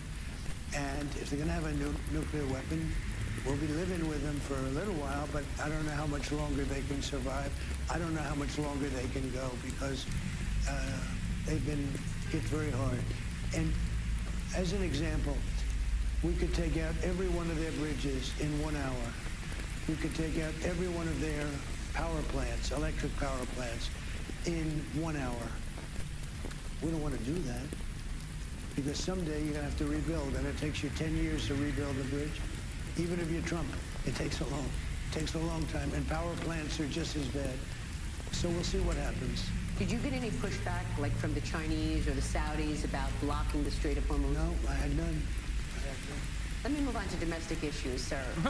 Really? No follow-up to that, Maria Bartiromo? Both China and Saudi Arabia released official statements condemning the American blockade by name. So, no, I'm pretty sure they're not fond of the predicament. So you could just, I don't know, maybe mention that. That's the thing that really frustrates me about this stuff is like, you can still be a cult-like figure and not worry about your potential access, right?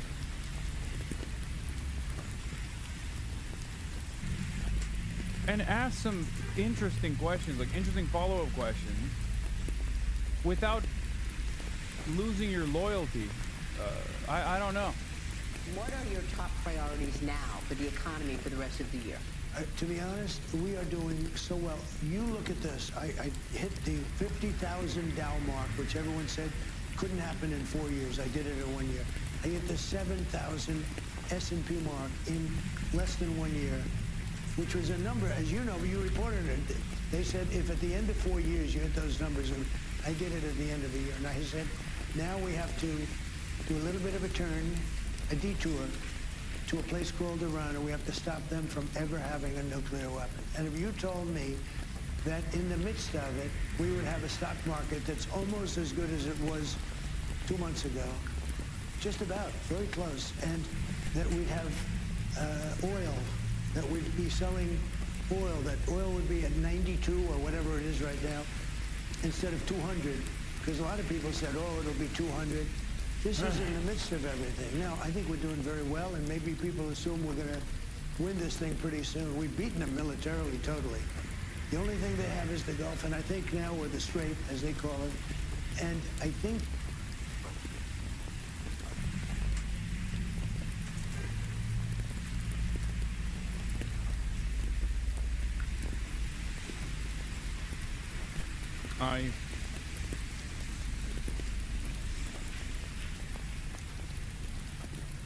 I don't know what to say, man. The Strait, as they call it, I call it gay. I call it the gay of HORMUZ. now, I don't know how they hold it. Well, I mean, that's what I'm saying. I mean, the backdrop has changed. I know it's been only a month or so, but oil prices are up 50%. The stock market had a tough first quarter. Well, you're now, right. Stocks are you're still right, up. but they're not up. I thought, I mean, honestly, You thought it was gonna I be thought worse. there'd be much, and I was willing to do that, to stop a nuclear weapon to be used against this country or the Middle East, anybody in the Middle East. They were going to take out the Middle East. To stop that, it was certainly worthwhile, being much higher than it is right now. If you told me that we were going to be at only 92 a barrel, $92 a barrel, I would have been very surprised. All right, and so you know what? I'm very happy. And it's going to come dropping down very big as soon as it's over. And I think it can be over very soon. So if they're overall- smart, it will end soon. overall, the impact on the economy, do you expect a hit to growth? Do you expect a spike in inflation? Well, there's a hit because, you know, we go through it for whatever it is, 6 weeks. There's going to be a hit, but it's going to recover, I think, fully. Somehow they misquoted me. I think oil will be down to the levels it was. You know, they said, I expect oil to be high at the midterms. I don't expect that. I think that we will be somewhere around where we were, maybe even lower. This is going to, when this is over, I think the stock market is going to boom. It's already booming. Again, nobody thought we could be at 50,000 during my 4 terms on the Dow, or 7,000 on the S&P. And we hit numbers that nobody thought possible. You've been talking about a reconciliation program with the Republicans. Can you articulate to our audience why a reconciliation package is important and why you want to see it on your desk by June? Something that we're failing to consider because we're so hyper-focused on ourselves and the comparatively marginal increases that we're experiencing in the gas, in our gas prices at the gas pump, is the unbelievable damage that we are doing, perhaps permanent damage that we're doing to the Asian markets. Okay? Like, Europe is living a totally separate reality. I've never seen global news like this where there is total chaos taking place. Like in Ireland. They're literally doing work stoppages, like mass protests, mass demonstrations. They're doing blockades outside of like refineries and shit in Ireland. You don't even hear a fucking peep about that. In the Philippines, they're entertaining lowering the number of days that you're supposed to go to work. Like, they've already scaled back tremendously in their energy consumption. Asian markets are already paying $200+ a barrel of oil. Here, I got it right here. A physical barrel of oil recently sold in Sri Lanka for $286, which is wildly above future prices. This entire war, Murtaza Hussain says, can be seen as a war against Asian economies, and it is being interpreted by many there that way. They're like burning American effigies in the fucking Philippines, and we are so oblivious to it. Sri Lanka has officially moved to a 4-day work week and no work on Wednesdays.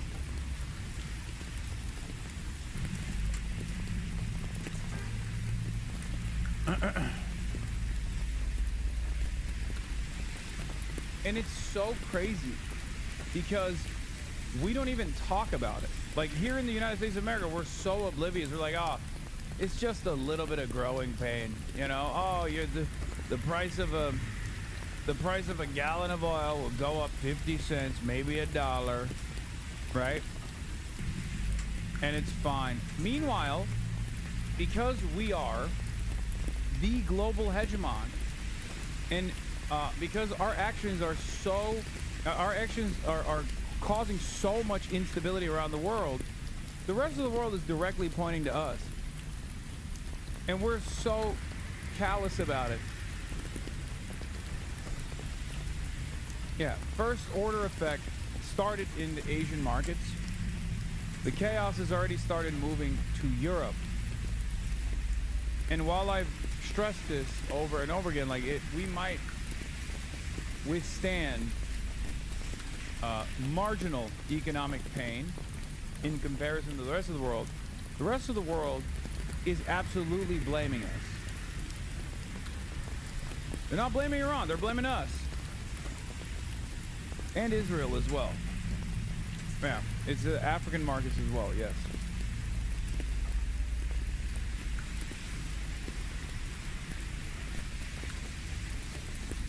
It moved from Africa to Asia to Europe.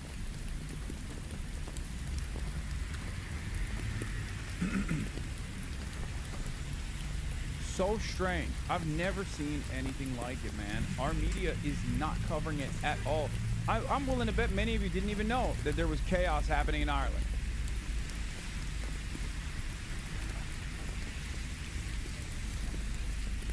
Like, people don't even know about it. Because we can't get any Democrat votes. With reconciliation, we can get things passed. The good thing is the great big beautiful bill, that was 4 years wrapped into one. Now we're doing some additional things. But, you know, the great big beautiful bill, I think it's the biggest, the best piece of legislation. It should be called the great big beautiful tax cut bill, because you have no tax on tips, and look how that's working out. No tax on Social Security, no tax on overtime. We have people, and you see it, I see it on your show. Watch your show. Your show's great. We have people that are making $5,000, $6,000, $7,000, $8,000. They had no idea it was coming.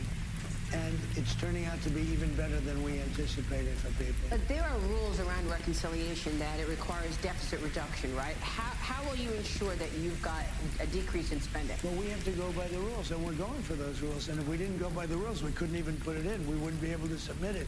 And nobody believes that more than me. The one thing I really felt strongly about was the military. We built this great military that we have right now, and everybody acknowledges it, whether it's China or Russia.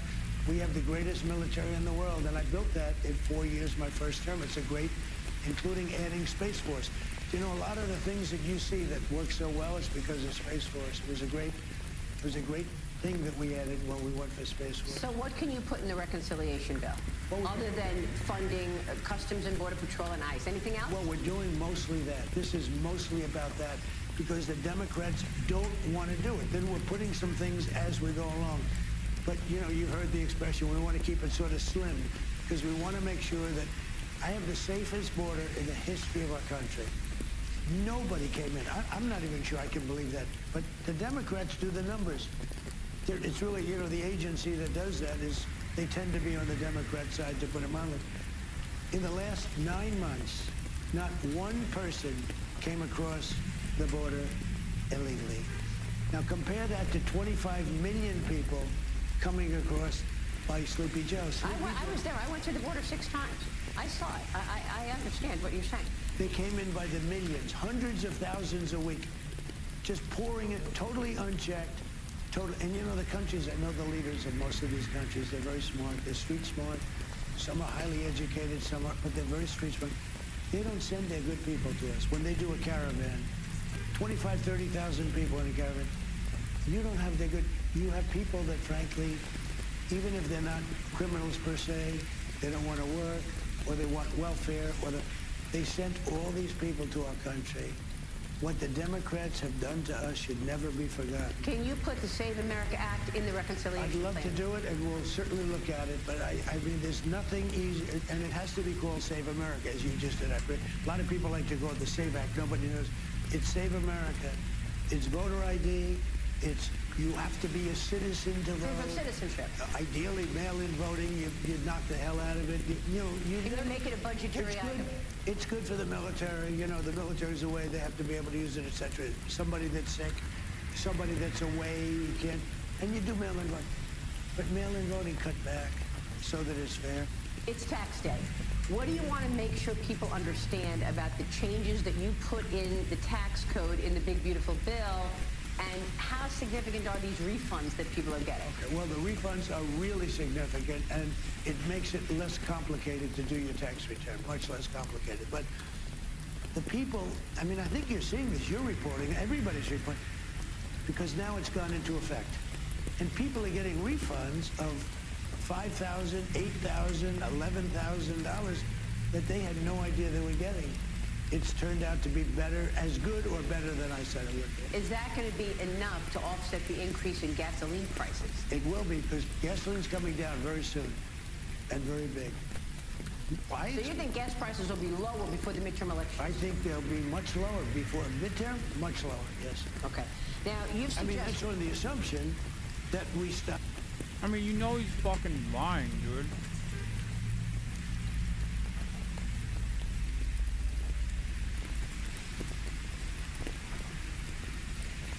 It's funny because at least like this is one of those things where since Americans are directly impacted, she has to keep doing follow-up questions. You know, as opposed to whether or not the Strait of Hormuz will open, or if the Saudis and the Chinese are on board with the closure. A country that cannot have a nuclear weapon from... If you give Iran a nuclear weapon, you want to see bad stock markets? You won't have a country. The world will be blown up. You can't do it. You cannot do it. So on the assumption we have that settled, hopefully long before that, and maybe almost immediately. Could be very soon. But when that's settled, gas prices are going to go down tremendously, and gasoline, gas prices. I'm so jealous, dude. I can't stand the fact that while most people don't agree when Donald Trump says, oh, I think it's a minor sacrifice to have to pay more in gas prices to stop Iran from having nuclear arms, that's a lie. And most people kind of understand that it's a lie, but the fact that there's a decent chunk of the American population that will unironically believe it, it frustrates me endlessly. It makes me jealous. I wish there was a candidate who could be like, who could say the truth, honestly, to be like, listen, at the end of the day, some of the things that we're going to do are disruptive. Some of the wealthiest people in the country might even enjoy less profits this quarter. But that's a sacrifice they're making for you. And then have Americans agree with that message, because it doesn't go in that direction ever. It doesn't ever go in that direction. You can never have a Democrat have this level of fucking motion and have his base or her base, we're woke here, and more importantly, the independents and those in the margins refuse to instantly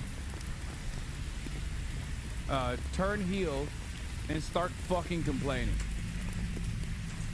Cost per barrel, fill up your car, per gallon, any way you look at it, numbers are going to go down. Electricity is going to go down. You know, it fuels sort of everything, not just cars. It fuels the economy. If you get that down, one of the reasons I was so successful in my first term is I was able to keep gasoline prices down. I was able to keep energy down. Now, look, if I decided not to go into Iran, which would have been a terrible thing, for 47 years, no president had the guts to do it, and they should have done it. And I know at least one, and I think all of them that are living, are sitting back watching this and say, we should have done it. This should have been done long before me. It would have been much easier to do. This should have been done long before me. Mr. President, what Obama did with that Iran nuclear deal, that was the worst deal ever made. That gave them a path to a nuclear weapon, a short-term path to a nuclear weapon. I terminated it. It was the greatest thing I did. They would have had a nuclear weapon 4 years ago. Then we hit them with the B-2 bombers 8 months ago. They would have had a nuclear weapon within 1 month, maybe 2 weeks. And they would have used it on Israel and the Middle East. And they would have used it on us too.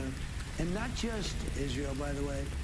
Qatar, Saudi Arabia, UAE, countries that were shocked.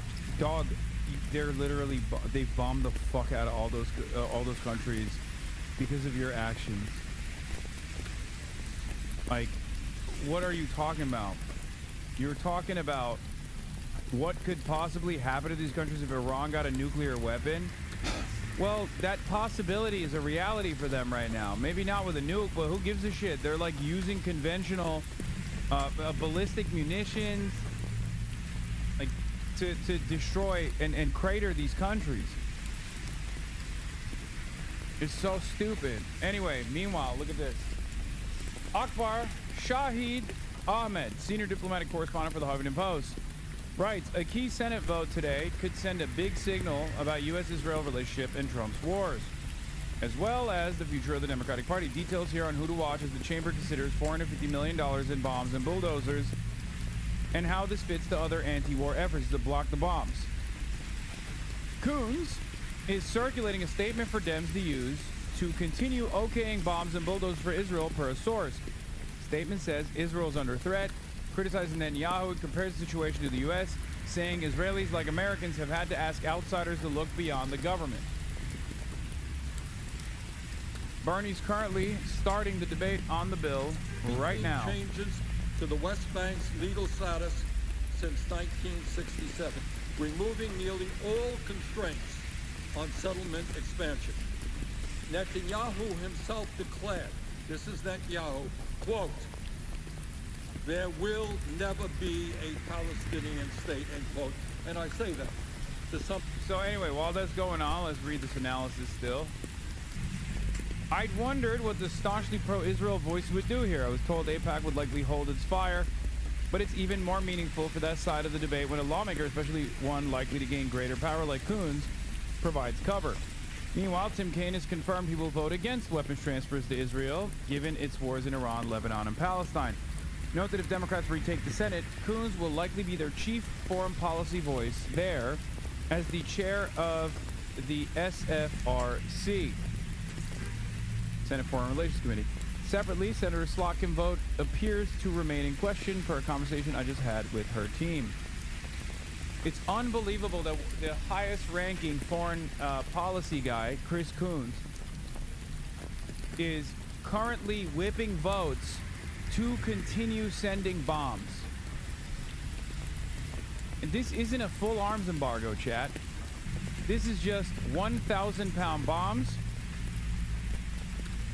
and bulldozers that Israel uses to destroy homes in the West Bank and in Gaza, and now in Lebanon as well. $450 million worth.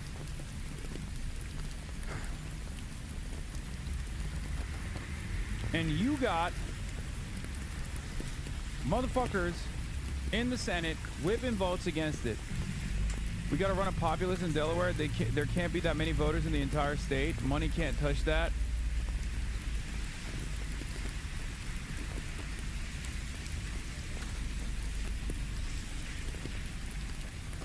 The Israel weapons sale votes are scheduled for 6:20 p.m. First vote will be on the bulldozers, and then the second one on the dumb bombs. So first vote's going to be on prohibiting the $151 million sale of 12,000 BLU 110 AB general purpose 1,000-pound dumb gravity bombs and related logistics and technical support services. And the second one, or the first vote, will be on the prohibition of the $295 million sale of D9R and D9T Caterpillar bulldozers, spare and repair parts, corrosion protection, publications and technical documentation, pre-delivery inspection, the U.S. government and contractor support, technical and logistics support services, storage, and other related elements of logistics and program support. At a time when this is a 90-10 issue, you still have fucking Democrats, some very significant Democrats, mind you, actively trying to whip votes and release communiques on how to vote in favor of Israel, to vote in favor of sending these weapons to Israel, and what to say in the aftermath.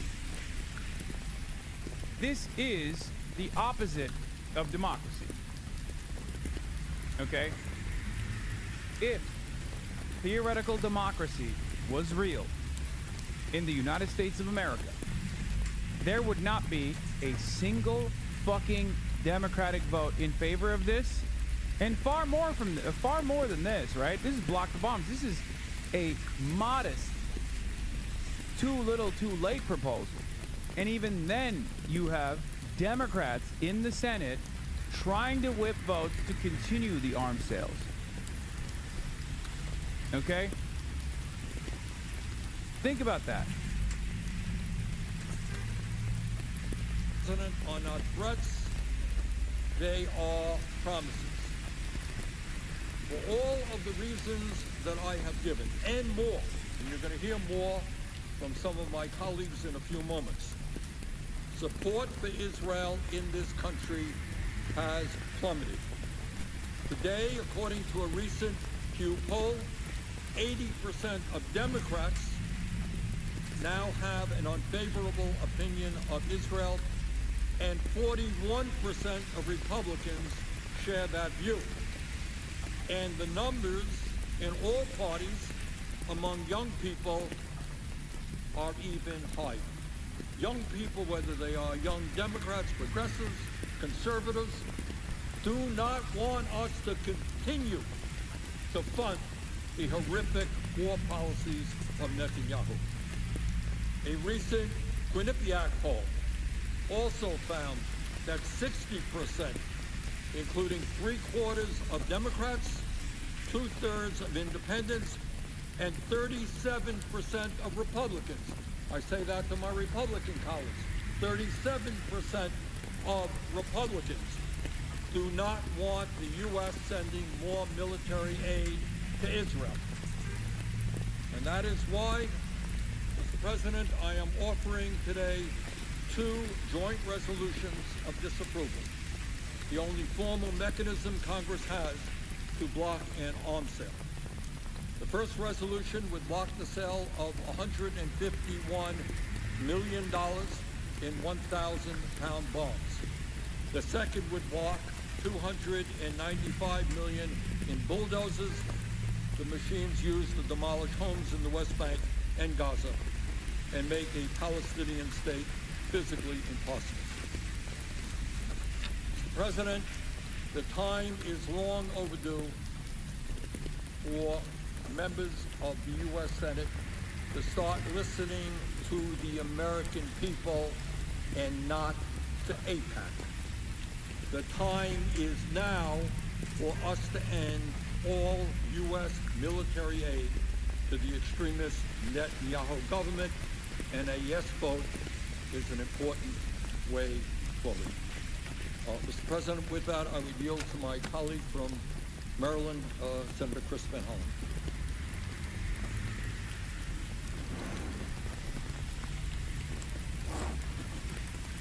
Mr. President, I recognize the senator from Maryland.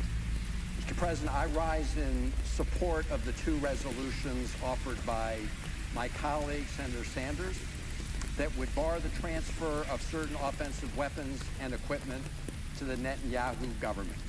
Specifically, these resolutions would block the transfer of 12,000 1,000-pound bombs and 132 armored bulldozers, valued at more than $446 million and funded entirely by American taxpayers. Mr. President, we cannot continue to provide a blank check to the Netanyahu government as it continues to use U.S. weapons in violation of U.S. and international law. As I've long said, Israel was justified in its war against Hamas after the horrific attack of October 7, 2023. But the Netanyahu government is not justified in imposing collective punishment on all the people of Gaza. As Senator Merkley and I wrote in our report after traveling to the region in August 2025, and I quote, "The Netanyahu government is implementing a plan to ethnically cleanse Gaza of Palestinians. America is complicit." And now, as Senator Sanders indicated, Israeli leaders are saying out loud they plan to apply the same plans in southern Lebanon as they implemented in Gaza. Senator Sanders mentioned threatening what they did in Khan Yunis. As recently as March 31st, Israeli Defense Minister Katz said that, and I quote, "All homes in Lebanese villages near the border will be destroyed in accordance with the Rafah and Beit Hanun model in Gaza," unquote. Well, colleagues, I visited Gaza. I visited the Gaza crossing, the Rafah crossing twice, along with my colleague, Senator Merkley. First in January 2024, when Rafah's population had quadrupled from pre-war levels to more than 1 million people who've been displaced within Gaza, from northern Gaza. And then we traveled to the Rafah crossing in August 2025, after the IDF's offensive against Rafah, one that the Biden administration claimed that they tried to stop.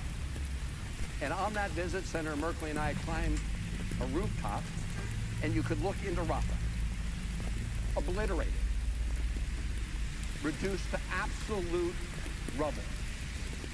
And as we were told by former IDF soldiers, eyewitnesses who had the courage to speak with us, Israel has systematically dismantled essential infrastructure and wrought near total destruction of civilian sites throughout Gaza, including through the use of these bulldozers and 100,000-pound bombs. And now the Israeli Minister of Defense says they're going to do the same thing in southern Lebanon. And indeed, since Mark Kelly's also voting to block the bombs. And he was an annoying force for Israel as well. The astronaut himself. Mark Kelly is a 2028 hopeful, says he will support the efforts to block weapons for Israel. Remember, this is not even like a full embargo or anything like that. This is not even like denying any like significant amount of aid or anything. This is just like one delivery of 1,000-pound bombs and bulldozers. Big, Akbar says, I recall Kelly being one of the few Dems to enthusiastically applaud Netanyahu less than 2 years ago at the height of the atrocities in Gaza. That he, as a moderate with a finger in the wind, is taking this position is bad news for those seeking unconditional support to Israel. But if I had told you a year ago that our pilots, men and women, would fly in Iran, who would have believed it? Said Prime Minister Netanyahu. Went on to say, if I had told you a year ago that the United States of America, the strongest power in the world, would fight by our side, shoulder to shoulder, wing to wing for nearly 40 days against the common enemy, who would have believed it? And then Prime Minister Netanyahu went on to say, all this happened because we initiated... Yeah. I mean, yeah, even J Street's talking about like ending unconditional aid, which is bullshit, but like, you know, important to note, I guess. Polling, majorities in Arizona, California, Colorado, and Michigan support the Senate vote today to block $450 million in bombs and bulldozers to Israel. Majorities in each say Iran war benefits Israel more than the U.S. Pluralities in each say Israel is committing a genocide. Polls released Wednesday, April 15th by IMEU Policy Project and conducted by Data for Progress found that 58% of Arizona voters, 67% of California voters, 61% of Colorado voters, and 53% of Michigan voters support the resolution the Senate will vote on today to block President Trump's delivery of 12,000 1,000-pound bombs to Israel. 54% of Arizona voters, 65% of California voters, and 57% of Colorado voters, and 52% of Michigan voters also support the resolution to block Trump's delivery of the bulldozers. Israel has used these bombs and bulldozers to destroy homes and kill civilians in Gaza, West Bank, and Lebanon. That's why I say our work continues, but the part of this process that's supposed to be easier is the part where the senators are supposed to be responsive to these needs. And when you got majority positions like this, Republicans from these states should also be blocking these bombs. They, of course, won't do that. But there should not be a single Democrat. Because remember, these are majorities, sometimes overwhelming majorities. Okay? Which means that there are Republicans in favor of it as well.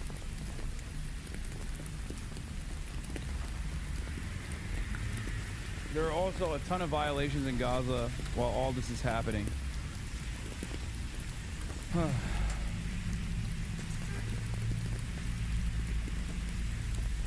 Are you saying this is becoming a wedge issue? It's not even a wedge issue.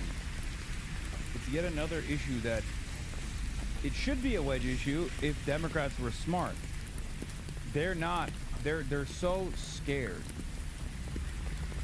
They're so fucking terrified of going against Israel that it can't even become a wedge issue when it should be. Administration in this illegal war.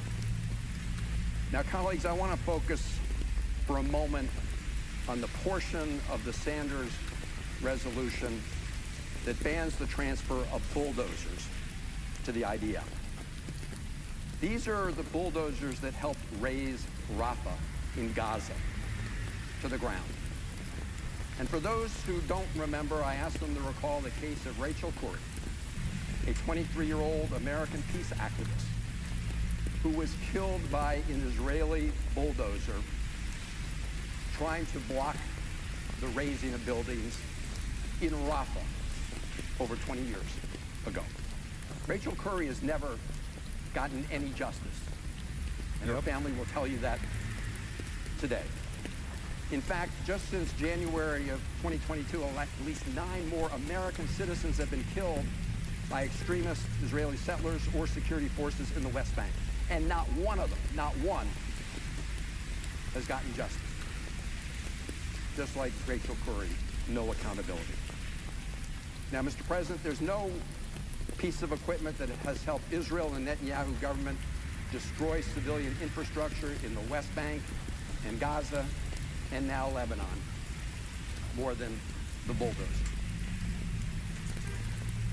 Just look at the titles of some of the reporting coming from what's happening about southern Lebanon. Guardian title, "Everything's gone.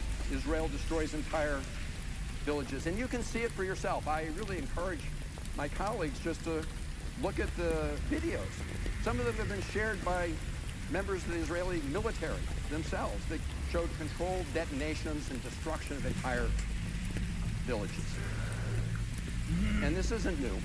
During the last war in Lebanon, Amnesty International documented how the Israeli military carried out extensive and deliberate destruction of civilian property across almost the entire Lebanese border with Israel, including 10,000 structures, primarily through the use of manually laid explosives and bulldozers.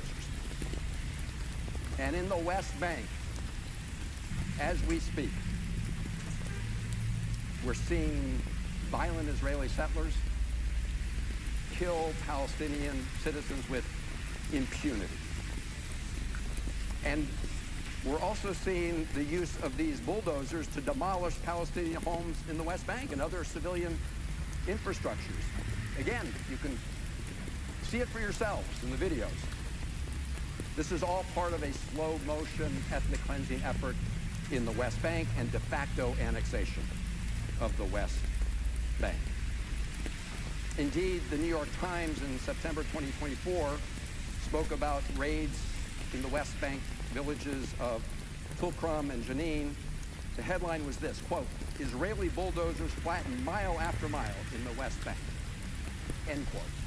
In total, since the Gaza war started, Israeli authorities have demolished at least 4,900 structures in the West Bank and displaced 9,000 Palestinians there. And as this has gone on, so has settler violence, often with the complicity of the IDF in the West Bank. This over 1,000 Chris Van Hollen. Palestinians. Another one of my 230 children have been killed. Another one of these senators that I really like that's been incredibly impressive.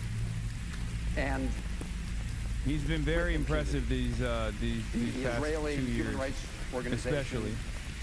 Yezdin, said that between 2005 and December 2025, that's a 20-year period, more than 93% of police investigations into settler violence in the West Bank concluded without an indictment.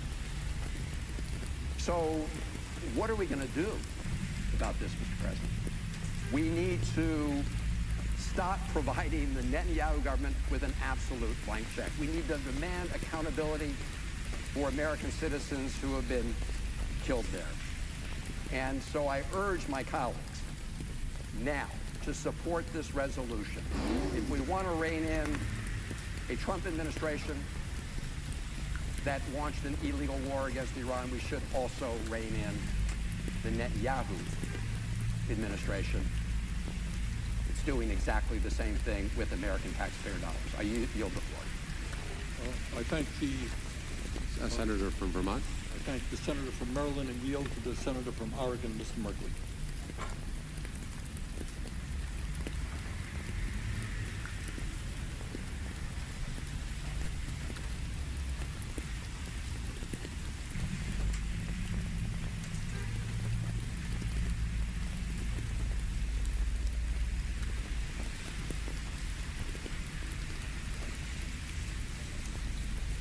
Make Oregon proud. Oregon has a senator from Oregon.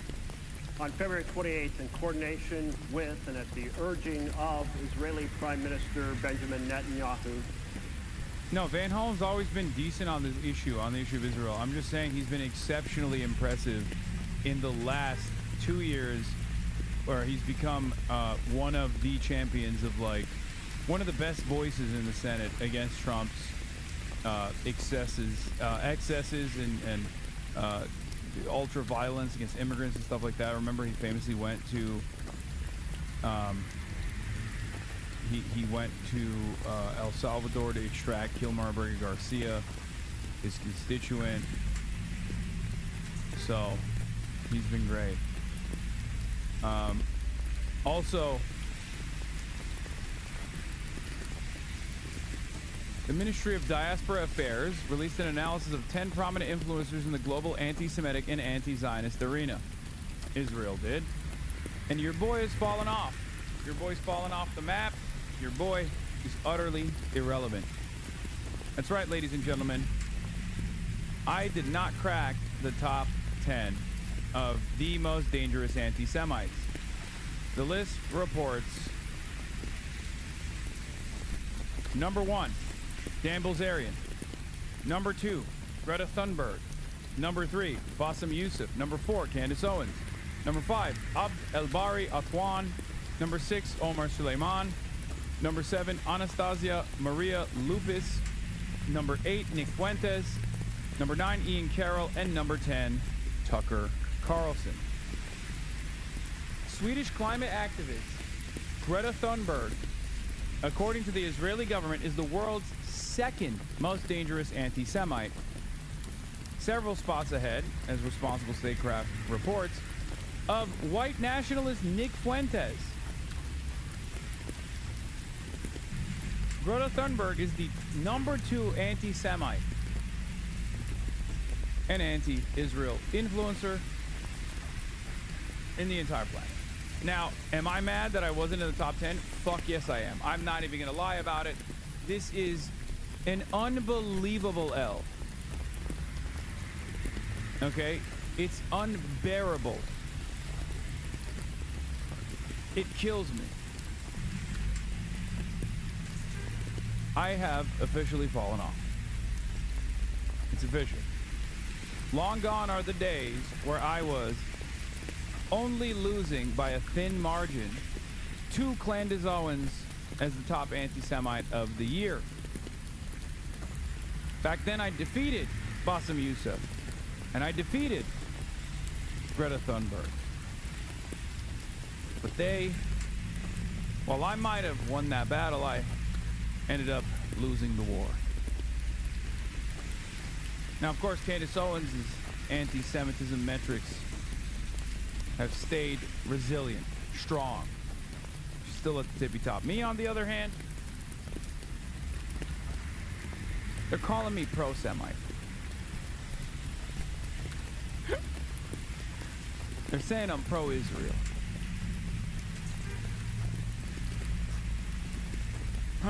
The report contains an analysis of 10 prominent influencers of the global anti-Semitic and anti-Zionist arena in 2025 who were selected based on both the severity of their actions/statements and the scope of their influence.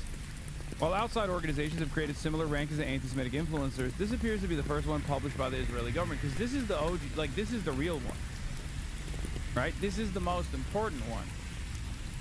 Because this is the one that the Israeli government has released. They might as well call me Zionabi. I'm beginning to realize this is probably how Felix Biederman feels every time people yell at me and say I'm a vicious anti-Semite.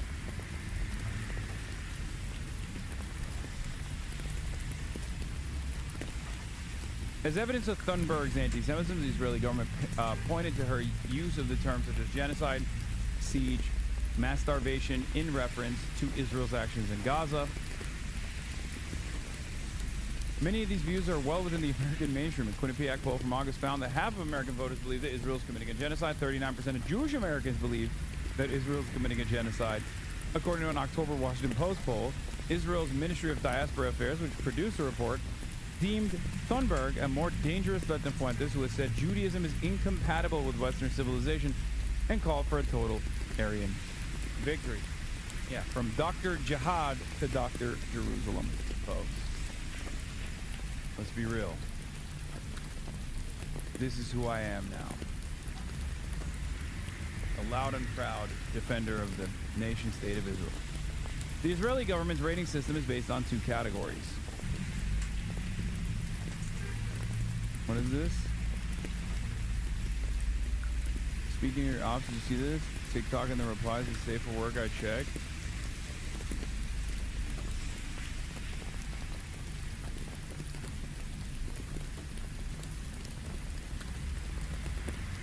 How is this my ops?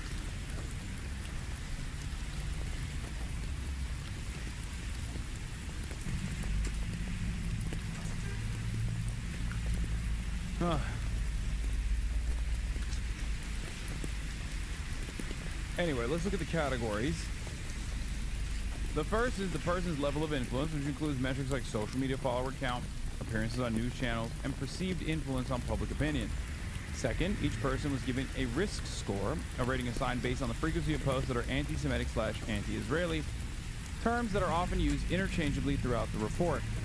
The list also includes comedian Bassem Youssef, a frequent critic of Israel's actions in Gaza, and a conservative political commentator, Tucker Carlson, who appears to score quite low on the Israeli government's own risk score. Influencer Dan Bilzerian, who has said he wants to kill Israelis, tops the list.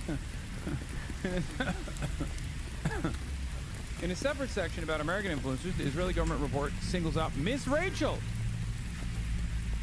Wait, there's an American one too, and I'm not in the American one either? I'm not even on the American top 20?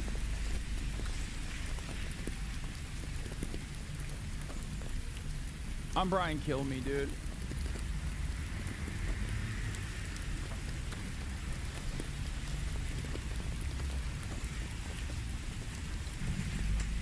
Miss Rachel, a YouTuber with 20 million subscribers who makes educational videos for toddlers as one of the most influential supposed anti-Semites. Miss Rachel's misdeeds include publishing content dealing with the humanitarian crisis in Gaza, highlighting alleged harm to civilians and children, and condemning Israeli military actions. The report also says Miss Rachel has promoted fundraising campaigns for emergency aid for children in Gaza and other conflict zones. Wow. Unbelievably anti-Semitic of her. Anti-Semitic incidents frequently spiked in retaliation to Israeli military action, according to the report. In Australia, the Bondi Beach shooting was the only significant spike in anti-Semitic discourse observed during 2025 that is not related to Gaza. In the United States, according to the report, there were significant spikes in anti-Semitic discourse on X after Israel breaking the ceasefire in Gaza in March. U.S.-Israeli military attacks in Iran in June, and Israeli airstrikes in Doha in September. The report also asserts that there's a clear link between Israeli actions in Gaza, Lebanon, and the wider region and levels of anti-Semitism. It's not because of Israel's actions, but because of war imagery, humanitarian narratives, and political campaigns. I'm genuinely butthurt, dude. Like, do we have the American list? Do we have the American list? I need to look through the American list.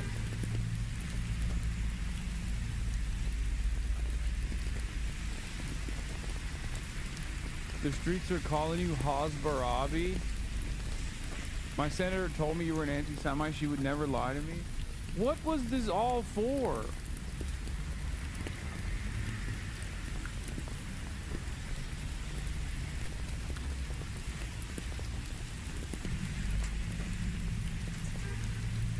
Speaking of your ops, did you see this? Look in the replies this time. What? What? Where's the... What? Oh, they're adding Stacy K and Neera Tanden? Yes, I saw. Handful of FIU students have been hit with conduct charges after holding an anti-ICE protest on campus. That's my op? Is that what you're saying? Why the fuck would I care about Stacy K or fucking Neera Tanden? Neither of these people are my ops. I don't think about them at all. And neither should you. I'm actually far more invested in this top 20 anti-Semitism list that the Israeli state put together. It's like genuinely disturbing that I'm not part of it. It fucked me up. Am I even Dr. Jihad? New wanted posters and you're basically Chopper? Yeah. I'm basically Chop. Damn, I'm fucking clicking on an Israeli government website. This has got to be a... I don't want to click on the Israeli government website. I feel like that was just loading up malware into my PC.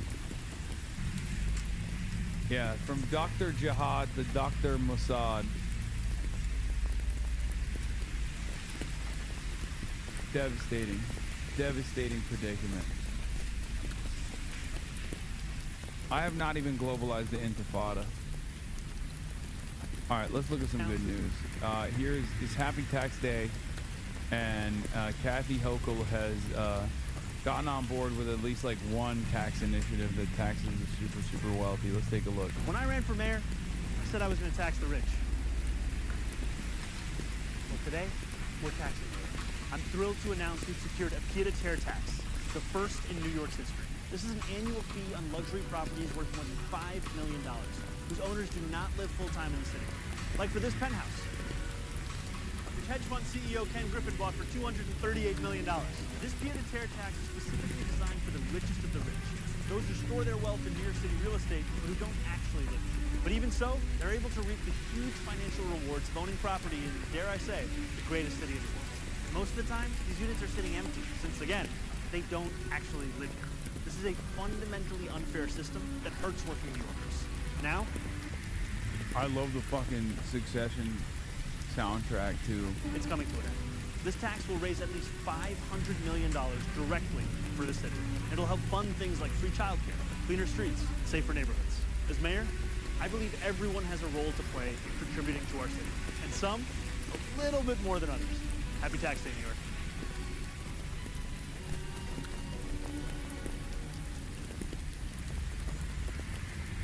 They're doing the damn thing, dude. They're fucking doing the damn thing.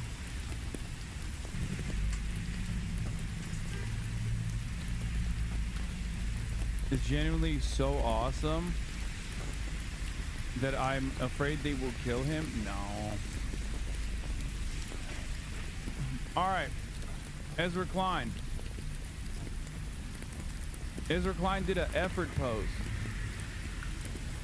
That's an hour and 30 minutes long, titled Reckoning with Israel's One-State Reality on the Ezra Klein Show. Kind of want to watch this, but we also have the Ilhan Omar appearance as well.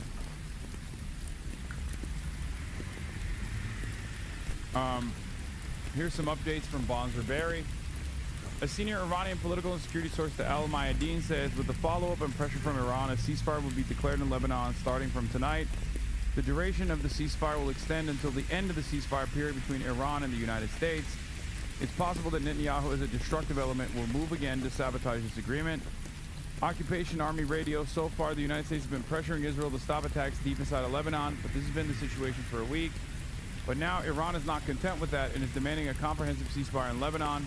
The most important question that remains unanswered: will Iran succeed in imposing, through the United States, on Israel a forced ceasefire in Lebanon, and thus linking the end of the war in Iran to the end of the war in Lebanon? I see Al Jazeera is reporting that Israel may have already rejected the ceasefire request, but it is unclear at the moment as Netanyahu is in a meeting right now discussing it. Financial Times says the cost of repairing damaged energy faculties in the Gulf ranges from $30 to $50 billion. From earlier in the day, Khan said Israel does not reject the American request to temporarily ceasefire in exchange for a commitment to return to fighting if an agreement is not reached with Iran, as long as Hezbollah's firing stops. Channel 13, it seems that Washington responded to the Iranian request to ceasefire in Lebanon as a condition for the resumption of negotiations. Fighting continues in Bint Jbeil ahead of a potential ceasefire. Al-Manar correspondent says helicopters evacuate a number of wounded Israeli army soldiers from southern Lebanon. CNN, the UAE has summoned the Iraqi chargé d'affaires in the country following attacks launched from Iraqi territory. That was earlier in the day.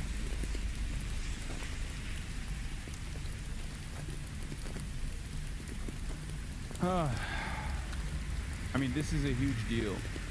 Like I said, it was the most pivotal demand. More so than even sanctions relief. Sanctions relief is a necessity. But this is forcing America through military pressure to restrain Israel.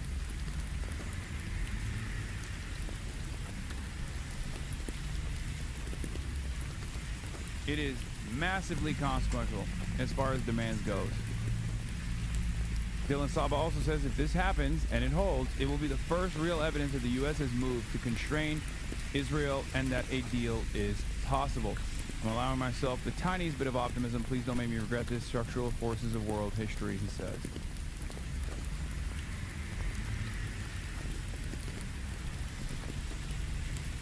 On that note, let's get to Ezra Klein. I've been trying to think about how to begin this episode, which is a very, very tricky one. And I found myself thinking about a debate I heard a lot in 2023 and 2024. You would hear these chants and see these signs. From the river to the sea. From the river to the sea. And it flared into this huge controversy. Free Palestine from the river to the sea means get rid of all the Jews. No, from the river to the sea means the land in between is free. Everyone in between is free. No, this is a genocidal chant What was always so strange to me, so backwards about this focus on college campus protesters, was that there was this reality people weren't really admitting. That there is one power, from the Jordan River to the Mediterranean Sea. That power, that sovereign, which if you travel in that area, I have, is just visually undeniable, is Israel.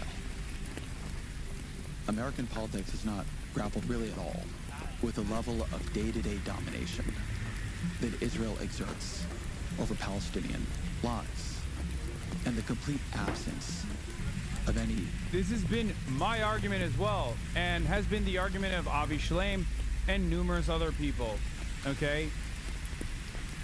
It already exists. A one state already exists. It's just currently an apartheid state. So the argument should move towards the abolition of said apartheid state. If you can get to a binational commitment in the process, great. But the goal, first goal should be to recognize that Israel currently operates as a sovereign nation. It is one state. Horizon at all for that to end. And this was true before October 7th. In early 2023, the political scientists Michael Barnett, Nathan Brown, Mark Lynch, and Shibli Talhami published an edited volume called The One State Reality. Their argument, which they also made in a very controversial foreign affairs piece, was that, quote, Palestine is not a state in waiting, and Israel is not a democratic state incidentally occupying Palestinian territory. All the territory west of the Jordan River has long constituted a single state under Israeli rule, where the land and the people are subject to radically different legal regimes, and Palestinians are permanently treated as a lower caste. What they were saying then is that the hope of a two-state solution in the future had become a way many in America particularly avoided reckoning with the one-state reality of the present. That reality was not accidental. It was not... I can't believe Ezra Klein is literally a neo-Nazi of the highest order now. The level of anti-Semitism in every orifice of this video this is the protocols of the elderly Zion. Is it? Am I glorping again?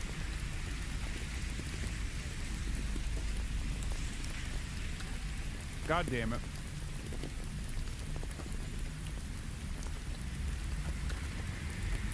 If only Israel knew that this video was out there, they would have placed Ezra Klein as the #1 anti-Semite.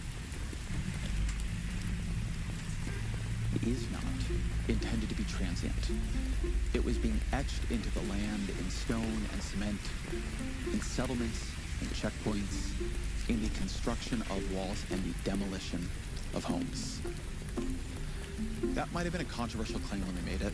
What has happened since October 7th has made it an undeniable reality. Israel now occupies more than half of Gaza. The more than 2 million Gazans have been herded into less than half of the land they formerly occupied. And Gaza, it should be said, was already one of the most overcrowded places on Earth. The conditions Gazans now live in, they're hellish. And there is no near term, there's no imagined, there's no envisioned relief. This is and it remains collective punishment. Hamas, not the children of Gaza, attacked Israel on October 7th. The conditions the children of Gaza now live in are not, they're not moral. In the West Bank, Israel has choked off money to the Palestinian Authority. It has built settlements, chosen to build settlements. There's gonna be hang-ups, no matter what. All you gotta do is connect it. Now that you have recognized this reality that has existed for 80 years, just connect it back to why Hamas exists, and then you understand why October 7 happened. It's that simple. Because And I think this was important of a conversation for me to have with the pod jobs. Like, I don't think liberals ever think about this stuff. Like, they in their minds, they don't see members of the Palestinian resistance and the militancy as the orphaned sons, victims of Israel, that chose to take up arms after years and years of trying every other avenue, exhausting all other options. Okay? They see these forces as somewhat of an alien force. They're not. Every single person that has taken up arms against the state of Israel, the apartheid state of Israel, is Palestinian.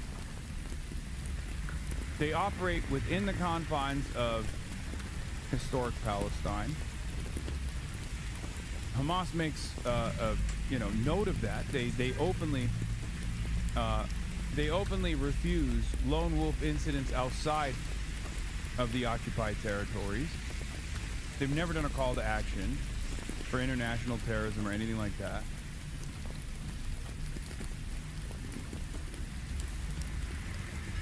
At a record pace.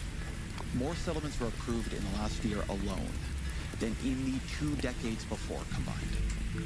Israel has protected a terrifying rise in settler violence and military violence towards Palestinians. There is no doubt, if you go there, who rules the West Bank and is... Bro, I'm eating chips. Oh my God, why?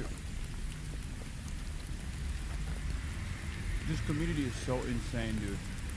The one time I eat something different that I normally don't eat, everyone's like, what are you eating? What are you eating? Show me what you're eating. Can you share? Can you share with me?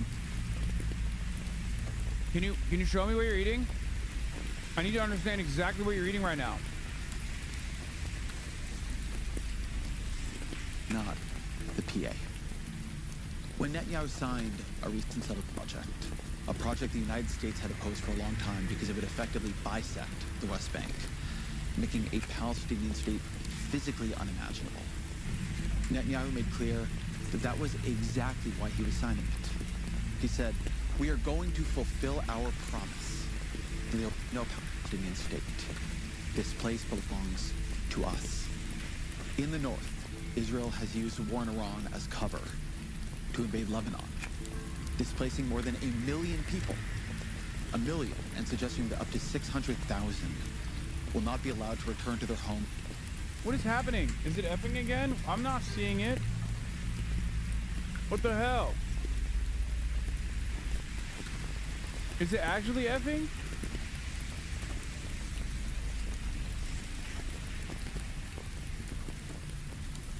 Barely? Until Israel has established its security zone, whatever that proves to be, and that it is decided that Israelis in the north are safe.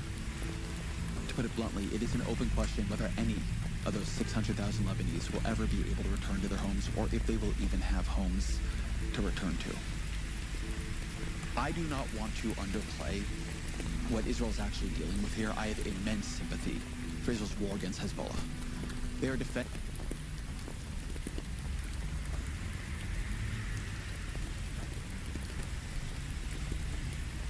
Bro, I don't understand. Like, how? This is what, it doesn't make sense. It doesn't make sense to me. We're like, Israel is doing unlimited cruelty to millions of primarily children, like millions of Palestinians that are majority kids, right, under the age of 18. It's just constantly slaughtering children, constantly engaging in territorial acquisition, doing pogroms in the West Bank, doing it openly, in violation of all rules, but also it's doing it in Lebanon. But I totally sympathize with, blowing up and fighting against Hezbollah.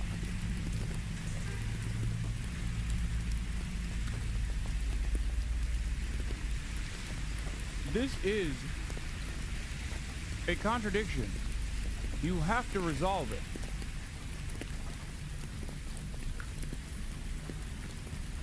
You have to resolve this contradiction. because it doesn't make sense. You're literally, like, the alternative is to basically say, you know, the Nazis are doing all this horrible shit. But I also understand why they had to fight back as the Jewish partisans, right? Like, the Warsaw Ghetto Uprising was very violent. Like, it's crazy. You dominate people like this, they're gonna fight back. You kill their parents, their children, their next of kin are gonna be like, okay, well, I gotta take up arms, right? Defending themselves in a way any state would, but this again is collective punishment. Those million Lebanese, they are not all Hezbollah. Israel's security challenges are very real. Its horror, its fear, its trauma after October 7th was very real. Its determination to make sure that never happened again is what any state and any people would do. Its right to reprisal against Hamas and Hezbollah were undeniable.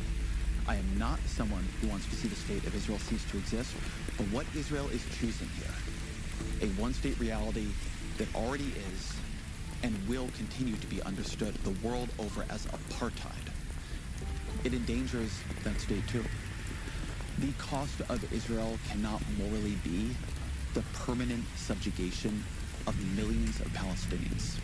In February, Gallup found for the first time, more Americans sympathize with the Palestinians than the Israelis. Among Democrats, among young Americans, it is not even close. Israel maintains support among older Americans, and it has benefited from the advanced age of the last two presidents. Their views of Israel were forged in another time, around another Israel. American politics has not yet fully grappled with what Israel has chosen to become. So what does it mean to grapple with Israel's one-state reality? To see what Israel is now, what the West Bank is now, what Gaza is now, what Lebanon is now. Bro, I don't, like, I guess it's good that he's saying some of this stuff, but it just doesn't make any sense. Like, some of the things that he's front-loading the conversation with make the rest of the conversation look ridiculous. Like, you describe this horrifying reality that not just Palestine, but like every Lebanese person has to exist under. And then you're like, but people fight back. And I totally am sympathetic to the reasons as to why, when people do fight back, the people that voted for this reality feel really sad. And also, what I'm really predisposed with is that it's endangering Israel's security. It's like, okay, well, yeah, but that shouldn't be the focus here. Like, we're beyond that at this point, right? Like, we have to be hostile in our approach to a country that is doing all of this, right? Unless, in some weird way, you just don't fully see. I'm not blaming Ezra Klein for this. I'm not suggesting Ezra Klein feels this way, but, like, maybe you don't fully recognize that the people that are being dominated are like human beings. And if that's not the case, if you don't have that sort of hang up, some implicit bias there, then there is a contradiction you have not resolved. Without illusion. Shibli Telhami is the Anwar Sadat Professor for Peace and Development at the University of Maryland, College Park. Mark Lynch is the Director of the Project on Middle East Political Science at George Washington University. Lynch is the author most recently of America's Middle East, The Ruination of a Region, but together they were two of the editors on that 2023 book I mentioned, The One State Reality. As always, my email, EzraKleinShow@nytimes.com.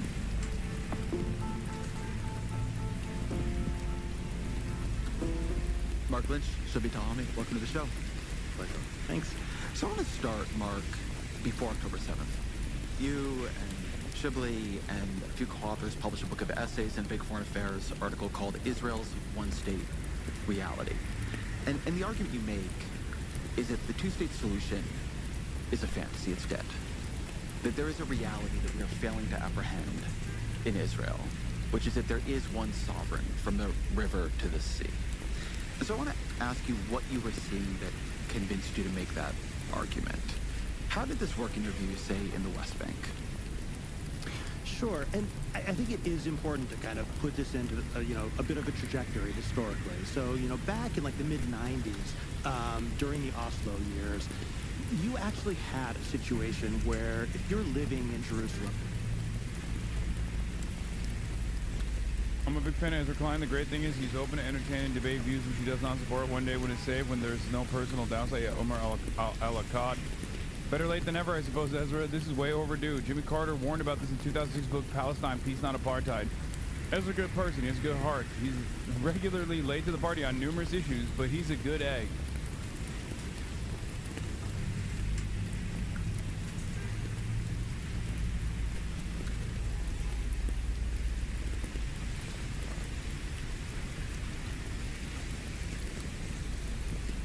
That's exactly what it is. Liberal Zionism is an oxymoron because they want an ethno-state but also want the support of progressives, and as progressives start coming to terms with the truth, they get put into an increasingly contradictory position. Yeah, I mean, Israel is, for all intents and purposes, definitionally a Jewish supremacist ethno-state, right? And it's not like an ethno-state in the way that, Japan is an ethno-state. Or rather, it's in the process of designing its ethno-state, and it's as if the Japanese haven't slaughtered the entire indigenous population thus far. It's happening in 2026. That's the big problem, right? It would have been a problem if it happened in the 10th century or 12th century. It would have been a problem if it happened in the 16th, 17th century. But unfortunately for Israel, it's happening right now. It's like completely untenable, completely at odds with the New World design, especially post-World War II. Right? An ethno-state is not simply just a state that happens to mostly contain one ethnicity. Lebanon is not an ethno-state. Neither is Iraq, Jordan, or Egypt. An ethno-state, for Israel specifically, a Herrenvolk democracy, is a state that builds its politics on representing one group. Exactly. The Israeli Basic Law literally defines the existence of the state of Israel as being for the self-determination of Jews alone. Jewish immigration is prioritized above all others. Marriage is defined by Jewish courts. Israel subsidizes settlements. That is an ethno-state. Israeli Arabs can vote and are tried by civil law, but they are baked into the system as an inherent minority. There's a reason that Israel won't also enfranchise their brethren in the West Bank and Gaza. Like, it's so crazy.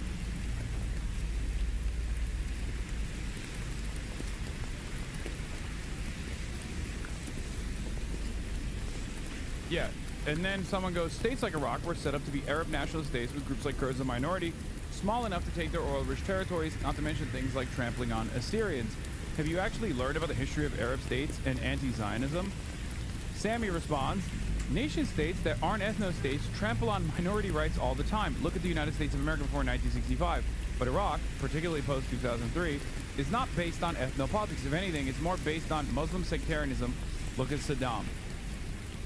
Like, they will refuse, people who want to defend Israel, refuse to recognize Israel's ethno-state status, but then will turn around and be like, well, there are problems in other countries in the region too. It's like, yeah, there are. None of which is anywhere close to as solidified, as legalized, as systematized as Israel's apartheid. And that's not just the Israeli apartheid that exists within the Green Line. We're talking about the entire territory that it currently occupies militarily, which, yes, includes Gaza and also certainly the occupied West Bank.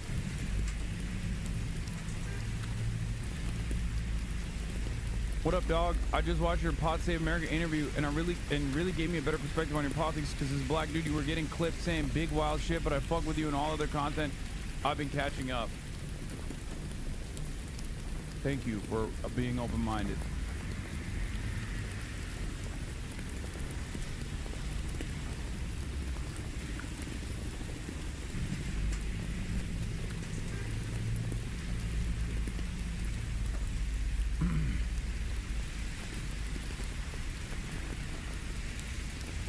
Jerusalem, if you're living in Ramallah, if you're living in Nablus or Jenin, you can actually feel a state emerging around you. You can see the Palestinian legislature is actually active. They have ministries. The checkpoints are coming down. You're able to travel. If you have an olive oil business, you can actually load it in the back of a truck and sell it.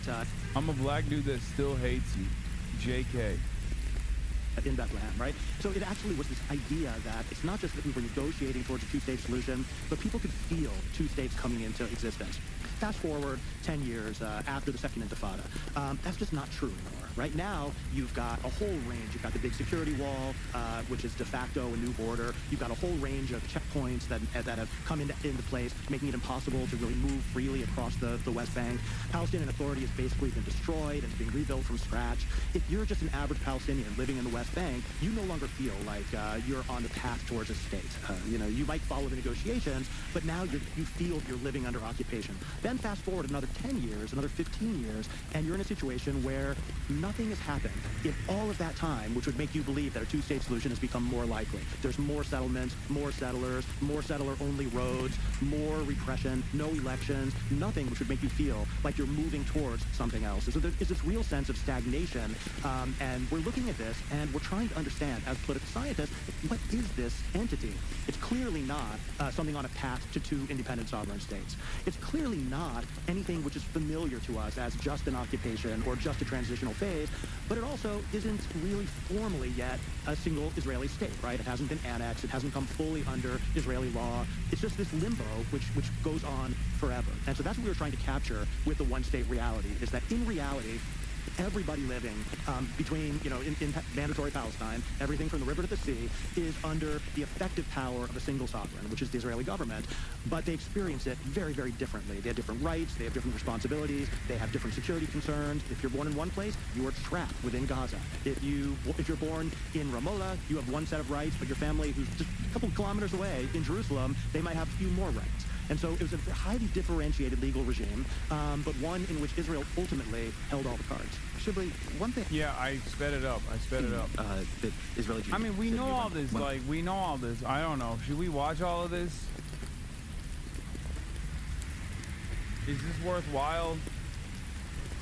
It's just... They're just describing apartheid. I feel like I've covered this extensively for so many years that I don't think there's anything new here. But what I am actually interested to find out is, how Ezra Klein manages these contradictions, right? Because, we know all this stuff. I just want to know how he squares this circle. It's not for us. I don't think it's for this community necessarily, because I feel like this community is fairly aware of what the hell's going on in Israel. The only new thing about it is that the liberal eyes will be watching it. He's a careerist and cynical? I don't think so, because if he was a careerist and cynical, he wouldn't even do this. Even at this stage, he wouldn't do this. I think we often forget how unbelievably propagandized the average person is. Maybe because we've been able to overcome this propaganda, that we take it for granted, that we forget, dude, when I hear people say, hysterical shit about me, I'm a Jew hater, I want to kill every Jewish person, or whatever the fuck people are lying about, insane shit, right? Sometimes it's hard for me to look at that and be like, you can't be, you sincerely believe this? No shot, right? But then I'm reminded, no, there's hysterical ass motherfuckers out here, especially because it's racist. It's racist. Racism is a hysteria. Racism is a hysterical approach. So, of course, some of these people sincerely believe this nonsense, right? So you have to remember it. If someone is totally, completely inundated with one-sided propaganda, especially in a society where there's no reflection on the humanity of the victims, because for the last 25 years, America has also been pumping unlimited Islamophobic propaganda through its airwaves in an effort to justify the global war on terror and the domestic surveillance state that we designed around it, where there was this this convergence of anti-Arab and Islamophobic interests in America that never forces you to reconsider the humanity of the victims of Israel in a country that is as white supremacist as the United States of America, that often has historically collateralized black and brown bodies. It's quite difficult for people to check themselves and go against the 20, 30, sometimes 40 years of propaganda. That's why there's this generational breakdown. Because if you're under the age of 35, if you're under the age of 45, you haven't seen the maximum faucet of propaganda, right? At 49, he says something about Hamas. Let's hear it. A couple things about this, and particularly when we're thinking about, in Iran war, a country with 93 million and huge geographically, how Israel had such a small, tiny place that it had been controlling, really dominating for decades, with only a few thousand fighters underground, who couldn't really, despite the fact of leveling the place, that they're still even in existence is really should send a message. And they obviously weakened, dramatically weakened, and they're weakened economically. They can control internally, and they're asserting themselves internally because there's no alternative right now to them internally. But their capacity to wage war across borders is obviously very, very limited. I do think that the mindset, though, well, now we have them, and we now can prevent them, is just so flawed, because it's not Hamas. Of course, we know what it is, and yes, the Israelis want it controlled. But you look at the history of this conflict or any conflict. Hey, if it's not Hamas, it's going to be something else. You've created so many tens of thousands of, Yes, and that's how Hamas was created too. One of the things that people very quickly recognize, at least some Americans that I saw, which was surprising, is like the notion that, yeah, okay, you kill everybody in Hamas and then you kill a shit ton of people in the process.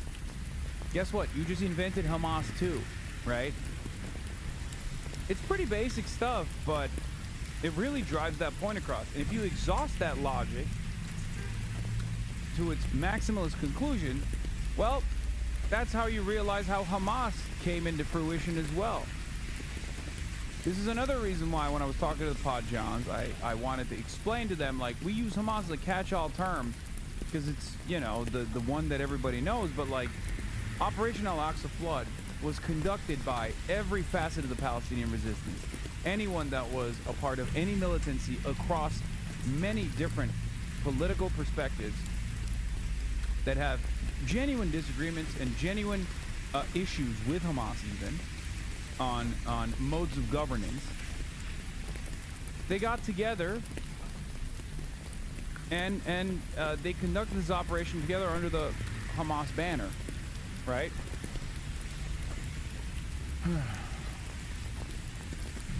So it's not Hamas, it's just the Palestinian resistance. And you have to, at some point, recognize why that resistance exists.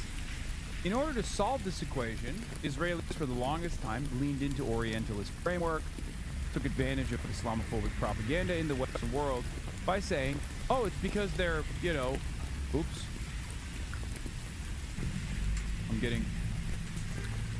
I'm seeing it. I don't know what the fuck's going on. It's not on my end. But those blips are taking place.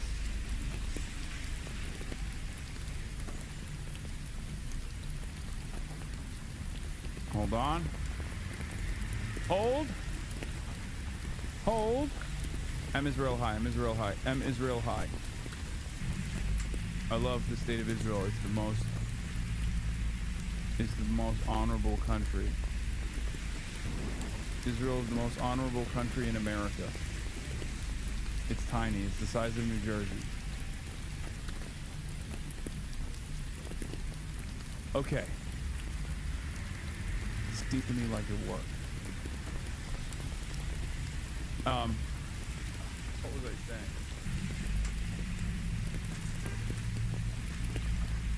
Where the fuck was I? Oh, it's broken again. Right on cue. Right on cue. Hold on, let me text the group chat again.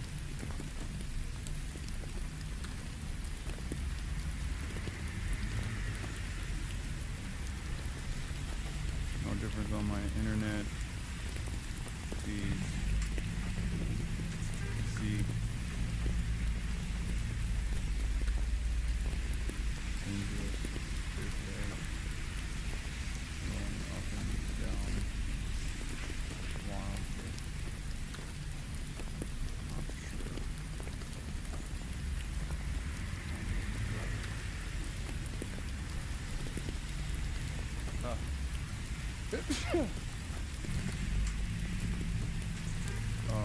Oh God.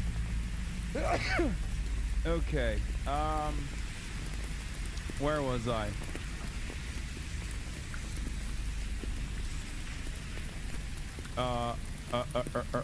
Okay, so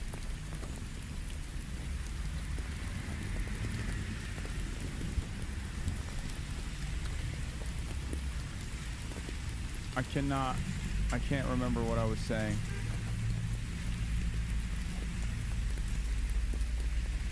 Science you, not bless you. Did Israel get a hold of your internet? Maybe.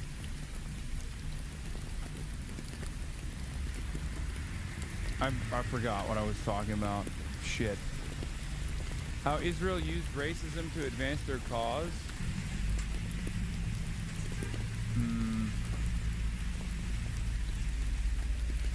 Oh, Palestinian resistance.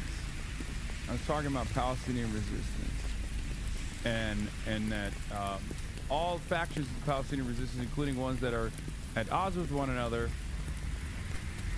got together and fought against Israel in the Al-Aqsa flood. They all conducted this the campaign together, right? Now,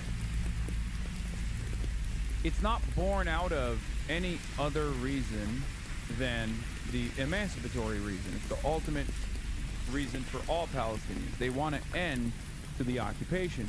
But Israel obviously doesn't want to recognize that. So what they do is lean into Islamophobic narratives and Orientalism in an effort to say, oh, why did October 7 happen? Because these guys are all Hamas, and Hamas is all a bunch of rapists, barbarian, anti-Semitic monsters. Like, they did this because they're anti-Semitic. Okay? And that's a lie. Not only is it a lie, but it's also an incredibly easy to disparage lie as well. Because, like, this isn't to say that there aren't anti-Semitic opinions. I'm sure there are. There's obviously also reasons for why, you know, certain people in Palestine might be anti-Semitic. You know, considering that Israel calls itself a Jewish state, dominates all these people, and says they're doing this for Judaism. They bring, you know, they put up menorahs in occupied Gazan territory that they've destroyed. They carved the Star of David on the cheek of a Palestinian prisoner, a kidnapped Palestinian. They carved the Star of David in the remainder of a crater that used to be an apartment complex that they blew up with their bombs, dropped by fighter jets that have the Star of David on the side of it. Right? So I'm sure there's at least some anti-Semitism.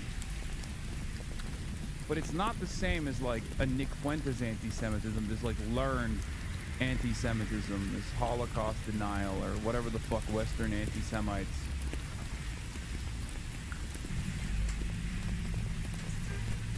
believe. Okay?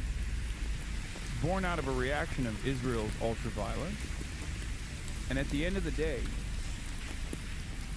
Palestinian militancy is not resisting against the Israeli occupation because they're anti-Semitic. They're resisting because they want freedom.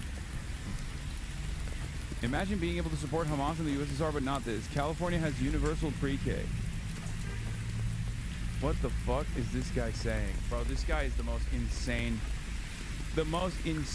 poster. What is this? Greatest democracy ever? Democrats planning to run in November's midterm elections have been advised not to antagonize pro-AI campaign groups that amassed more than 300 million to fight for the industry's priorities. The warnings by top party consultants, corroborated by people close to 4 different campaigns and party strategists speaking on the condition of anonymity, come despite internal polling for Democrats showing widespread public support for tougher AI rules.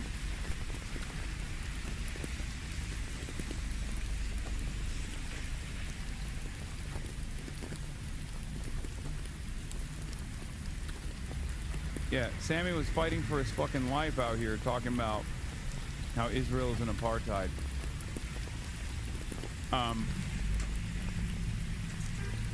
The problem of Israel, in 2 sentences, is this. The entire state depends on the existence of a permanent Jewish majority. If non-Jews become the majority, Israel as we know it collapses into chaos. Arash Azizi says, there's almost no state in the world that wouldn't face a crisis if a strong ethnic majority somehow became a minority. If Germany became 60% Turkish overnight, the country would go through crisis. Sure, this is why the nation state is wrong, but the system of government would stay the same. Courts would stay the same. Citizenship regimes would stay the same. The same isn't true with Israel. Like, Israel's primary focus is to maintain a Jewish demographic majority against all odds. Okay? If tomorrow somehow the Palestinian citizens of Israel, those who the Israeli state has designed as Arab, somehow had a higher population increase, they would work to collapse that. They would work to stop that, 100%. It's not like a secret either. They openly stated. And let's be real. We know what that looks like. We know what that advocacy looks like. We know what kind of initiatives that looks like, at least in its inception, in the United Motherfucking States of America too. Right? Right? But when they say it here, we know exactly what that shit is. Oh, it's a great replacement happening. How can a country be a serious, reliable, solid nation state without having such porous borders? How can a country maintain its national promise if it's entirely comprised of strangers? Kid Starver also said something similar. We know what that attitude is, right? It's a white nationalist framework. We know what that looks like in practice.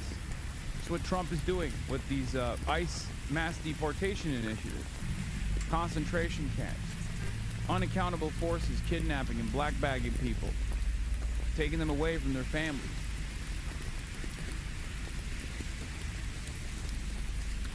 So if we recognize that as inherently fascist, and I hope some Americans recognize that as inherently fascist, I think many do, or at least they recognize it as dangerous, then understand that Israel has already accelerated far beyond that. Israel has legalized that process, where the opposite of doing that is quite literally illegal. What is this? Hasan is in Nick on Ty's Instagram post. Progressive Tushimer Hassan Pike reports this from New York Times. Oh, they didn't end up using this in the article though. But it looks cool.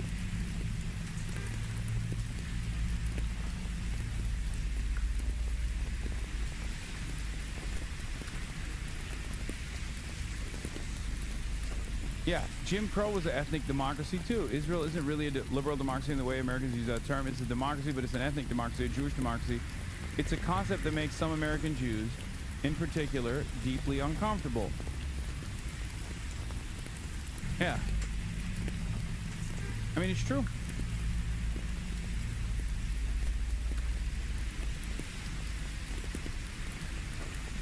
I respect the European doing white nationalism in Europe. It makes sense in an evil way, but America and Israel, it's entirely revisionist. Wait, what?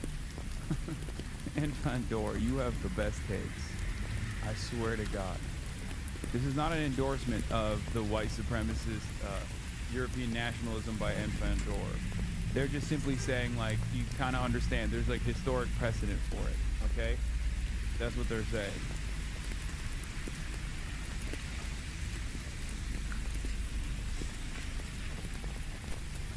Anyways, continue. You created so much devastation and ruin. And so what's happening to the next generation? Where are they going to go if you're not going to solve it politically and give them freedom? And if it's not Hamas, going to be something else. And we forget that how was Hamas born originally? I mean, Israel thought the PLO was the problem. It was secular, but it was the biggest, Palestinian movement. They started helping the Muslim Brotherhood in the West Bank. And allowing it to compete with the PLO, and the Muslim Brotherhood gave birth to Hamas, during the first Intifada in 1987. We see this book everywhere, right? So, we get the jihadis to help in Afghanistan, and then they become the biggest anti-American, force in the Middle East. The part about Hamas that I find even more troubling is this framing of the conflict. Because if you turn this conflict into a religious conflict, it's irreconcilable between Israel and Palestinians. The issue is just irreconcilable. It's a zero-sum game. And now you add to it the American religious layer. We're talking about sort of the erosion of the appeal to international law or human rights or something. I mean, there's a reason why the Israeli government had like Ron Dermer, who was the confidant of Netanyahu in 2021, said we need to rely on the evangelicals, not on American Jews in America, because American Jews are essentially too much into human rights and democracy and international law, and just to kind of rely more on this religious narrative even in the American side. So I worry about the continuation of this, the religious right in Israel, the religious right of the Palestinians, our religious right. Yo, nah. You don't even have to say the religious right of the Palestinians. That's crazy. For zero Palestinians, and I can say this with the utmost conviction, for zero Palestinians, this is a religious war. Zero. Okay? In their domestic governance, there might be some elements of like, it's not even remotely close to like Iran or certainly not Saudi Arabia or anything like that. But this crisis is an existential one. It's survival. That's precisely the reason why I always stress the importance that it's like there are Christian Palestinians like Ihab Hassan, right? There are Palestinians who might be Muslim but have issues with Hamas's government, right? And sometimes they'll even openly criticize Hamas, right? But every single Palestinian will tell you universally that the number one problem is the occupation. Okay? That's it. The number one problem that harms daily Palestinian existence is Israel. Okay?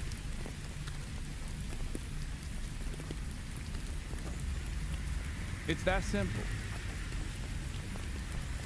The only Palestinian that will tell you that Israel is not the problem is a Palestinian that's probably being paid by the state of Israel or paid by the United States of America.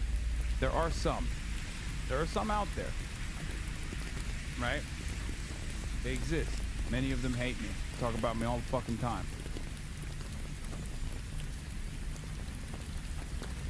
I think that's frightening too. So, Israel consolidates control over Gaza. I mean, certainly it's consolidated a lot of control over the West Bank.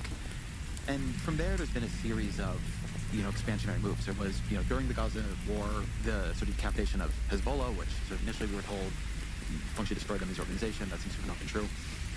They do succeed in convincing President Trump to bomb Iran's nuclear facilities. We're told. The rest of this is Not that interesting to me. What is this, Klein? Something you've mentioned a few times is that Israel's dependence on the United States, and I want to ask that if that's still true. Me. It's even more true than in the past. One more thing. Aside from the point that no country can replace what Israel gets from the U.S., much of the influence that Israel has with other states stems from perceptions that it provides a shortcut to Washington without presumption of U.S.-Israel bond. Much of that disappears. Yes, I brought this up as well. If you remember, we were talking about, like, Israel getting, Israel shopping for another daddy, right? Let's say America cuts all ties with Israel, right? Inshallah, one day. And then Israel starts shopping for a new major power that will aid them, right? No regional power will aid Israel in the absence of America. Not even Russia, I don't think. Russia is the only one that, like, could potentially, but no regional power, no major power, no great power, no world power will ever aid Israel. Because the moment that tie between Israel and America is severed, Israel loses its utility for all these other countries. Okay? It's so funny. People are bringing up other countries in the chat, like Ukraine. Okay. They're saying India. They're saying Germany. No. The answer is fuck no. First of all, with what army? With what tools? You're out of your fucking mind.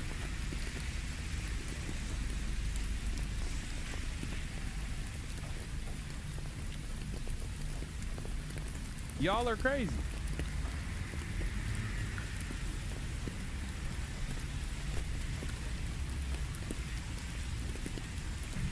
There is no alternative sugar daddy for Israel, because the only reason why any of these countries still currently deal with Israel positively and don't apply more pressure to Israel is because they see Israel as an extension of America. Okay? That's it. Some chatters are saying, how do you reconcile with the fact that they have nukes? Well, another apartheid state came down, and they too used to have nukes. And when they realized that the apartheid was on the verge of abolition, they destroyed their nuclear arms because they were worried that black people might control them. That was South Africa.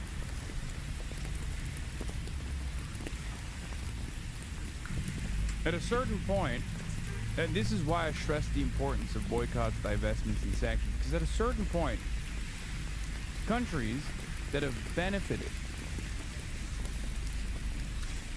countries that have benefited from being in the bosom of Western Empire, countries like South Africa, countries like Israel, will not want to let their treats go away. But if they maintain social pariah status, specifically because they're an apartheid state, you apply tremendous pressure to these countries, so much so that they're forced to recalculate.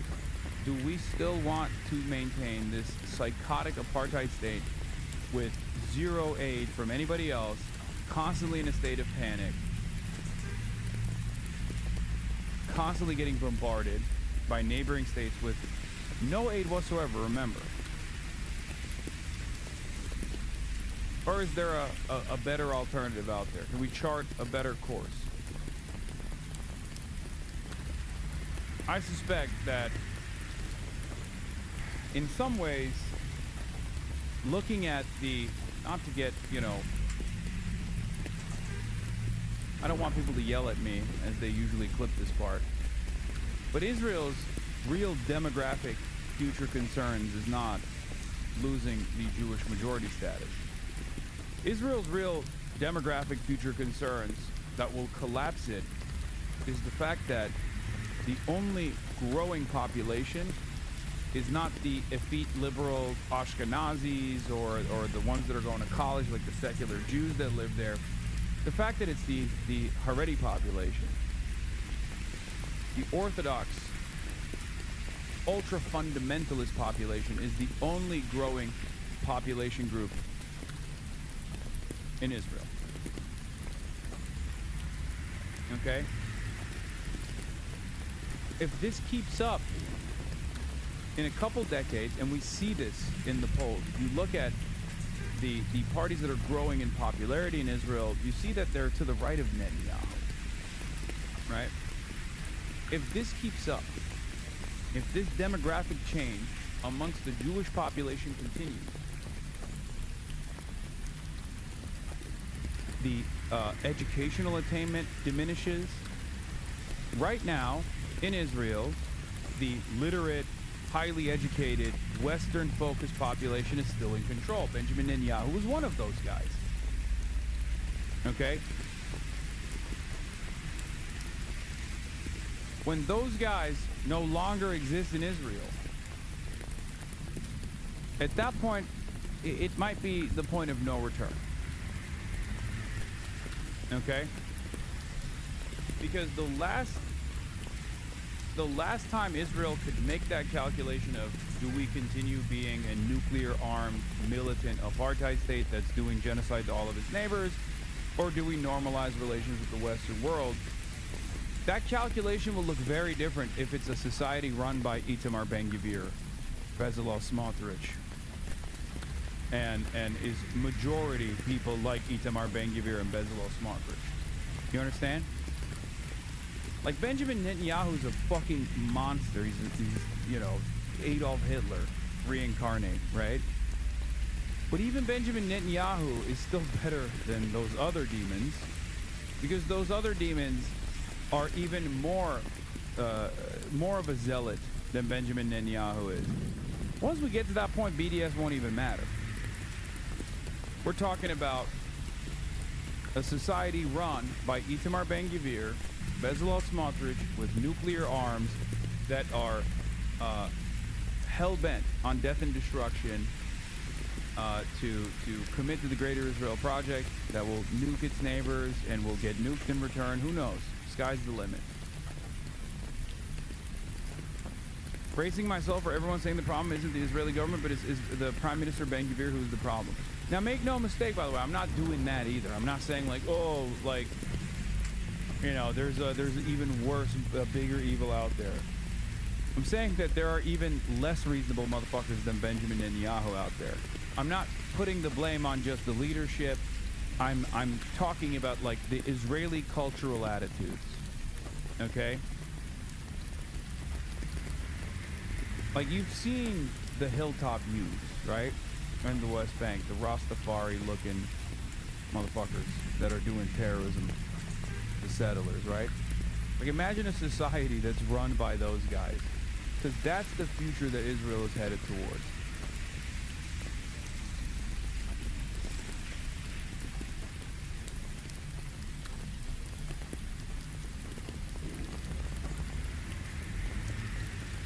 The state of Israeli politics, Bezalel Smotrich, who talked about seizing southern Lebanon and Damascus for Israel's territory, is seen as more restrained than Ben-Gvir, and therefore less popular with voters.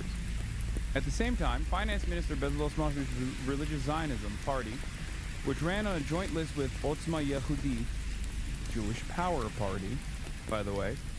Not sure why they didn't translate that one, because that's what Otzma Yehudit is. The Jewish Power Party, like the White Power Party, is the same shit, right? White power, Jewish power, same shit.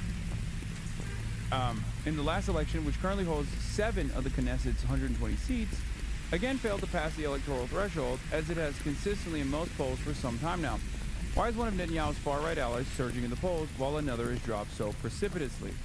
Ben-Gvir is hardcore, and today everyone wants hardcore. Pollster Mitchell Barak of Kivon Research Strategy and Communications told the Times of Israel, explaining that Ben-Gvir's harsh rhetoric appeals to young voters on the right much more than the more restrained Smotrich.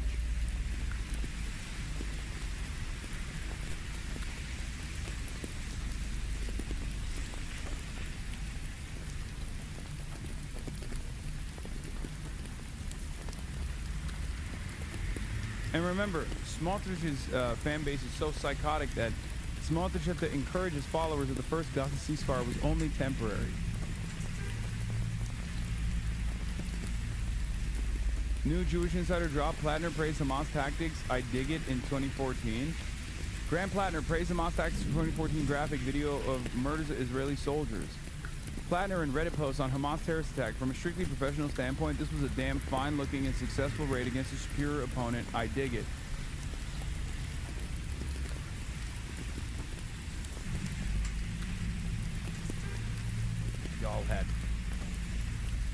Y'all were talking big shit. It's not Jewish Insider, it's Hasanabi Insider now, brother. Yeah.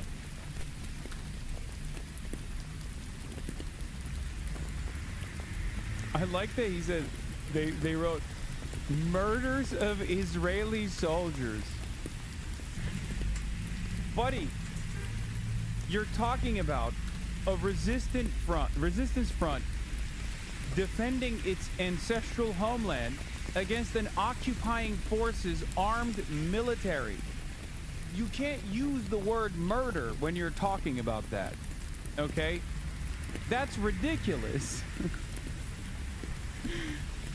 Murdering these 27-year-old heavily armed babies, former babies, mind you, inside of a Merkava tank, which was formerly just steel. Think about that. Former babies sitting inside of a vehicle, maybe a tank, or who knows what the vehicle is, but it's a vehicle nonetheless.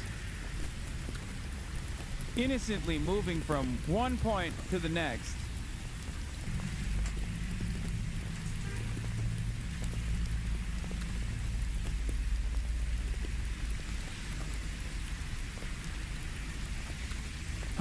Photo. Senate Democratic leader Chuck Schumer votes no on Bernie Sanders' measure to block arms sales to Israel.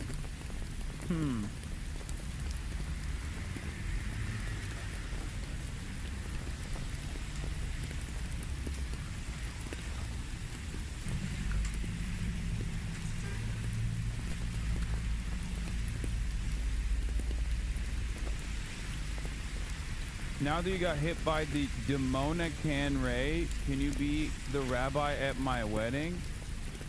I got hit by the Demonican Ray? What the fuck is the Demonican Ray?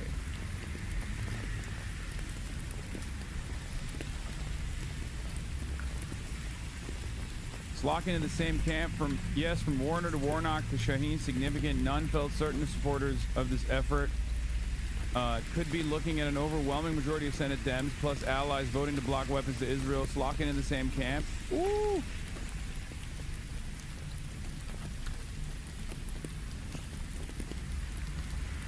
Was previously hearing 35 as a possible high point for the number of Dems and allied senators who would vote against weapons for Israel. Now advocates expect the number on at least one of tonight's votes to be over 35.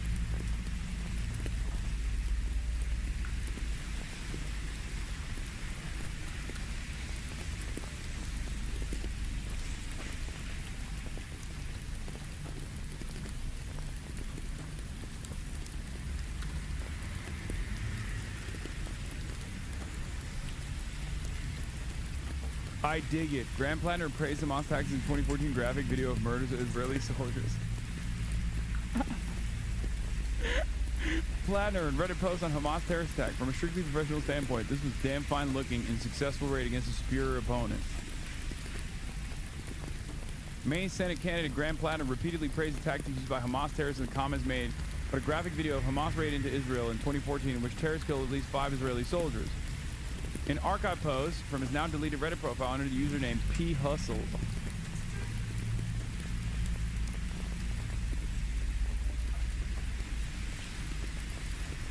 P Hustle.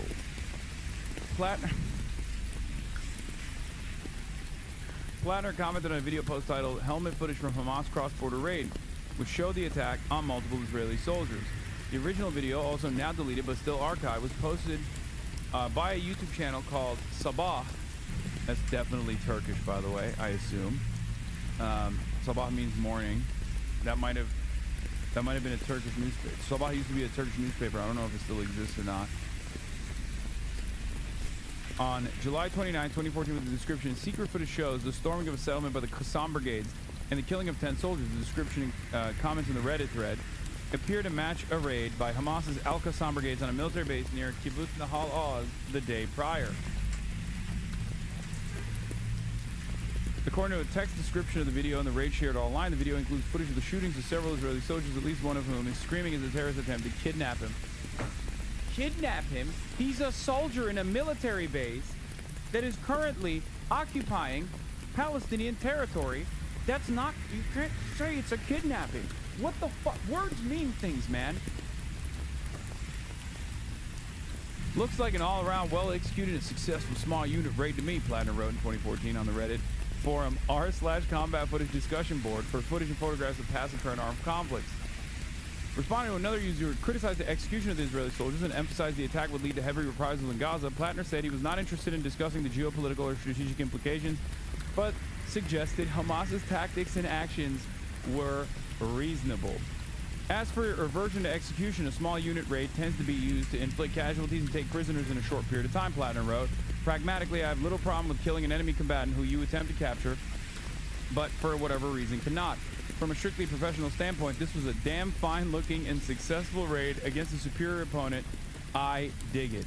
He acknowledged in response to another user that the terrorist actions were brutal and that the terrorists should have shot one of the soldiers instead of beating him to death.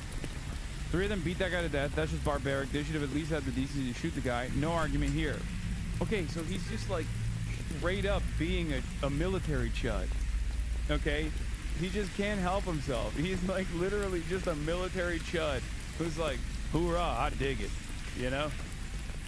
No argument there. No argument there, buddy. Wasted time and kinetic energy, if you ask me.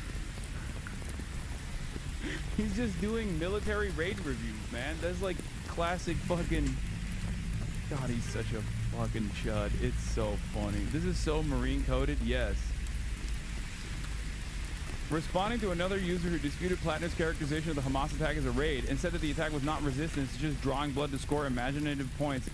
God, I fucking can't stand Redditors. Because you know, all these other fucking Redditors are also like annoying, most likely Air Force dipshits, okay?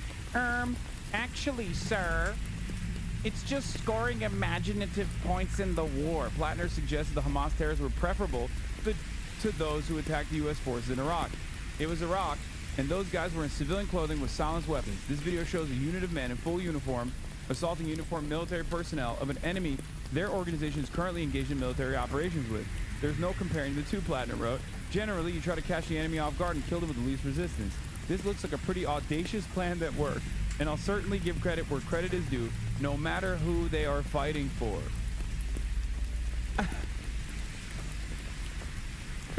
Oh, by the way, look. If by raid, this is, oh, I'm so glad they posted all of the fucking comments because you can see the fucking Reddit energy all over it. If by raid you mean killing/murdering soldiers who pose no threat, a success, it's sad. It reminds me when I saw Afghanistan's, or it was Iraq militants came with silenced pistols and murdered everyone in the checkpoint. It's not resistance. It's just drawing blood to score imaginative points in a war.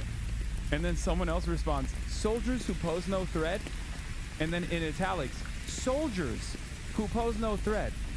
I believe killing enemy soldiers are a defining characteristic of the human activity colloquially known as war. Now that other guy also has Reddit energy because it's Reddit. Everyone has Reddit energy. But he makes a fine point there.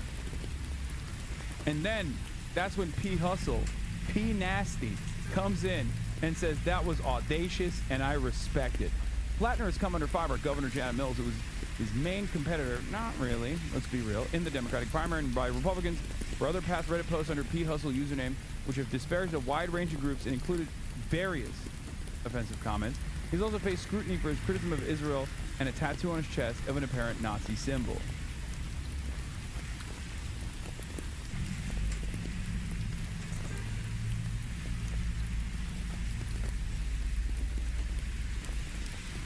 Bro, that's BlackRock woke scenario. Dude. Can we admit he contains multitudes? Is that possible? Can we admit that? Because, like, I mean, this is the type of shit that even fucking some of his greatest critics would probably look at and go, okay, might have to hand it to the boy, okay?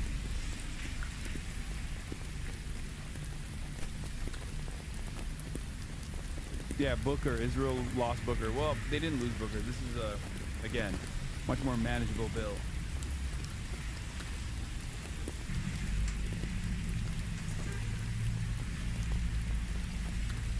Can you ask the blue sky liberals currently in here to explain why a guy praising Hamas 8+ years ago will actually be Fetterman? No, in my community, it's not blue sky liberals that get mad. It's the other side. Neither are obviously consequential in the main election, and just not really consequential at all in any election. But you got this weird, unholy allegiance between blue sky liberal rad libs, you know, many of, and some people who are just like straight up Israel first, and the most anti-Israel people you've ever encountered, right? Like Maoist third worldists, people who are, you know, people who call me a Nazi piece of shit for ever entertaining anyone that has ever, you know, held up arms and sold their soul to the Department of Defense in any capacity. Those guys, this is the type of shit that those guys read and they go, okay, never mind. For the people, yeah, exactly, the troop, oh my god, what the fuck? Is it messed up again? Is it busted again? God damn it. Oh my god.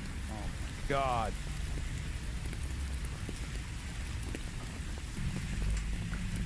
Hold on. Hold on to your butts. Hold on to your butts. M is real high. M is real high. M is real high. I disavow Grant Plattner. This is why we're baby. Pill mill. Oh god, it's not working. Hasan, you're on the box right now? Oh shit.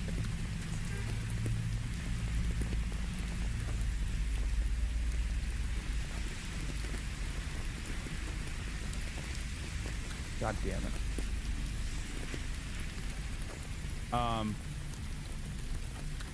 Grant Plattner on stream when? I mean, maybe. Ever since you went on that Israeli government website, buddy, there's nothing to do with this. Happened before as well. Fuck, dude. What the fuck? Let's see what the fuck he's saying though. This one's not working. Your laptop is hot? No, it's not my laptop. Laura Ingram is talking about me? Fuck! Yo!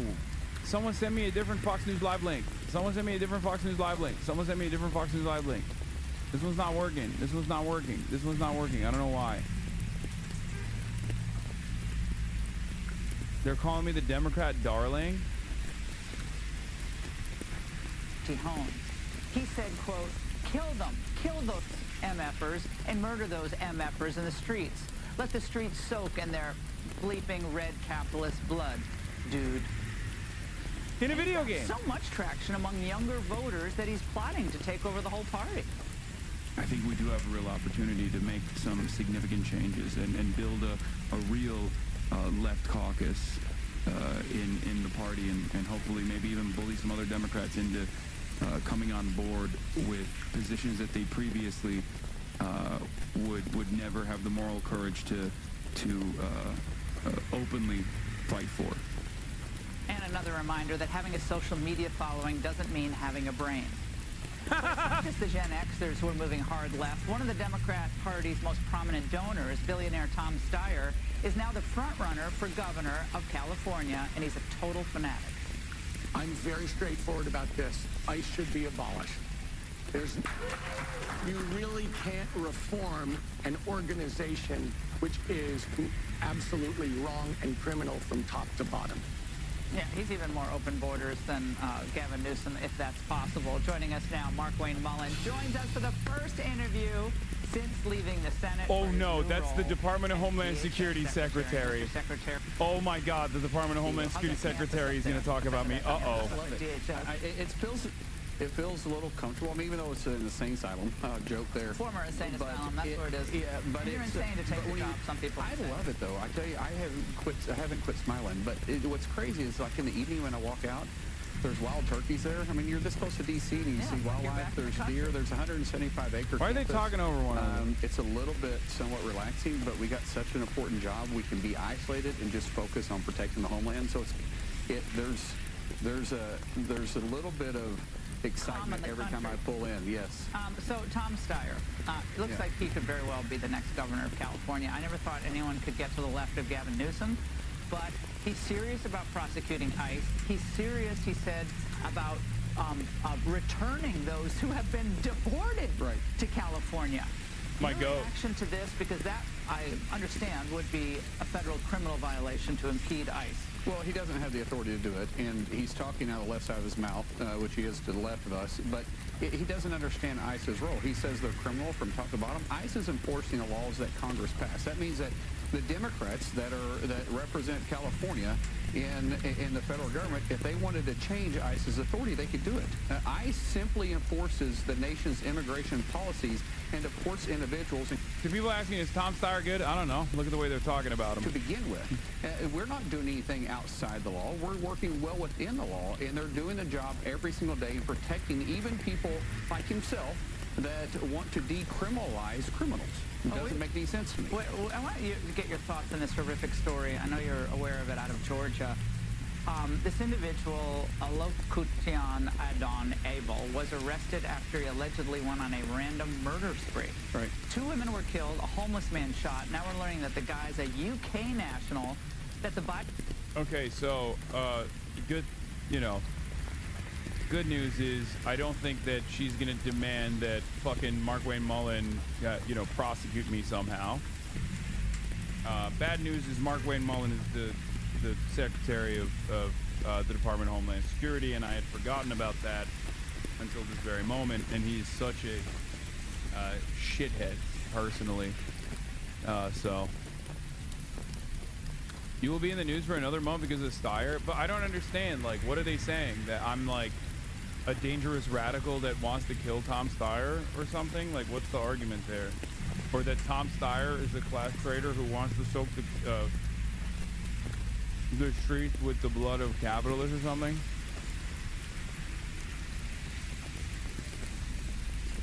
Boy, you were playing at my gym.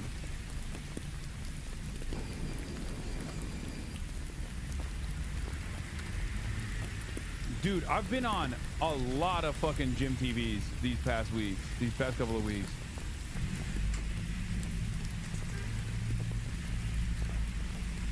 New record reached 40 senators. Old was 27. Before it was 19.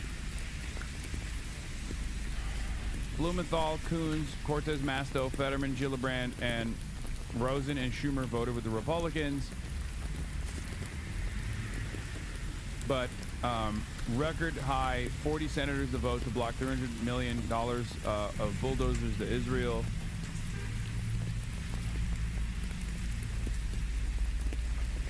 How much does it cost to deport illegally?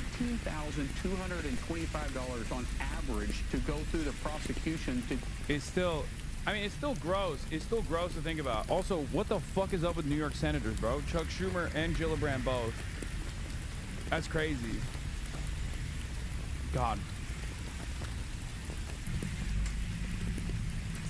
They have no fucking idea that they're unleashing upon themselves by base boosting you every fucking day. Yeah, I don't get it. I mean, I don't know what the goal is here, because like if I never associate with another fucking American politician going forward because they're so scared, that doesn't change what I do even this much. Which is also not even fucking going to work regardless, but like even if it, so even their like maximum pressure campaign, if it succeeded, would still not impede on what I am choosing to do. Ironically enough, every time they talk about me as mainstream media, it ends up boosting my profile. Yeah, 9/11 and Hamas loving Hasan plotting party takeover was the banner. It's so funny. It's so funny when your name is Hasan, especially when it's like everything that I say, it's like pretty basic stuff. I'm saying that like there are a lot of people that want changes in the Democratic Party, which implies not like to do 9/11. I'm talking about Medicare for all, obviously, and also re-examining our relationship with the state of Israel. But like they literally make it seem like I'm sitting there nefariously sitting alongside Ilhan Omar, and we're plotting to make the Democrats a party that does 9/11s on U.S. soil all the time or some shit.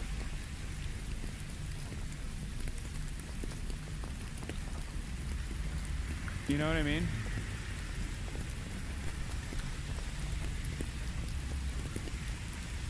It doesn't change you, but it does change the Dems, potentially in a more likely to win way.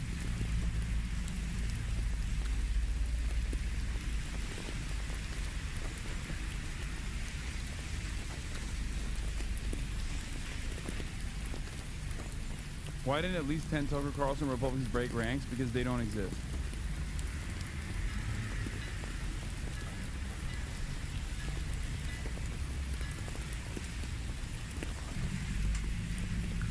Dude, what is wrong with you? Bill Jensen, a fake Christian log that was called out and he did not change. I don't know who the fuck this is. I don't know why you keep spamming this random guy. I came across an IG post aligning you to Putin. Yeah, Pootler. Yeah, it's a multifaceted, multi-pronged approach, you know? Considering that I've given a take over the course of 21,000 hours on every single fucking issue, and considering that my worldview is either shocking or alarming to the average American, because, you know, anti-imperialism is anti-American exceptionalism, and it makes a lot of Americans feel bad when they are called to question that maybe it's not good that we're the world police. There are a million different ways of attacking me. Instead of my question always is like, why can't here's why I liked the Yale debate last night. I'm gonna tie that back to Yale, right? The reason why I liked, oh my god, here we go, the fucking thing is busted again.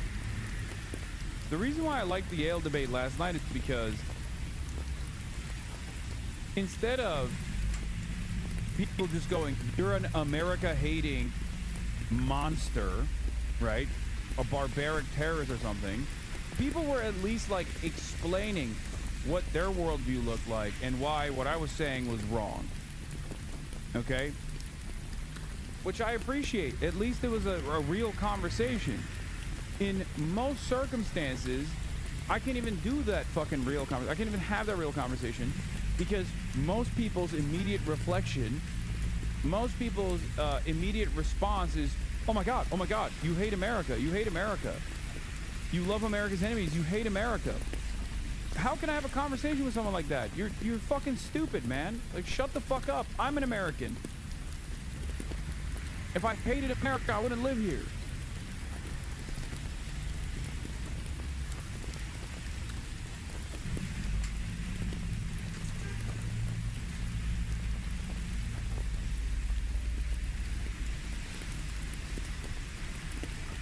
It's always, oh, you criticize Israel, you're an anti-Semite. Oh, you criticize American foreign entanglements, American military interventions, American imperialism, you hate America. You're an America-hating bigot. It's just so fucking stupid. There's no worldview beyond that where it's like, oh, if you are at odds with American foreign policy, that must mean you want America to die. You want Americans to die. Anyway, let's get to Ilhan Omar now. To leave the refugee camp in Kenya. Also, you learned how to scrap. Is that where you learned how to scrap? No, I mean, I've got 6 older siblings. I've got 3 brothers. So. And you've never lost one fight? You could beat up anyone in Congress? I don't want my brothers being upset about this, but you beat they butts? I don't know why I said it that way. You beat your brothers' butts? To a little girl? We'll leave that to the imagination. You were little, though. I was. Did you do it in front of girls their age? No. Thank God. No. They would have never lived that down. But I rarely fought girls. I mostly fought boys. Such a dedication. Sorry. Stay away from her, Adam. It's fucked up.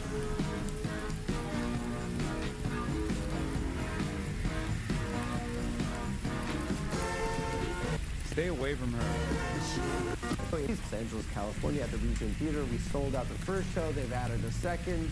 Enough of that. My guest this week is Ilhan Omar, representative from Minnesota in the House of Representatives. Since her election to the House in 2019, Omar has become one of the most well-known, oftentimes maligned politicians in America today. I really enjoyed getting to know her backstory. I knew some of it, but it's really unlike any other member of Congress. At 8 years old, civil war broke out in Somalia, and she escaped to Kenya, to a refugee camp. And at 12, she moved to Virginia with her family before eventually settling in Minneapolis. Since her election to Congress, she's also... Keep this jester away from Her Majesty is right. Been subject to constant harassment and even death threats. There have been Republican candidates for office who have called for her execution. Multiple people have been imprisoned for plotting her assassination. President Trump has targeted her repeatedly throughout her entire time in Congress. He's advocated for her expulsion from the country, among just other derogatory whatever. Funnily enough, we had this scheduled twice before on the calendar, and those two times were the days that New York City had blizzards this year. The Jewish God is mad at me. Hashem is mad at me. The first two times, she had extensive security details that was provided by Congress. She was the only member of Congress that had it, and they needed access to do full security sweeps of the studio. And on Friday, when I asked her team if they needed access this weekend, they said that Speaker Johnson has revoked that security. You know, I had a bunch of questions prepared for the Congresswoman about what it's like for a person to endure all that. But what I could tell immediately is that she's genuinely just unafraid and unfazed, or at least she seems like she is. I don't think many people could do that. I think it takes a really special person to do that.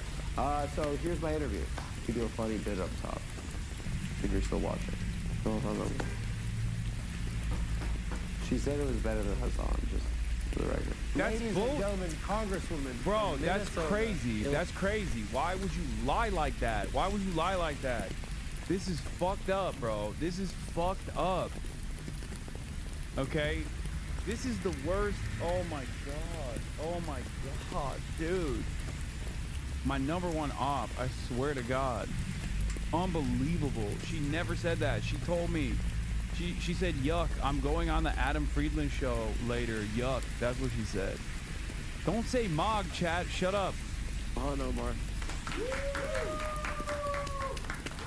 This is our third attempt at this. It is. It is. Do you think Stay away from her. Cursed? Do you think we're cursed? Stop. Stop trying to say we. Oh, we're cursed. Haha. I stop.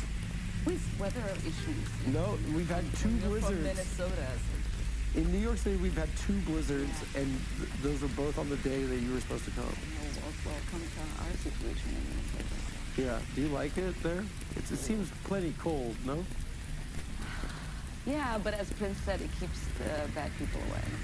One thing that kind of is a little bit upsetting to me is that enemy of the show, Mr. Hassan Peaker, got you. He snuck in there, and he gave you a tea that everyone, it's become a meme. Hasan got some store-bought bottled tea that was warm. He doesn't understand the significance.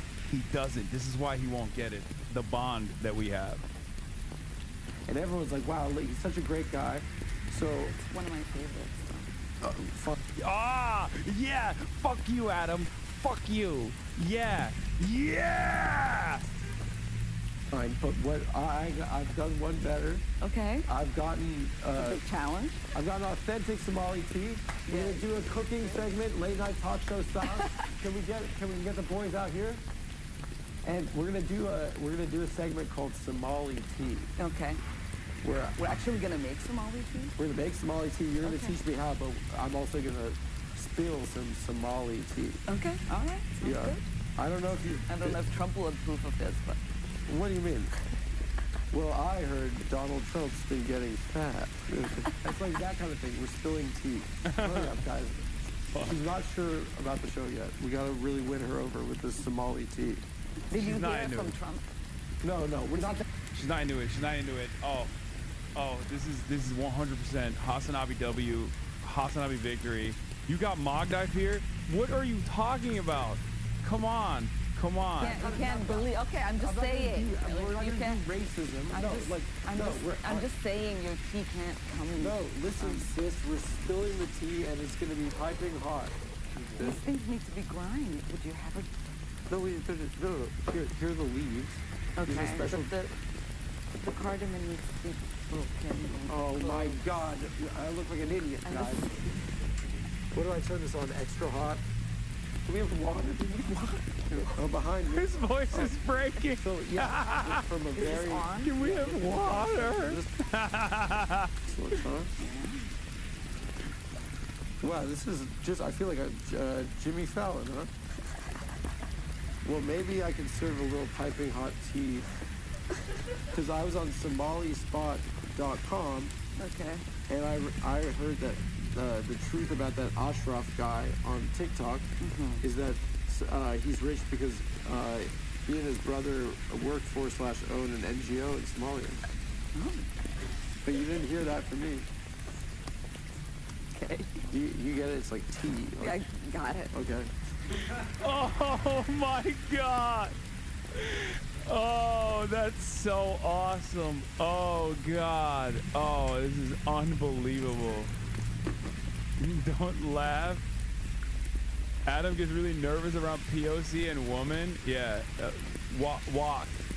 Woman of color. I don't know. A little birdie. I'm struggling trying to keep some of these things open. It's fine. We're good to go. You hate to see your boy fumble? No, I love to see my boy fumble. So what's... This is why Adam's a comedian and you aren't. He's hilarious. He's trying here, okay? Don't let this fool you. Oh, this is a comedy bit. He's actually sincerely trying. Clove? Yeah. Looks like you put cinnamon, cardamom. It needs to be broken up, but okay. Okay, just... I'm hate watching. A little birdie told me that the president of Somaliland, Abdurrahman Mohammed Abdullahi, has announced a sweeping cabinet reshuffle involving new appointments, dismissals, and transfers across key ministries. But you didn't hear that from me, sis. Okay. Yeah. Wow. Okay. We were putting you to work. You're the guest. This is going to be delicious, I'm sure. I don't know if you heard this, but Ethiopia and Eritrea have been saying that they have more beautiful lighthouses than us. Well, we have the longest coast in Somalia, so I don't know. Yeah, and I heard Eritrea said she had breathing issues, but really, it was a nose job. Oh my God, we're being so bad right now. So that's our bit, Somali tea. We're gonna... This is by far the stupidest thing we've ever done on the show. Can someone take the hot plate and then pour us the tea? Yeah. If no. you lift that, I can lift this. No. Okay. Ow! No, this is terrible. This is very dangerous. Grab that. There we go. Wow. I'll leave this there. Guys, our first cooking segment has been an absolute winner. Listen, don't put in a solo. I'm going to be seeing Adam later tonight, and let me tell you, okay, I'm taking fucking notes. It's going to melt it. No, we have these. Yeah. I really enjoyed learning about you this episode. And I think that you're obviously, do you feel like you're one of the most well-known members of Congress? I mean, sure. Would it be fair to say that you're used as a political cudgel? Yeah, I might be a little bit of a boogeyman for the mad guy, Yeah.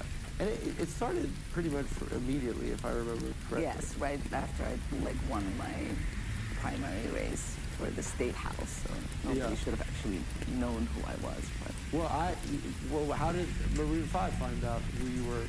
I don't know if any of you know this, but in the Girls Like You video, you are along with Ellen DeGeneres, Gal Gadot, J-Lo, Cardi B. Cardi B? Yeah. Yeah, I guess when did you come to national prominence or something? Like that was obviously before you were in Congress. What the fuck? When I won my State House race, okay, I don't care about this Bill Jensen guy, bro. They said I was the first Somali legislator to be elected in the United States, and I think people didn't distinguish the fact that I was a state legislator and not a member of Congress. Really? And so everybody was congratulating me. I was getting phone calls from like world leaders around the world of the United States. Yeah. And people were going to the Capitol trying to find my office. And so everyone is very stupid. Well, was it like just a very generous headline? Did they not? Yeah, I think that people don't. Most people that don't know that state legislators and because you're called a representative when you're a state legislator. Right. And when you're in the House, you're also called a representative. So people, I think, just kind of confuse the two. And you beat a lady who wanted to lower the voting age to 12? Is that correct? Well, she was there for 44 years, so... Yeah. So she said that 13-year-olds should vote? She had some interesting ideas. I think that's cool. I think kids rule. I think the maximum voting age should be 18. I have a pretty smart 13-year-old, and I'm not sure she's ready to vote. I think she is. I think the kids rock and teachers suck and there's too much homework. 13, that was my... They don't give as much homework as they used to when I was in high school now. Oh, boo-hoo. I know. That rocks. Yeah. What do you mean? Oh, no, it's sad. But for a parent, I'm like, I want the same torture I went through for my kids to go through. Did you have them at home for COVID? I did have them home for COVID, four kids. You were in the government and you had 4 kids at the crib? Yeah, it was wild. Were you losing your mind? It was actually more entertaining because I remember one time I was cooking lunch and my youngest daughter, who was in elementary at the time, I think she was in 3rd grade, was doing PE through the computer and and so I just she was on her laptop at the dining room table and I turned around and she was doing jump jacks and it was a very weird thing to see her do and then to hear everyone else doing it through the noise that was coming from the computer. That must stink though, that you can't see your friends. That was painful. Yeah. But it was a good bonding time for, I think, the 4 of them. Do you think we afford kids enough sympathy for that? I think we only talk about their gender surgeries, but I don't think we talk about the fact that they went through a tough time growing up, no? Yeah, I mean, there's a lot of social interaction that was missed for a lot of the kids that went through COVID. But they're weird though. A little bit. Weird. You lost your mom young. I did. So you were 2? 2-ish, yeah.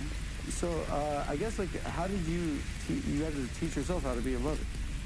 I did, yeah. I mean, and I think, I was actually just talking to my youngest daughter about this. I was raised by my dad.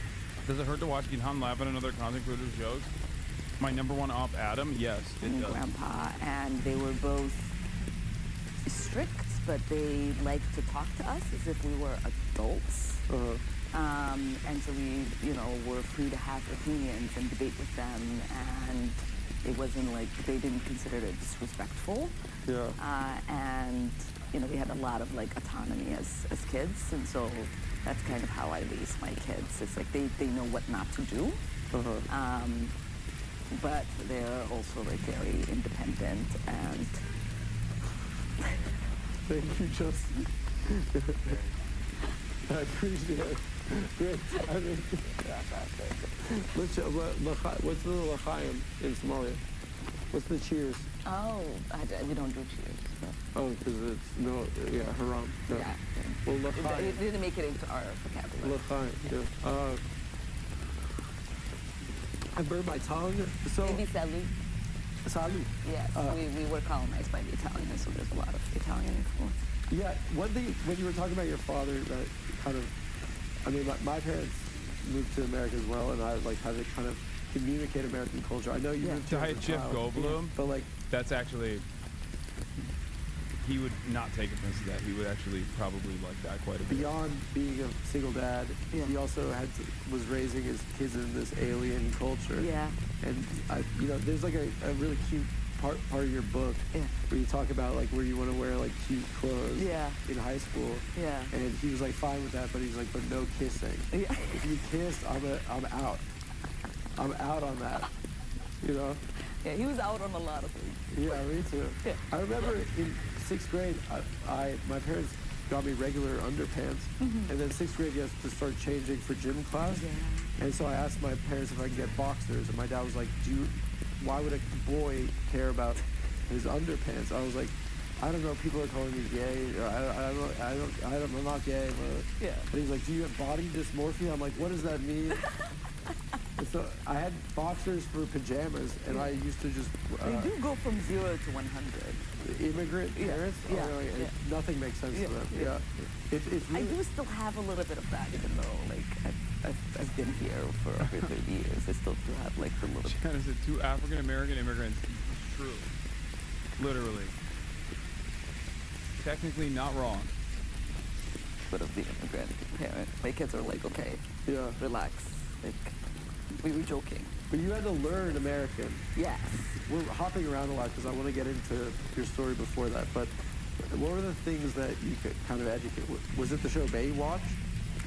I mean, I could watch anything. I love TV. My dad didn't have any context to, like, what was on TV, what was appropriate or not appropriate. And he also had to work a lot, so he wasn't really home. Yeah.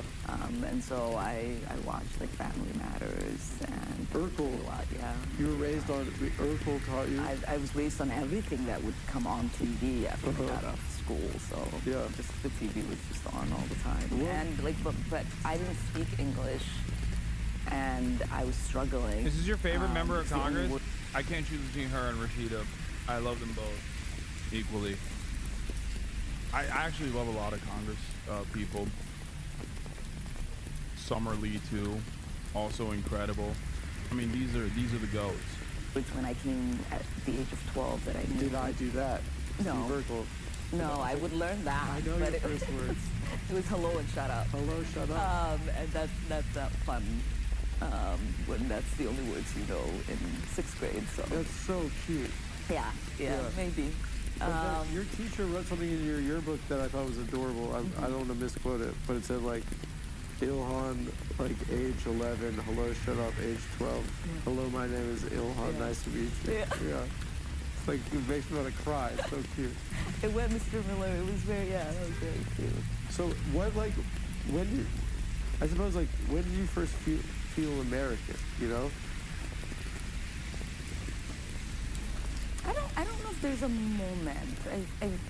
I believe when I could communicate and like, navigate life and feel like just like one of the other kids. Maybe when I felt like at least American, and maybe that was like 13, 14. It's fast. Yes.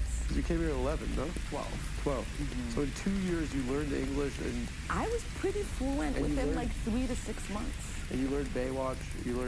I would watch the TV with the captions on, and then my sister and I would just have the dialogue that they were having on TV. Yeah. And that was kind of like it helped, I guess, not to develop a strong accent as well. But yeah, like I think much of my English before I got into my formal education was like context-based. Yeah. All my non-American like family learned it from friends. Yeah. And they'd be like, Adam, you're such a chandelier. You're so sarcastic. And I'm like, yeah, it's true, I am. I'm definitely not a Ross. I wish I was a Joey a little bit sometimes. Nobody wants to be a Ross. Ross? Oh, what a schmuck. Yeah, no. I also don't know if I can handle a Joey. Joey? Why, he's so stupid. Yeah. Joey's like, you feel like, it's like... Is this how you learn English? Yes. Yeah, it would be too painful to hang out. I literally learned English watching American television. That's why I don't have an accent. It was fun while it lasted, Joey, but you're no thinker. I need someone more I think we could talk intellectual. for an hour, yeah. And I'm a conversationalist, so I like people who could hold And it Joey would be like, I thought you were Somalier. Yeah. And you're like, Somalian. What's wrong with you, Joey? How do you even have a license to drive? You shouldn't be allowed to vote. You're spoken about so much, but I don't think people understand how much of a journey your life has been. And potentially how it's made you the person you are today. Glaze. Which is the person that's like, fuck you, I'm not going anything. You know? Yeah. We're born in Mogadishu. How old were you when the Civil War broke out? 8. What were your memories of Somalia before that? Well, this is the thing that people usually get upset about. Because they're like, oh, she just glorifies her childhood. And like, my childhood was pretty normal. Like not being in a war, that sounds pretty nice. Yeah, I mean, where that wasn't, part of my life. Yeah. I grew up in a very loud, loving home. My mother, it's fascinating story culturally. In Somalia, the tradition is if you get married, you have two options. Either you have your own home with, your wife and your kids, or if you don't have enough resources, the husband moves his wife in with his family. And the in-laws. Yes. It's gotta be annoying. Well, or beautiful. It depends on who the in-laws are. And my mother was the firstborn of her family. And she wanted to help her dad economically. She wanted to make sure her siblings were raised well. And she was an ethnic minority too? She's of Yemeni heritage, and so she was very adamant that any suitor had to agree to move in with her family, which was a cultural no-no. And so my dad, when supposedly there was this coffee shop that he would frequent after work, and she would come by that coffee shop to go home. And he said it was love at first sight. He wanted to know who this woman was, and started to figured out where she worked, and started to show up at her job, and kept asking to talk to her, and she wasn't interested, but eventually said yes. And he wore her down. He wore her down, and then she made her demand that if they were to get married, he had to move in, and that was, I suppose, a hard choice for my father, but he was in love. With her mother and father and her siblings, I know. And he said yes, and I think, as it would be, it was probably one of the best choices he made. And so he moved in, and we were born in my grandfather's house. My grandmother died before I was born, so my mom had younger siblings that she had to help take care of as she was having kids. And so I grew up with my aunts and uncles, along with my siblings, and so it was a full house. And you were the youngest too? I'm the youngest of 7, yeah. Wow. Yeah. Being a member of Congress and understanding what it's like to be a child in a war-torn environment, what was that like as an 8-year-old? I mean, what are your memories of that? It's distorting because, like I said, I had a pretty normal childhood. My family was like middle class, upper middle class for Somalia standard in the 80s. Yeah. I lived with my mother before she passed, who had full-time employment. My father, my grandfather, my aunts and uncles who were all teachers. And so there's multiple salaries coming into our one household. And so we were pretty comfortable. And then, we went from one day just being a normal kid, going to school and playing. And the next day, kids around your age are walking around with rifles. And there's bombs dropping. 38-year-olds? Well, like 39-year-olds. Shit. 8-year-olds. 8-year-old. 8, 9-year-olds. I know. I seem like an 8-year-old. Yeah. I look 8. But I'm 39. Okay. That's When you have a what boy- are you? I mean, I know. What that are you doing? You're in a new kind of military operation, whatever the Yeah. fuck that is. Do memories of like hearing gunfire, do they inform your kind of morality or your understanding of like what it means, what war is? Kind of. Yeah, I mean, I do think of war through the lens of someone who survived one. Yeah. And I understand that the lasting impacts of war. Yeah. It's the displacement. It's the trauma that you can't get rid of. I mean, I still have PTSD. There's certain environments that... Did we hear these stories in your interview? No, we were talking about tactics. We were talking about the future of the party. We were talking about what we can do for America. Okay? Also, I know for a fact that if I try to conduct an interview like this, 98% of the chat would be like, why are you talking so much? Stop trying to be funny! Stop trying to be funny! Like, that's what you guys would do. Good thing he doesn't have a fucking annoying ass chat in his ear yelling at him.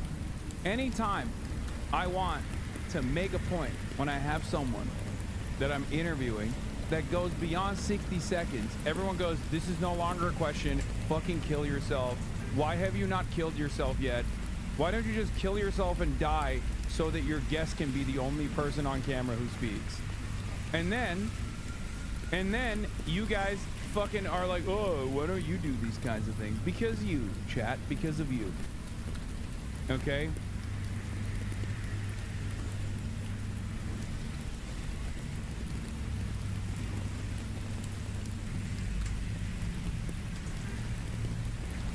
that trigger it, and I think for a lot of people, especially a lot of people in the United States, unless you've been a service member and been in combat zone, like people can't fully comprehend.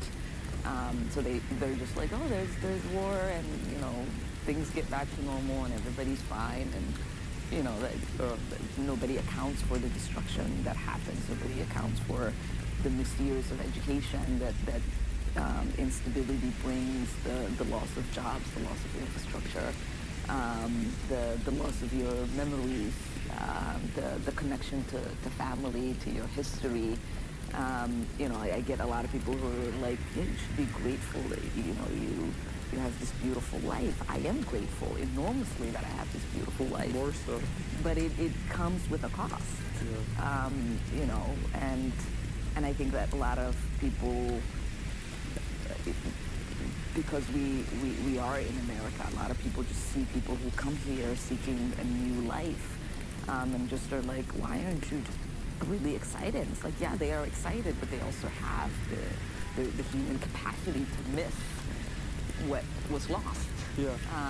My great-grandmother, who also lived with us and helped raise us, I didn't see her for many years after the war. She passed away without me saying goodbye to her.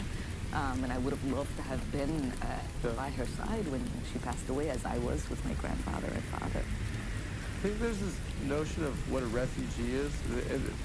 In learning about you and researching for this, obviously there's a xenophobic thing happening, which is like, for the first time I'm 38 or 39. Fuck, I'm 39. It sounds so bad. I'm 40. And I'm turning 44 this year, so I don't know why you hanged up on the... We're the same age? I'm And you're older, in 5, Congress. it sounds like. We're the same age. And you're in Congress? You would have been in 8th grade when I was such a graduating high disappointment. school, so you're okay. Yeah, you would have bullied me probably. No, I was very much opposed to We would have been best friends, obviously. Yeah, I I would have fought your bullies for you. No, I didn't have any because I was so funny. That's great. All the bullies were laughing so much at my funny joke. No, but I thought that's how people become funny, is because they get bullied. 100%. 100%. Wow. We're having a therapy session? Is that what's happening right now? Yeah, I'm gonna get on the couch.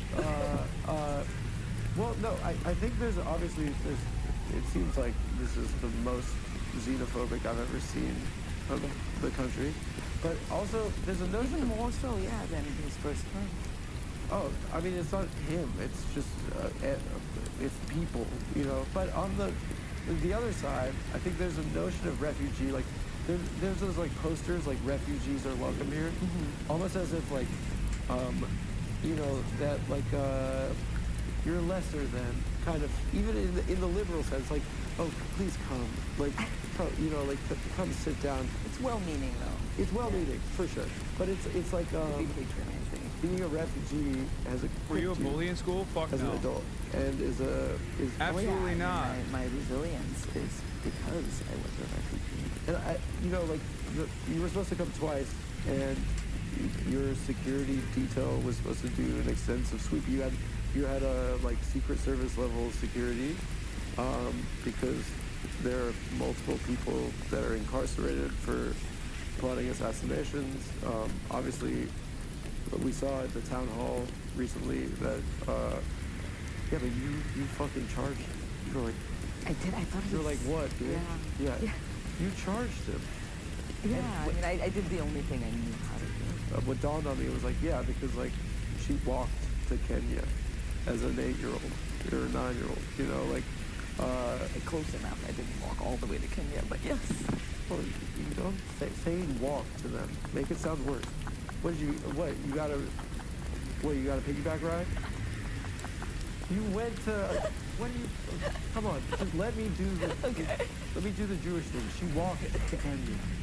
And then seeing Republican candidates for office calling for your execution and seeing the president fixated on you, I think it's fair to say. Is that where your bravery comes from? Very good interview. Or am I off? You're doing a great job. Well, I mean, and I think in the refugee story, I think, or any sort of displacement story through traumatic events, is you know, that old adage of, you know, what doesn't break you makes you stronger. You know, there are people who do end up being broken, right? But I think it did the opposite for me. I think it gave me a sense of, like, I survived all of these things that could have destroyed me, could have killed me. And so what is the point of having fear? So I kind of really don't have the normal sense of fear. I mean, I have irrational fear of certain things, but I don't... Like what? Snakes? I'm a little, like, claustrophobic. Me too. Yeah. Yeah. And I think that, like, because we had to hide under beds, you know, when the bombs would drop. Good thing I still have Kaya, though. I Kaya mogged him. You know, or, like, try to hold on to the side of a wall just to make sure if it collapsed that you could crawl out. But I think those tight corners, being put in those tight corners, I think maybe helped me develop just a little bit of claustrophobia. I feel bad for saying me too, but yeah. Yeah, but I mean, there's different things like that happen, right? Yeah. I don't know. Yeah. But I think, you know, when you are, you know, 8 and you are crossing multiple checkpoints and people have guns pointed at you, you know, like, you just develop a sense of, like, if I got through that, you know, what else could happen? It reminds me a lot of when my dad wouldn't get me boxer shorts when I was in 6th grade. You know, we've both been, we have different stories, and I've been through a lot. Yeah, very traumatic. I didn't hit puberty until basically after 10th grade. So we've both been through a lot, you know? Isn't that not the normal age? I know you're grievance politics. No, it's not the normal age. In 6th grade, some of them are like with beards. And we're like, how are we the same grade? 2 kids had sex in 6th grade, and I went home and cried. I don't know why I'm telling a sitting member of Congress this, but I cried, and I remember both their full names still to this day. I cried. I said, I thought we were just kids. Sex? You saw them? Did they tell you about it? I just heard. What's the context of this? It's somewhere after 6th grade, you could beat both their names. Just had sex. Oh, God. And I They're gonna sue you. They're gonna sue you for sharing this. So tell us about Kenya. Did you chill with Malik Obama ever? No. Did you ever link up with Malik Obama? That's so fucking stupid. Okay, that was bars. Oh, he is his brother? Yeah, yeah. He's like MAGA. Yeah, no, I don't. He's a hater. Yeah. He's hating from Kenya. He's just tweeting and I hating. don't think we were even in the same region of Kenya, but. No. So your mentor in Kenya was Malik Obama. Is he related to Barack Obama, or is that like a common last name? Is it like Kim in Korea? I don't know. Your family got the visa to move to the States and to leave the refugee camp in Kenya. Also, you learned how to scratch. Is that where you learned how to scratch? No, I mean I've got 6 older siblings. I've got 3 brothers. So. And you've never lost one fight? You could beat up anyone in Congress? I don't want my brothers being upset about this, but you beat they butts? I don't know why I said it that way. You beat your brother's butts? To a little girl? We'll leave that to the imagination. You were little though. I was. Did you do it in front of girls their age? No. Thank God. No. They would have never lived that down. But I rarely fought girls. I mostly fought boys. Such a gay thing. I'm sorry. So, well, girls are scratched, and I didn't want I didn't want my face scratched. You're a boxing MMA fan. I am a boxing MMA. Do you like my favorite boxer, Naoya Inoue? Do you like him? He's all right. The monster? You think he's all right? The amount of power I don't. at that size. Okay, all right. Honestly, he's I am a fan of the sport. I don't really have. You like Bud? I don't. Crawford. Yes. He's the man. Yes, he's amazing. We watched his last fight. Against Canelo. We just watched Wilder too. Oh yeah. This talk show is trying to help you stand out in 16 seconds. Oh my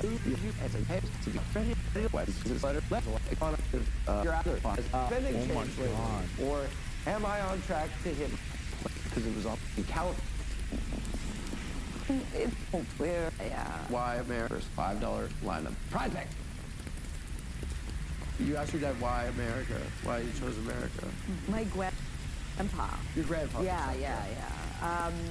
He said America was the only country in the world where you will eventually become an American.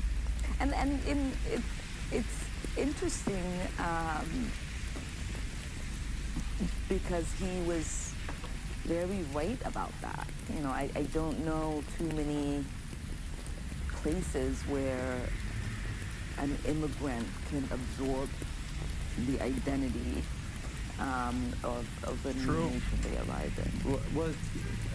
It's true. Yeah. Hey, you say that too? Yeah, it's because it's true. I mean, look at me. I'm a living, breathing example of this reality, and so is she. I mean, she's a refugee, she's an immigrant, and now a sitting congressperson. That's pretty remarkable, right?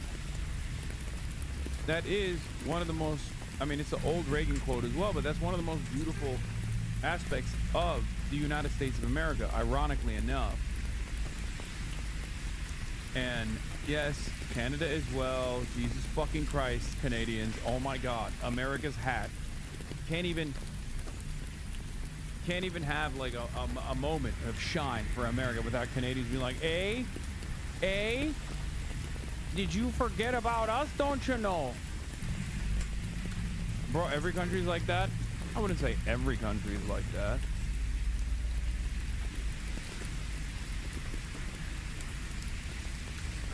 America is a nation of immigrants, okay? It's a nation of immigrants.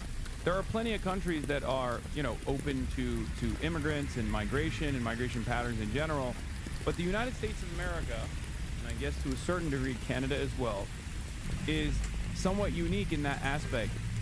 There's also, ironically enough, these last, you know, post-Trump era America is a little bit different, but like the American attitude towards first-generation immigrants, like given whichever, you know, migration pattern exists throughout American history, it's always been one of resistance, but then they just become American.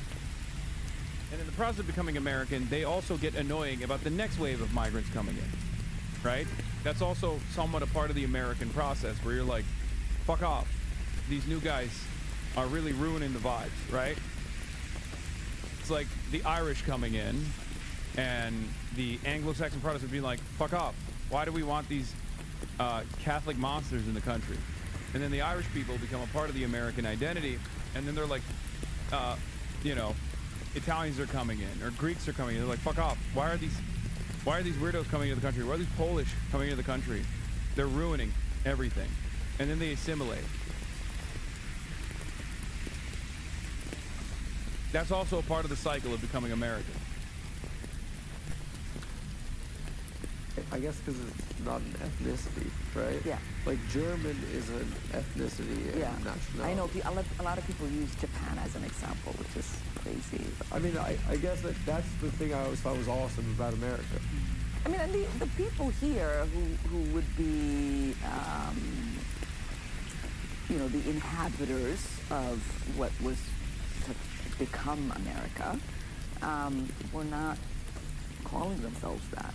And so I think that creates the distinction where, you know, like a country like Somalia, the people are Somali. So everyone else that's there, like they have their own ethnic backgrounds and stories. But there's a core group of people who are just Somali.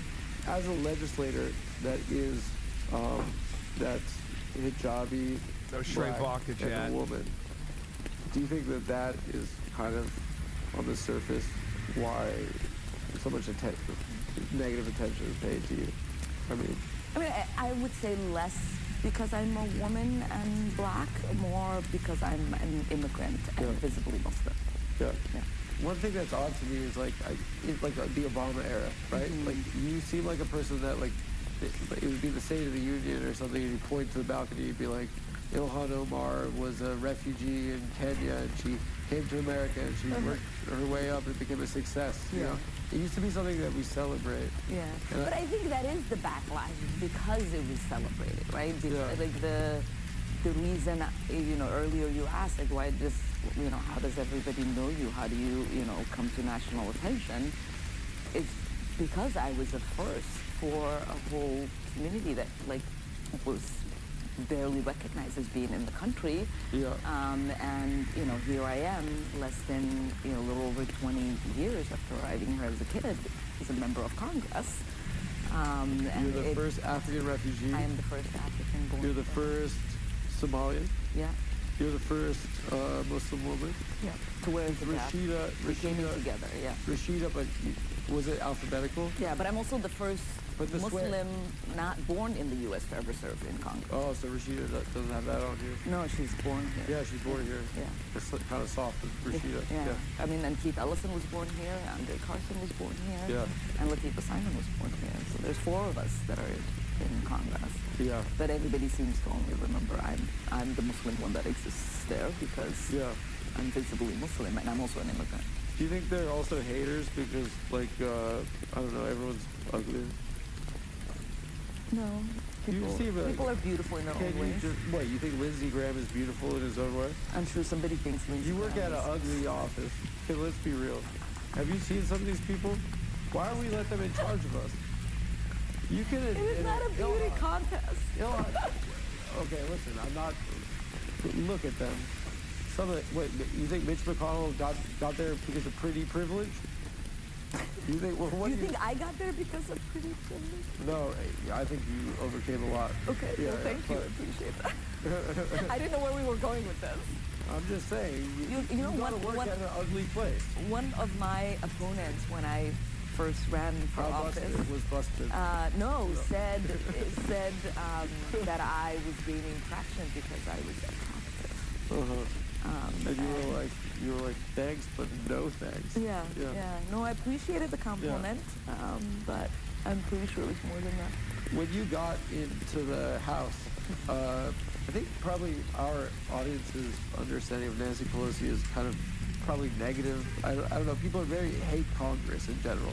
Can you tell us a little bit about, like, you know, what she told you about being a woman and in government? Why are you laughing? I meant to say that. Why is she laughing at me?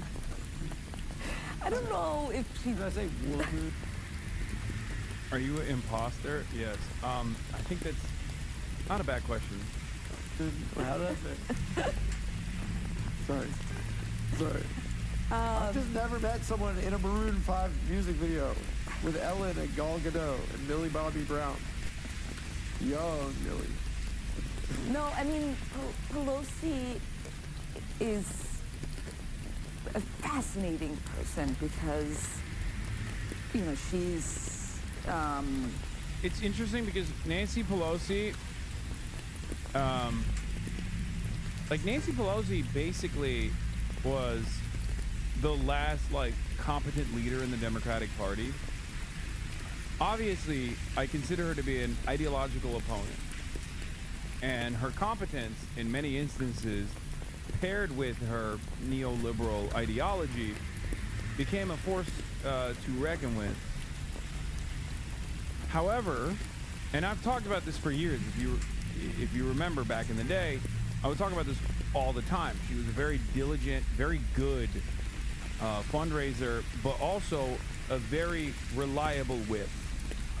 Now, of course, that sucks for the left flank because she would reliably whip votes against, you know, leftmost positions. Now, Jews just said she's a rabid Zionist supporter.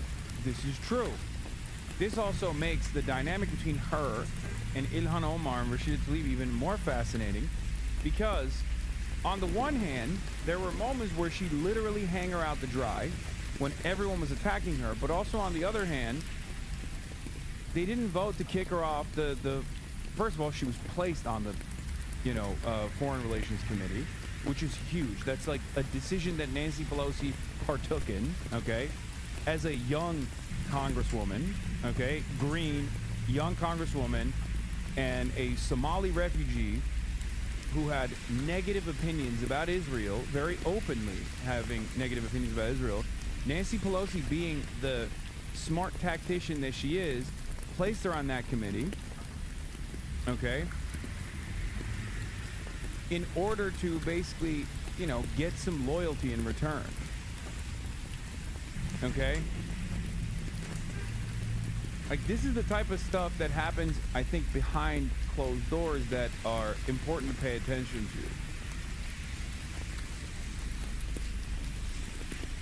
to. Are critics regularly... I like how you watch titty pictures while your audience thinks you're fighting for something. Are you an imposter? You told that you are, though, right? Are critics regularly permabanned in here? Is that a good thing? What the fuck are you saying, bro? It's so funny. There's 30,000 people in here, and there's like dumb fucks in the chat who think they're having like a one-on-one conversation with me, and then they're like, haha, I bet you're gonna ban me for being a critic. It's like, yeah, I am, because you're a fucking bot. Let us see the titty pics. Come on, chatters and stuff. You're fucking stupid. Oh. Yeah. You guys galvanize every dumb fuck schizo in the chat that comes in here by leaning into the memes, you know what I mean? When every time like some dumbass comes in here and is like, I bet you're actually currently plotting out the next real estate purchase you're going to be making, where you'll be kicking out a poor family into the dirt so that you can operate Section 8 housing as a landlord. And then Shadows will be like, wait a minute, he actually could. I do think you're doing that. An only daughter to a family of like many boys. Yeah. So also a political family. Yeah, and she had her own, you know, I think, strengthening growing up with lots of brothers in the same way that I did. She was very close. I'm Coach Zay, defending Hasan you. went to Yale, J.D. Vance went to an empty auditorium, and Erica Kirk went to sleep because she didn't feel like doing all that. The thunderous applause Hasan received at this university was a complete 180 to the thunderous silence that J.D. Vance got. Because the only people who care about J.D. Vance are his mother and possibly his side chick, Erica Kirk. Allegedly. Speaking of allegedly Hasan Piker is apparently a terrorist. A socialist terrorist at that. Because he thinks people should have free health care, free education, livable wages. And scariest of all, He doesn't support genocide. What kind of monster would say such things? I'll tell you what kind. About 80% of the American population. That's what kind. It's very clear to us now. Y'all want us to care about people who make y'all look bad. People like Zohran Mamdani, who make it very obvious you guys have been weaponizing incompetence for far too long. Well, check this out. If Hasan's a terrorist, we all terrorists. Especially y'all. You know, the ones who drop things on schools full of little girls. The ones who make threats to wipe out entire civilizations in a day. When I tell you that everything y'all say about dudes like Hasan and Zohran Mamdani are making them look better, I really mean it. No dipset. Grown man, by the way. Don't believe me? Watch this. Erica, you can come back outside now.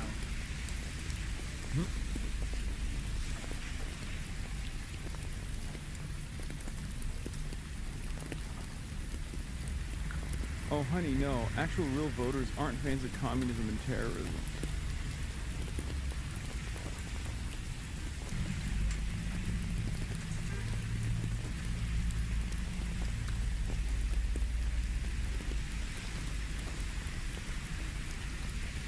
Hell yeah.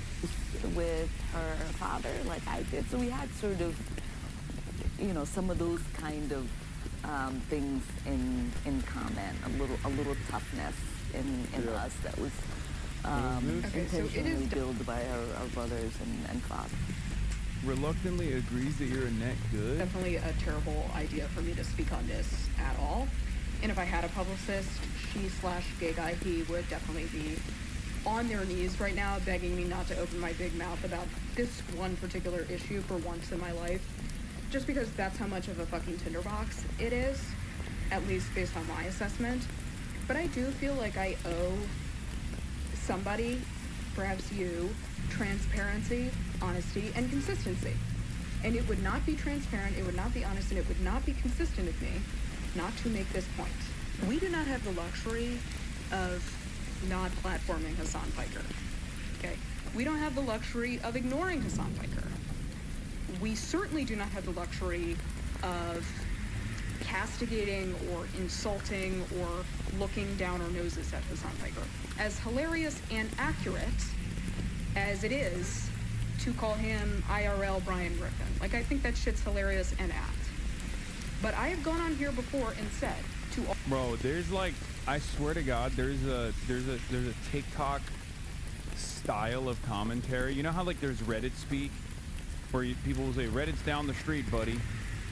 This is the TikTok meta. And it's like, it's even somehow less educated than the fucking, than the Reddit meta. Like, at least the Reddit meta is, they write like all these long effort posts about how I'm a danger to American empire. I'm a danger to America. I hate America. I'm anti-NATO Atlanticist, and therefore this is an untenable position or whatever, right? But the TikTok one is even dumber than that, where they're like, he's just like, he's a guy who talks condescendingly about politics, so he fucking reminds me of Brian Griffin.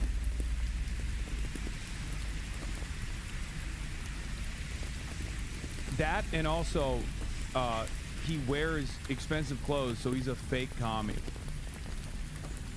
It's like, those are the two prevailing thoughts in TikTok political discourse. Obviously, there's a lot of people on TikTok that are very thoughtful, very good at what they do, but I'm just saying, like, all the prevailing narratives on TikTok politics is literally that. Those two things. What's the Twitter meta? Heiling Hitler. What do you mean? The Twitter meta is just Sig Heiling. Dude cannot take a joke even when the video is defending him. No, I'm just like seeing. Oh my god! I just see it so frequently. It's like, all right, yes, I'm fucking Brian Griffin. You go on Reddit. I'm, you know, Osama bin Laden, al-Baghdadi, combined with Yahya Sinwar. You go on TikTok and it's always like, he's just Brian Griffin. Can I not make analysis about like overall platform, like the differences between like political expression and different social media platforms? Am I not allowed to do that? Can I do that without some dumb fuck chirping, chiming, and being like, oh, you can't take a joke? Yes, I'm Brian Griffin, dude. I'm Brian Kill Me. All the crotchety locals who are like, oh, the Democratic Party TikTok page is unserious. Newsflash, bitch, we live in an unserious country. And the Republicans are not too cute to be unserious on social media, and look where it got them, okay? And the same goes for cringe. And the Kamala Harris 6'7" TikTok account. Is it cringe? Yeah. Is it like coworker humor? Yeah. But newsflash, again, bitch, there are a lot of coworkers in America. Someone's streaming somber, okay?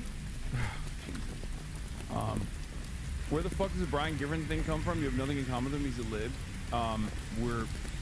It's literally just guy who talks about politics and is annoying. That's it. That's it. And also hypocritical. This is what it is. It's hypocrisy is the number one marker of a person. Like hypocrisy baiting, hypocrisy fishing is the number one marker of a person who doesn't understand ideology, who doesn't have any sort of like real political convictions, and simply wants to apply some kind of criticism. There are instances where people engage in like inherently hypocritical things, incredibly hypocritical actions, right? There are oxymoronic positions, you know, the entire Groyper movement being comprised of like, you know, brown people, even though Groypers are white supremacist neo-Nazis. But in most circumstances, it's just, yeah, criticism without synthesis is precisely what it is. And that's what I was trying to get to with like TikTok. It's always like, her. Other people said this guy's a hypocrite. So I assume he's a hypocrite. And that's the worst thing you can be. You can be a villain, but as long as you say you're a villain, that's better than someone who I have perceived as a hypocrite. Unironically, that's how we got Trump, right? That's literally the whole Trump phenomena. All these other politicians, they come across as weak. They come across as hypocritical, some of which are, let's be real, as opposed to Donald Trump, who is a horrible monster, but at least he's honest about it, dude. He just tells it like it is, right?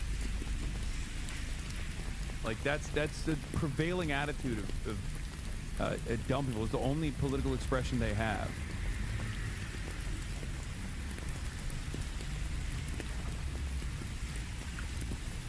And coworkers are a voting bloc, and if your politics is built on an aesthetics of nicheness, you are building a politically toxic brand. Niche is the enemy of majoritarianism. So again, we can't be in the business of saying you are allowed in our tent and you are not. As annoying as Hasan Piker is, I still think his presence in the world is like a net good. Maybe that's crazy. What is happening?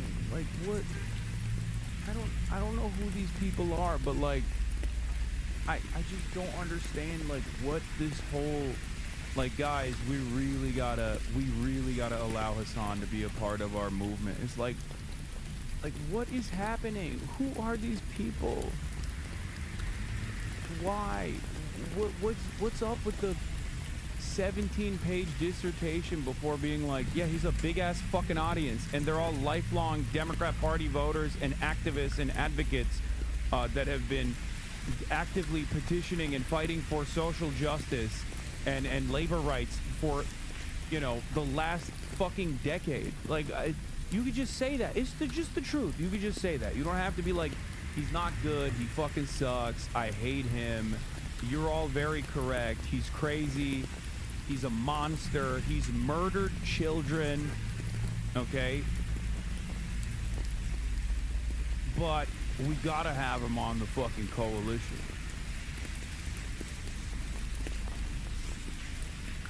I just don't get it. Like, why? Why do people do this stuff? I don't...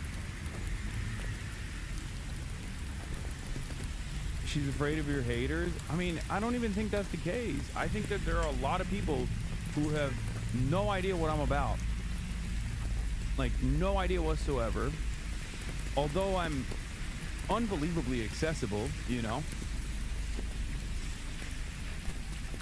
You do the same qualification prelude when you talk about Israel or Hamas too, to be fair. buddy, are you making a comparison to an American political commentator trying to explain why militant resistance groups that are state-sponsored terrorist organizations, that like why they exist?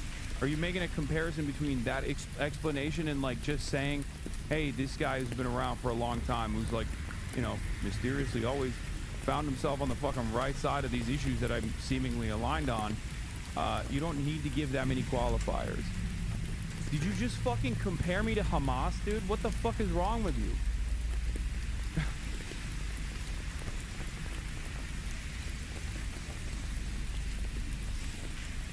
I genuinely, I don't know what it is. At some point, at some point we gotta move past this, right? Like, eventually.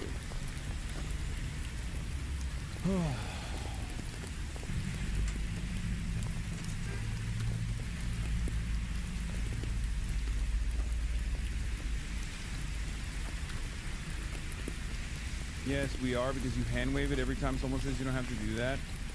No, I'm done with the fucking hand waving. Just be normal about it. Be like, this guy's, it's fine. I don't get it. I don't understand why. I love how they. I don't understand why there's like so much hand wringing through this process. Like, I'd rather have someone just be like, I fucking hate this guy. You know what I mean? Like, I've been doing this. I've been doing this for 13 years, man.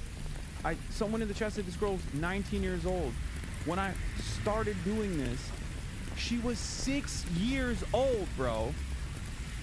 She was 6 years old when I was doing political commentary, writing articles for the Huffington Post about, like, America's unholy allegiance with Saudi Arabia doing genocide in fucking Yemen. What the fuck are we doing?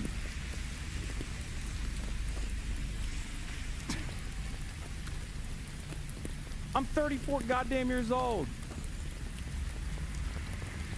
Starting to get a little old here. It's just like I get fucking annoyed. She probably thinks you're cringe because you're unk. I mean, I hope that's the case. I hope that's the only reason.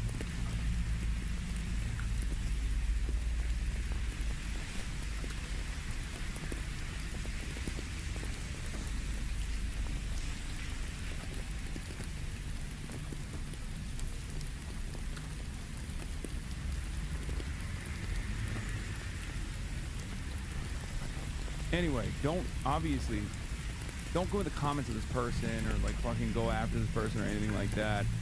Okay? I will ban you. But I do get fucking annoyed. It's just like, I'm on your side, but I don't know how much the age matters. You criticize journalists who've been doing this longer than you. It doesn't mean her criticism is right.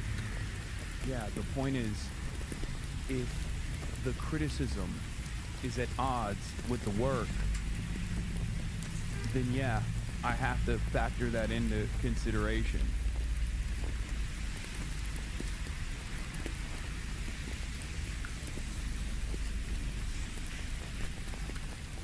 You know?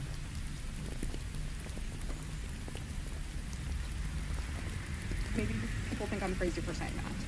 But like, think about who else would be in that position of a Twitch streamer, right?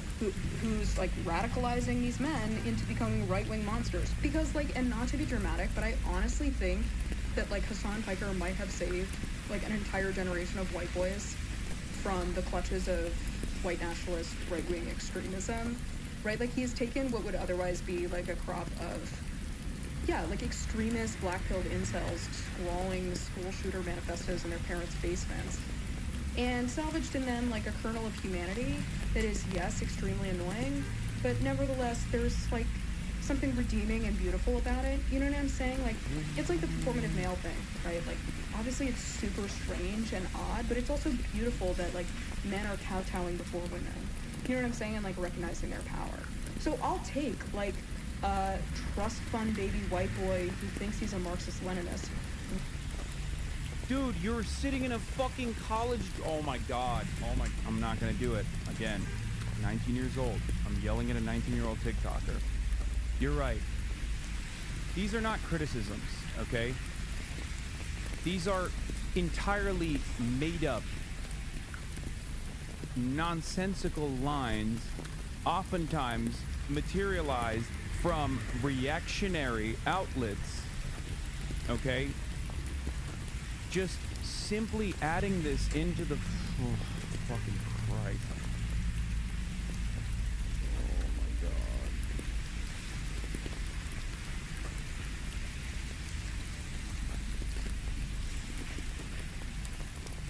I can't stand this like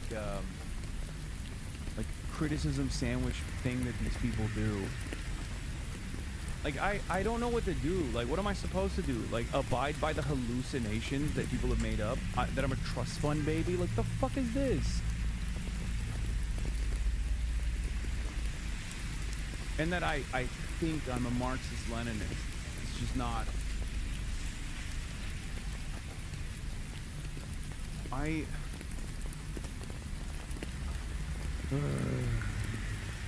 Said you're changing Ray's mind?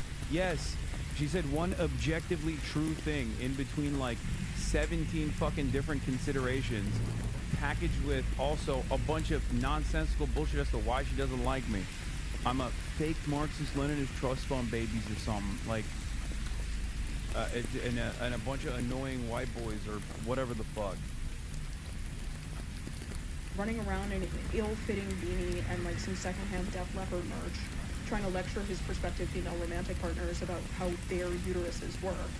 Oh my God, this is just a bad experience you had in college. I didn't do this, okay? This is one of the most annoying aspects of having to do political commentary in the United States of America, where like every experience is defined by what aesthetic value I represent and what kind of emotional damage someone that looks or sounds like me has contributed to the lives of virtually every single person. It's just like, that's not real. It's not a real political commentary. That's not a real commentary on anything. That's just not. I hate that. It's fanfic.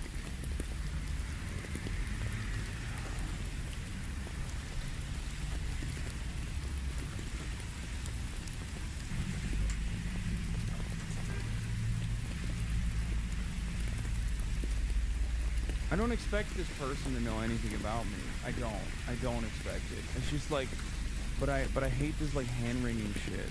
Like where it's just, oh. And then people in my community are gonna get passionate about it and try to defend me, and it's so fucking cringe. Like, don't do that either, please. Like, there's this prevailing attitude of like this newer version of the Bernie bro meta.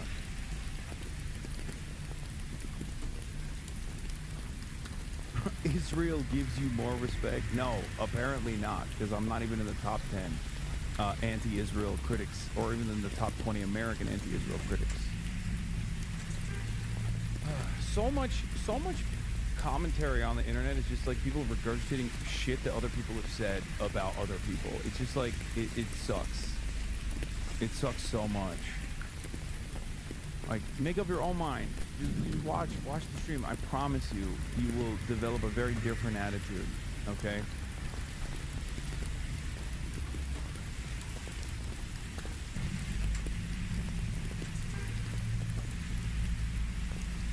Then these white nationalist worms like posting Agartha edits on 4chan. And so I'll say it again, we do not have the luxury of not platforming Hasan Feder. Like, he has a platform. The question is, will it be used to our benefit, right? Will it be used as part of our program? Will it be a potential addition to our tent? Or are we going to turn people away? Are we going to turn people away? And if you ask Alyssa Slotkin, the answer is turn them away, right? As if she has no Balenciaga, she has no Supreme, she has no Twitch followers. She's literally a walking Madame Tussauds wax figurine who looks like she was like designed by a K Street boutique lobbying firm. And no matter how many H&M leather jackets you put on, girl, like, I'm sorry, you still come off like an HR skull. So this is not a question of who's annoying and who's not annoying. I'm sorry. This is the left side of the political spectrum, bitch. We're all annoying. On everybody's soul, all of us are annoying in this bitch, okay? Like, if you don't want to be annoying, this is not the movement for you. This is team annoying. Sorry to and obviously, like, I think we should aspire to be not annoying, but like, if we're getting in the business of like, people who are annoying should leave our party, like, we don't have a party anymore. Most of us are annoying. Sorry. I think it's also important to note that Hasan is also not like one of these intransigent reactionaries who just like bashes the Democratic Party all the time and is like only wants to, in ContraPoint's words, always wants to critique power and never wants to build power, or whatever the saying is, right? Like, he's not one of those people. He had a sitting U.S. Congresswoman on his stream like last week, I think. Right? Like, he has a vision of the future of politics. It's a vision that involves electoral politics. It's a vision that involves, you know, like changing the Democratic Party and making it better, and he wants to be involved in that project. Why are we not allowing him to? I don't understand that. Let me put it this way. To all the people who were crowing after the 2024 election about go on Joe Rogan, which I agree with, right? I'm dying just like, she also is oh my God. I'm dying because her knowledge of what I do makes her previous criticisms even worse, because it implies that someone who is at least like aware of the shit I've done for the past fucking 13 goddamn years still can get duped by the cultural forces. Everyone wants to be cool, okay? Everyone wants to feel like they belong. So if enough people are just like consistently regurgitating the same bullshit over and over again, right? Even someone who would 100% dial in, 100% agree with most of the things that I believe, most of the things I want to fight for, or even the methods of how I want to fight for it, will still turn around and be like, guys, yeah, he's cringe, he's fucking wearing nice clothes. Like, it's just, it's even more frustrating when it's a person who is like aware, okay?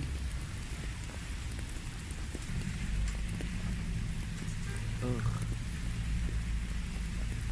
Anyway, whatever. That's fine. It doesn't matter. I just happened to click on this and watch this. It's just something that I see so frequently on TikTok. Is this like reflexive, hey, I know everyone hates this fucking piece of shit, and then like the reasons that they reveal for why is just like nonsense.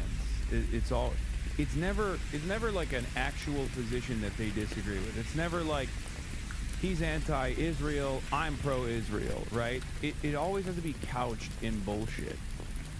It always has to be couched in bullshit, which ironically enough, my commentary on this will probably be clipped by the very same people that then regurgitate the same process of drama and you know, pump these sorts of threads on Reddit and whichever fucking whichever place where liberals congregate. I just want to know what the disagreements are. Like, just, I am a political commentator. Just tell me what the disagreements are. If it's aesthetics, then why is there a disagreement there? We can have a conversation about that. But if you also recognize that I have the capacity to, you know, decouple young men from the throes of reactionary, far-right, white nationalist, white supremacist ideology, then you understand that, like, the aesthetics of this kind of works for a certain group. You know? I just wish that's what we focused on. I don't know. That's my main issue with, that's the reason why I appreciated YALE as well. Like, there were some significant disagreements with some of the people that spoke, right? A lot of retort. A lot of disagreements, but at least there was a disagreement. It wasn't purely on aesthetics. I want to hear objections. If you want to build like a more robust, more resilient coalition, then just say what the objections are. We can address them. No one ever does that. I hate it. I hate it so much. Usually the objections are either purely aesthetic or purely made up. I saw a clip that was filtered through a totally negative perspective, and I believe you believe this. And then we can even address that. If you ask me a question, if you're like, do you actually believe this? Like one of the most common ones being the whole the pro-rape college, right? The fucking insane university that's like destroyed. The insane university that was like, we're not doing Title IX any longer. Like my commentary, my criticism on that. If someone were to be like, hey, are you pro-wealthy women being raped? I'd be like, no, that's an insane statement. Next question. And we can fucking move on. That's how normal conversations are supposed to take place. Right? Patrick Henry College, exactly. Or whatever the fuck. Or, do you like Vladimir Putin? Do you agree with the invasion of Ukraine? No. Okay. My mistake. And then we move on. Why can't we have a normal conversation about this shit? Why does it have to always be...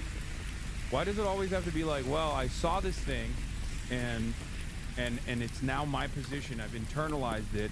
My beliefs over your worldview are unchangeable, and now we just have to argue on like my misunderstandings about your worldview. Like, God forbid you have a nuanced perspective on anything, right?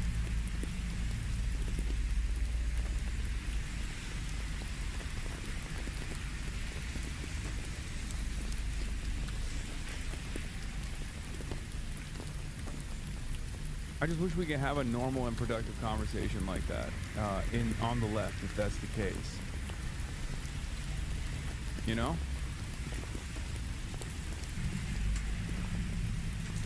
Yeah. Why do people have to condemn him before you agree with him or something? Yeah, exactly. I don't agree with everything Hassan Parker says, but the gentleman is spot on about this. This guy, by the way, Bill Madden, literally fucking posted like a Nick Fuentes quote the other day. Why do you people have to like condemn him before you agree with him on something?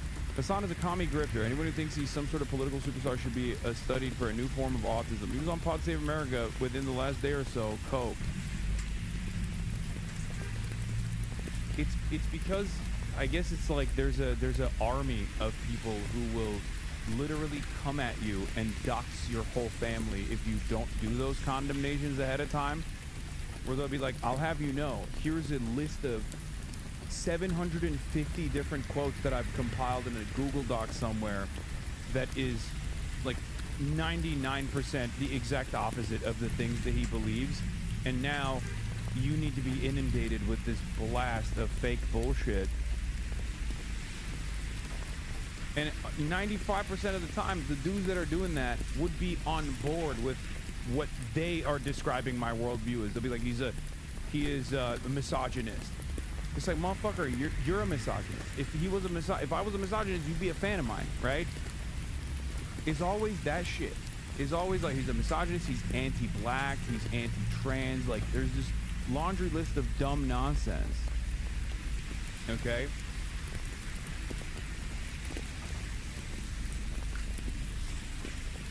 They're trying to head off the army of shut-ins that Hassan mentions on Twitter and brigade anyone who speaks neutrally or better about him. I figured they don't have the time or interest to see pretty much every smear against him as a lie or an out-of-context quote. It's protection against the haters who dive bomb on positive Hassan posts. It applies to boomers. Young people know what's up. Yeah.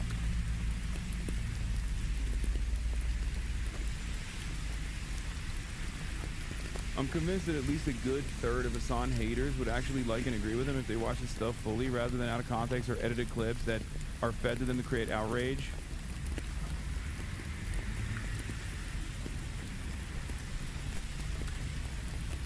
Yeah.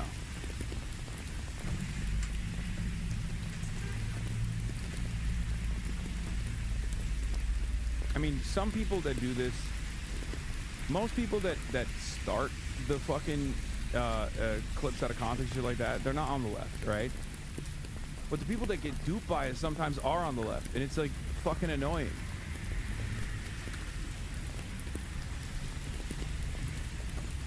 That lady saying he hates women in Israel had me laughing 3 days straight, not gonna lie. Yeah. I don't know. There is, but it's vibes, because most of these people don't dig deep or look further into the politics of people that they're, you know, just dropping a note on. And I don't even expect them to. Despising Joe Rogan and thinking he's a fucking troglodyte. I agree that his platform is big enough that we do not have the luxury of not going on Joe Rogan. The same should be true of Hasan Piker. And you don't have to agree with him. You don't have to like him. You don't even have to not hate him to understand that that's true. We have to reach people. And by the way, it's a lot of the same people who are saying, well, we can't purity test our politicians, who are saying we gotta shut the door on Hasan. Which maybe someone can enlighten me, but if 2 + 2 is 4, you know what I'm saying, right? And in order to retain your credibility about purity testing, you gotta not purity test. And it feels a little like people are purity testing, not going to lie. And again, you don't have to like it. In fact, you're not gonna like it. That's what coalition building is, okay? It's not just some like needle point sign that we hang over the door and we say, oh, we love coalition building, and we all hold hands and like, you know, love each other and dance in a circle. That's not how this shit works. You have to buckle down and do hard work and cooperate with people you don't fuck with a lot of the time in order to get things done in this world, okay? I just know that every single time that I do like a media hit or like a longer podcast and I reach out to like a broader liberal audience, the fucking heats, the hits keep coming, right? It's like Jewish Insider. I do the Vanity Fair Oscars party. Jewish Insider writes like 8 articles right after that because they want to pollute the SEO so that people aren't like, who the fuck's this Hasan guy, and then actually accidentally see, you know, any of my unfiltered commentary. And the DGG brigade does the exact same thing, or it's like Orbiters still does the exact same shit, where it's like, I do the Pod Johns, and then boom, right after there's like 7,000 fucking quotes from every single Twitter dipshit, every single Twitter centrist who's like, whose politics have been ritualistically humiliated over and over again by an incompetent fascist piece of shit like Donald Trump twice now. Like, their methods of victory is clearly a disaster. So much so that even lifelong blue dog Democrats are like, maybe Bernie was right.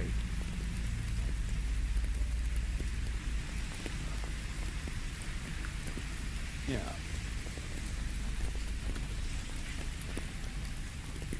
What is this? Jasper Nathaniel? However one weighs the morality of Hamas versus Israel, this is an idiotic take. Hamas is one Palestinian political party as well as a militant org out of many others. Israel's a nation state with many political parties. It's like saying I'd vote for the Ba'ath Party over the U.S. Hamas is not one political party over many others, says Jasper Nathaniel. It's the party that has ruled the Gaza Strip for 20 years and has become synonymous with the government there, just like Netanyahu and Likud in Israel. It's clear what he's saying. You're better off sticking to your substantive issue with it. I'm well aware that Hamas has governed Gaza since 2006 elections. Thank you. If Piker means that Likud, he should say Likud. But Hamas, as you know, does not govern half of the occupied Palestinian territories. Neither Likud nor Hamas, being the ruling party, makes it synonymous with Israel or Palestine. Why can't he just say, I think Hamas actions are far more legitimate and just than Israel's, and then leave it at that? What's the additive value of the nonsensical argument where he can't distinguish between parties and states? Wait, what? What is this anger here? In the context he's using them, Hamas and Israel refer to the state apparatuses that are at war with one another. I think you're squinting very hard to make it appear nonsensical when it's perfectly clear what he's saying. Yeah. I get what he's trying to say, but I would think if you agree with Hasan Piker that you want to advocate who articulates these positions in a way that makes them look intelligent and well-founded. Personally, I find it to be rather macabre exercise to debate how acceptable it is to massacre 1,200 people in one day and take 250 hostages. There it is. It's not a semantics argument. No, this is not. It's not sophistry. It's not semantics purgatory. It's actually the meat of the argument. There it is. This is what I mean. This is what I mean. Make the actual fucking critique. Okay? Make the actual critique. That's it. It shouldn't take 8 conversations, like 8 different back and forth talking points before we arrive at the actual issue at play. Okay? Personally, I find it to be rather macabre exercise to debate how acceptable it is to massacre 1,200 people in one day and take 250 hostages in what I characterize as a terrorist attack versus to decimate the Gaza Strip and kill 76,000 people in what I'd characterize as a genocide. Macabre is not the same thing as idiotic, and that's kind of my point. I think you found what he said to be distasteful. No, it isn't, which is why I'm drawing a clear distinction between the flaws of his argument from my personal opinions on what he's saying, where you seem unable to acknowledge these two things as separate. You called it idiotic and nonsensical take on the basis that Hamas and Israel are not parallel entities, and my point is that in this context, they very clearly are, and his argument makes perfect sense to anybody not trying to willfully misunderstand it. You're trying to nail him down on a technicality, but I think your problem is actually just a substantive one. In other words, it seems pretty clear that you're offended by Hassan's opinion on this matter, so you're deflecting by calling him an idiot and acting as if there's no legitimacy to his argument. That's it. This is unironically what happens every single time, okay? This is what happens every single time. It's always like, sometimes it's much easier than this. Sometimes it's like far, far easier to figure out exactly what's going on, right? Like when someone is like extra chirpy about something I've said, you key search Gaza. This person is not like that. I'm not saying that, right? This person obviously like, it clearly acknowledges Israel's genocide.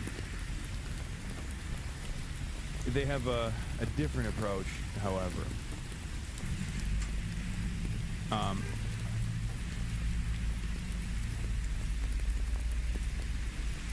Bro, Rachel is genuinely fucking insane. Israeli liberal, please don't get on her radar. It will drive me mad. She spends all of her time trying to tie criticism of Israel to anti-Semitism.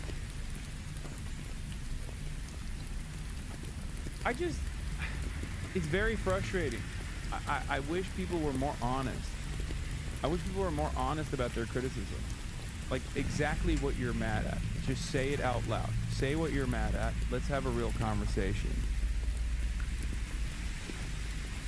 You know?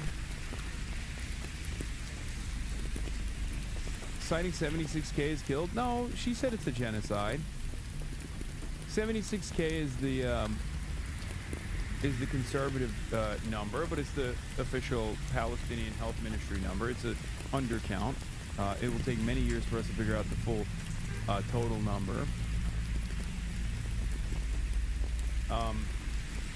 But regardless, she recognizes a genocide, but there is a liberal Zionist predisposition that is ironically also being demonstrated in this back and forth conversation where I'm having with John Favreau, who's like, I think, more open-minded to my perspective.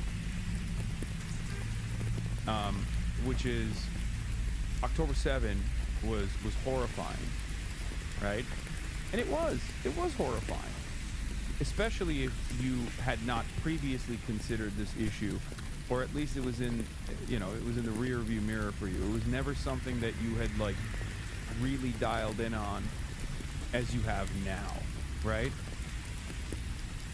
That's ironically the reason why I'm saying what I'm saying here. It comes across very bold.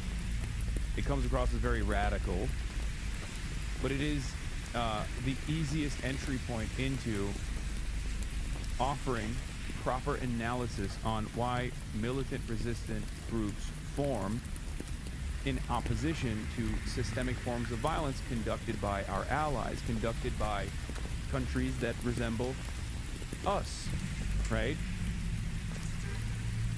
I'm trying to tackle the blind spot that many people have at the heart of this issue, which is that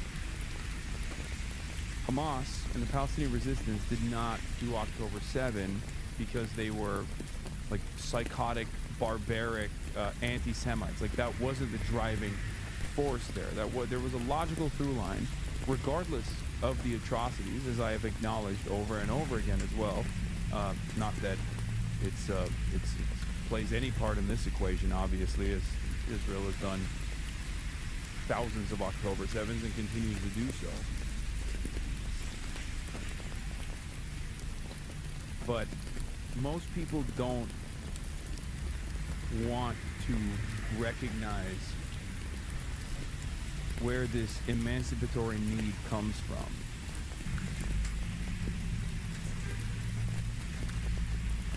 Because if you truly saw it,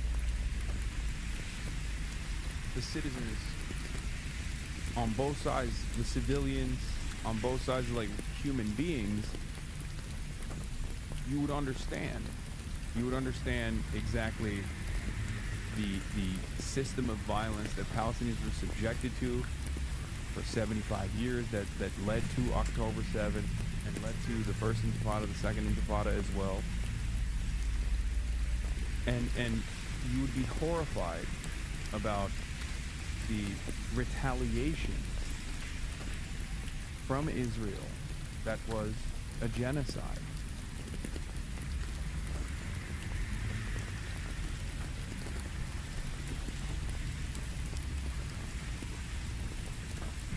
Anyway, this was a larger conversation about like my frustrations with people not revealing their true gripe. Tim Miller was mocking your USSR point on a stream using Noah Smith's fucking Substack. Yeah, of course he's gonna fucking, come on, dude.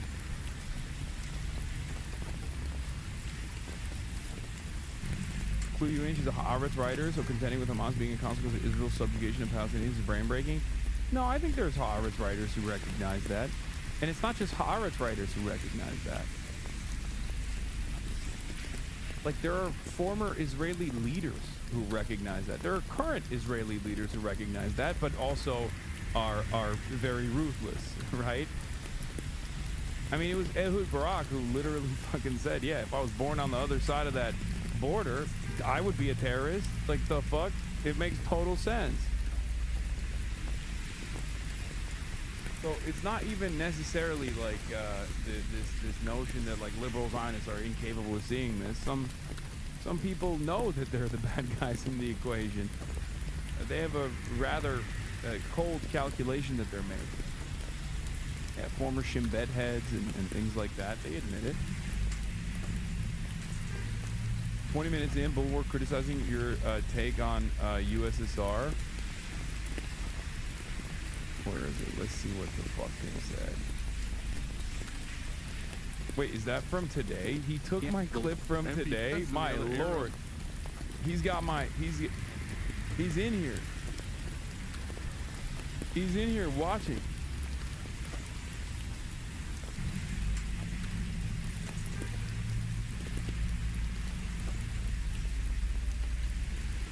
Not gonna lie, you're weird going off on this girl for a normalized take. People are allowed to not like somebody as long as you lockstep fight fascism, then it's fine. I agree, for the record. I was just more so frustrated with the hand wringing that people do there when they're just like, oh well, I just, you know, he sucks because he's rich. He's rich socialist. Like, it's just a frustration that I have because I feel like it's totally unnecessary, and it ultimately legitimizes. A lot of the fucking fake gripes that people have, right?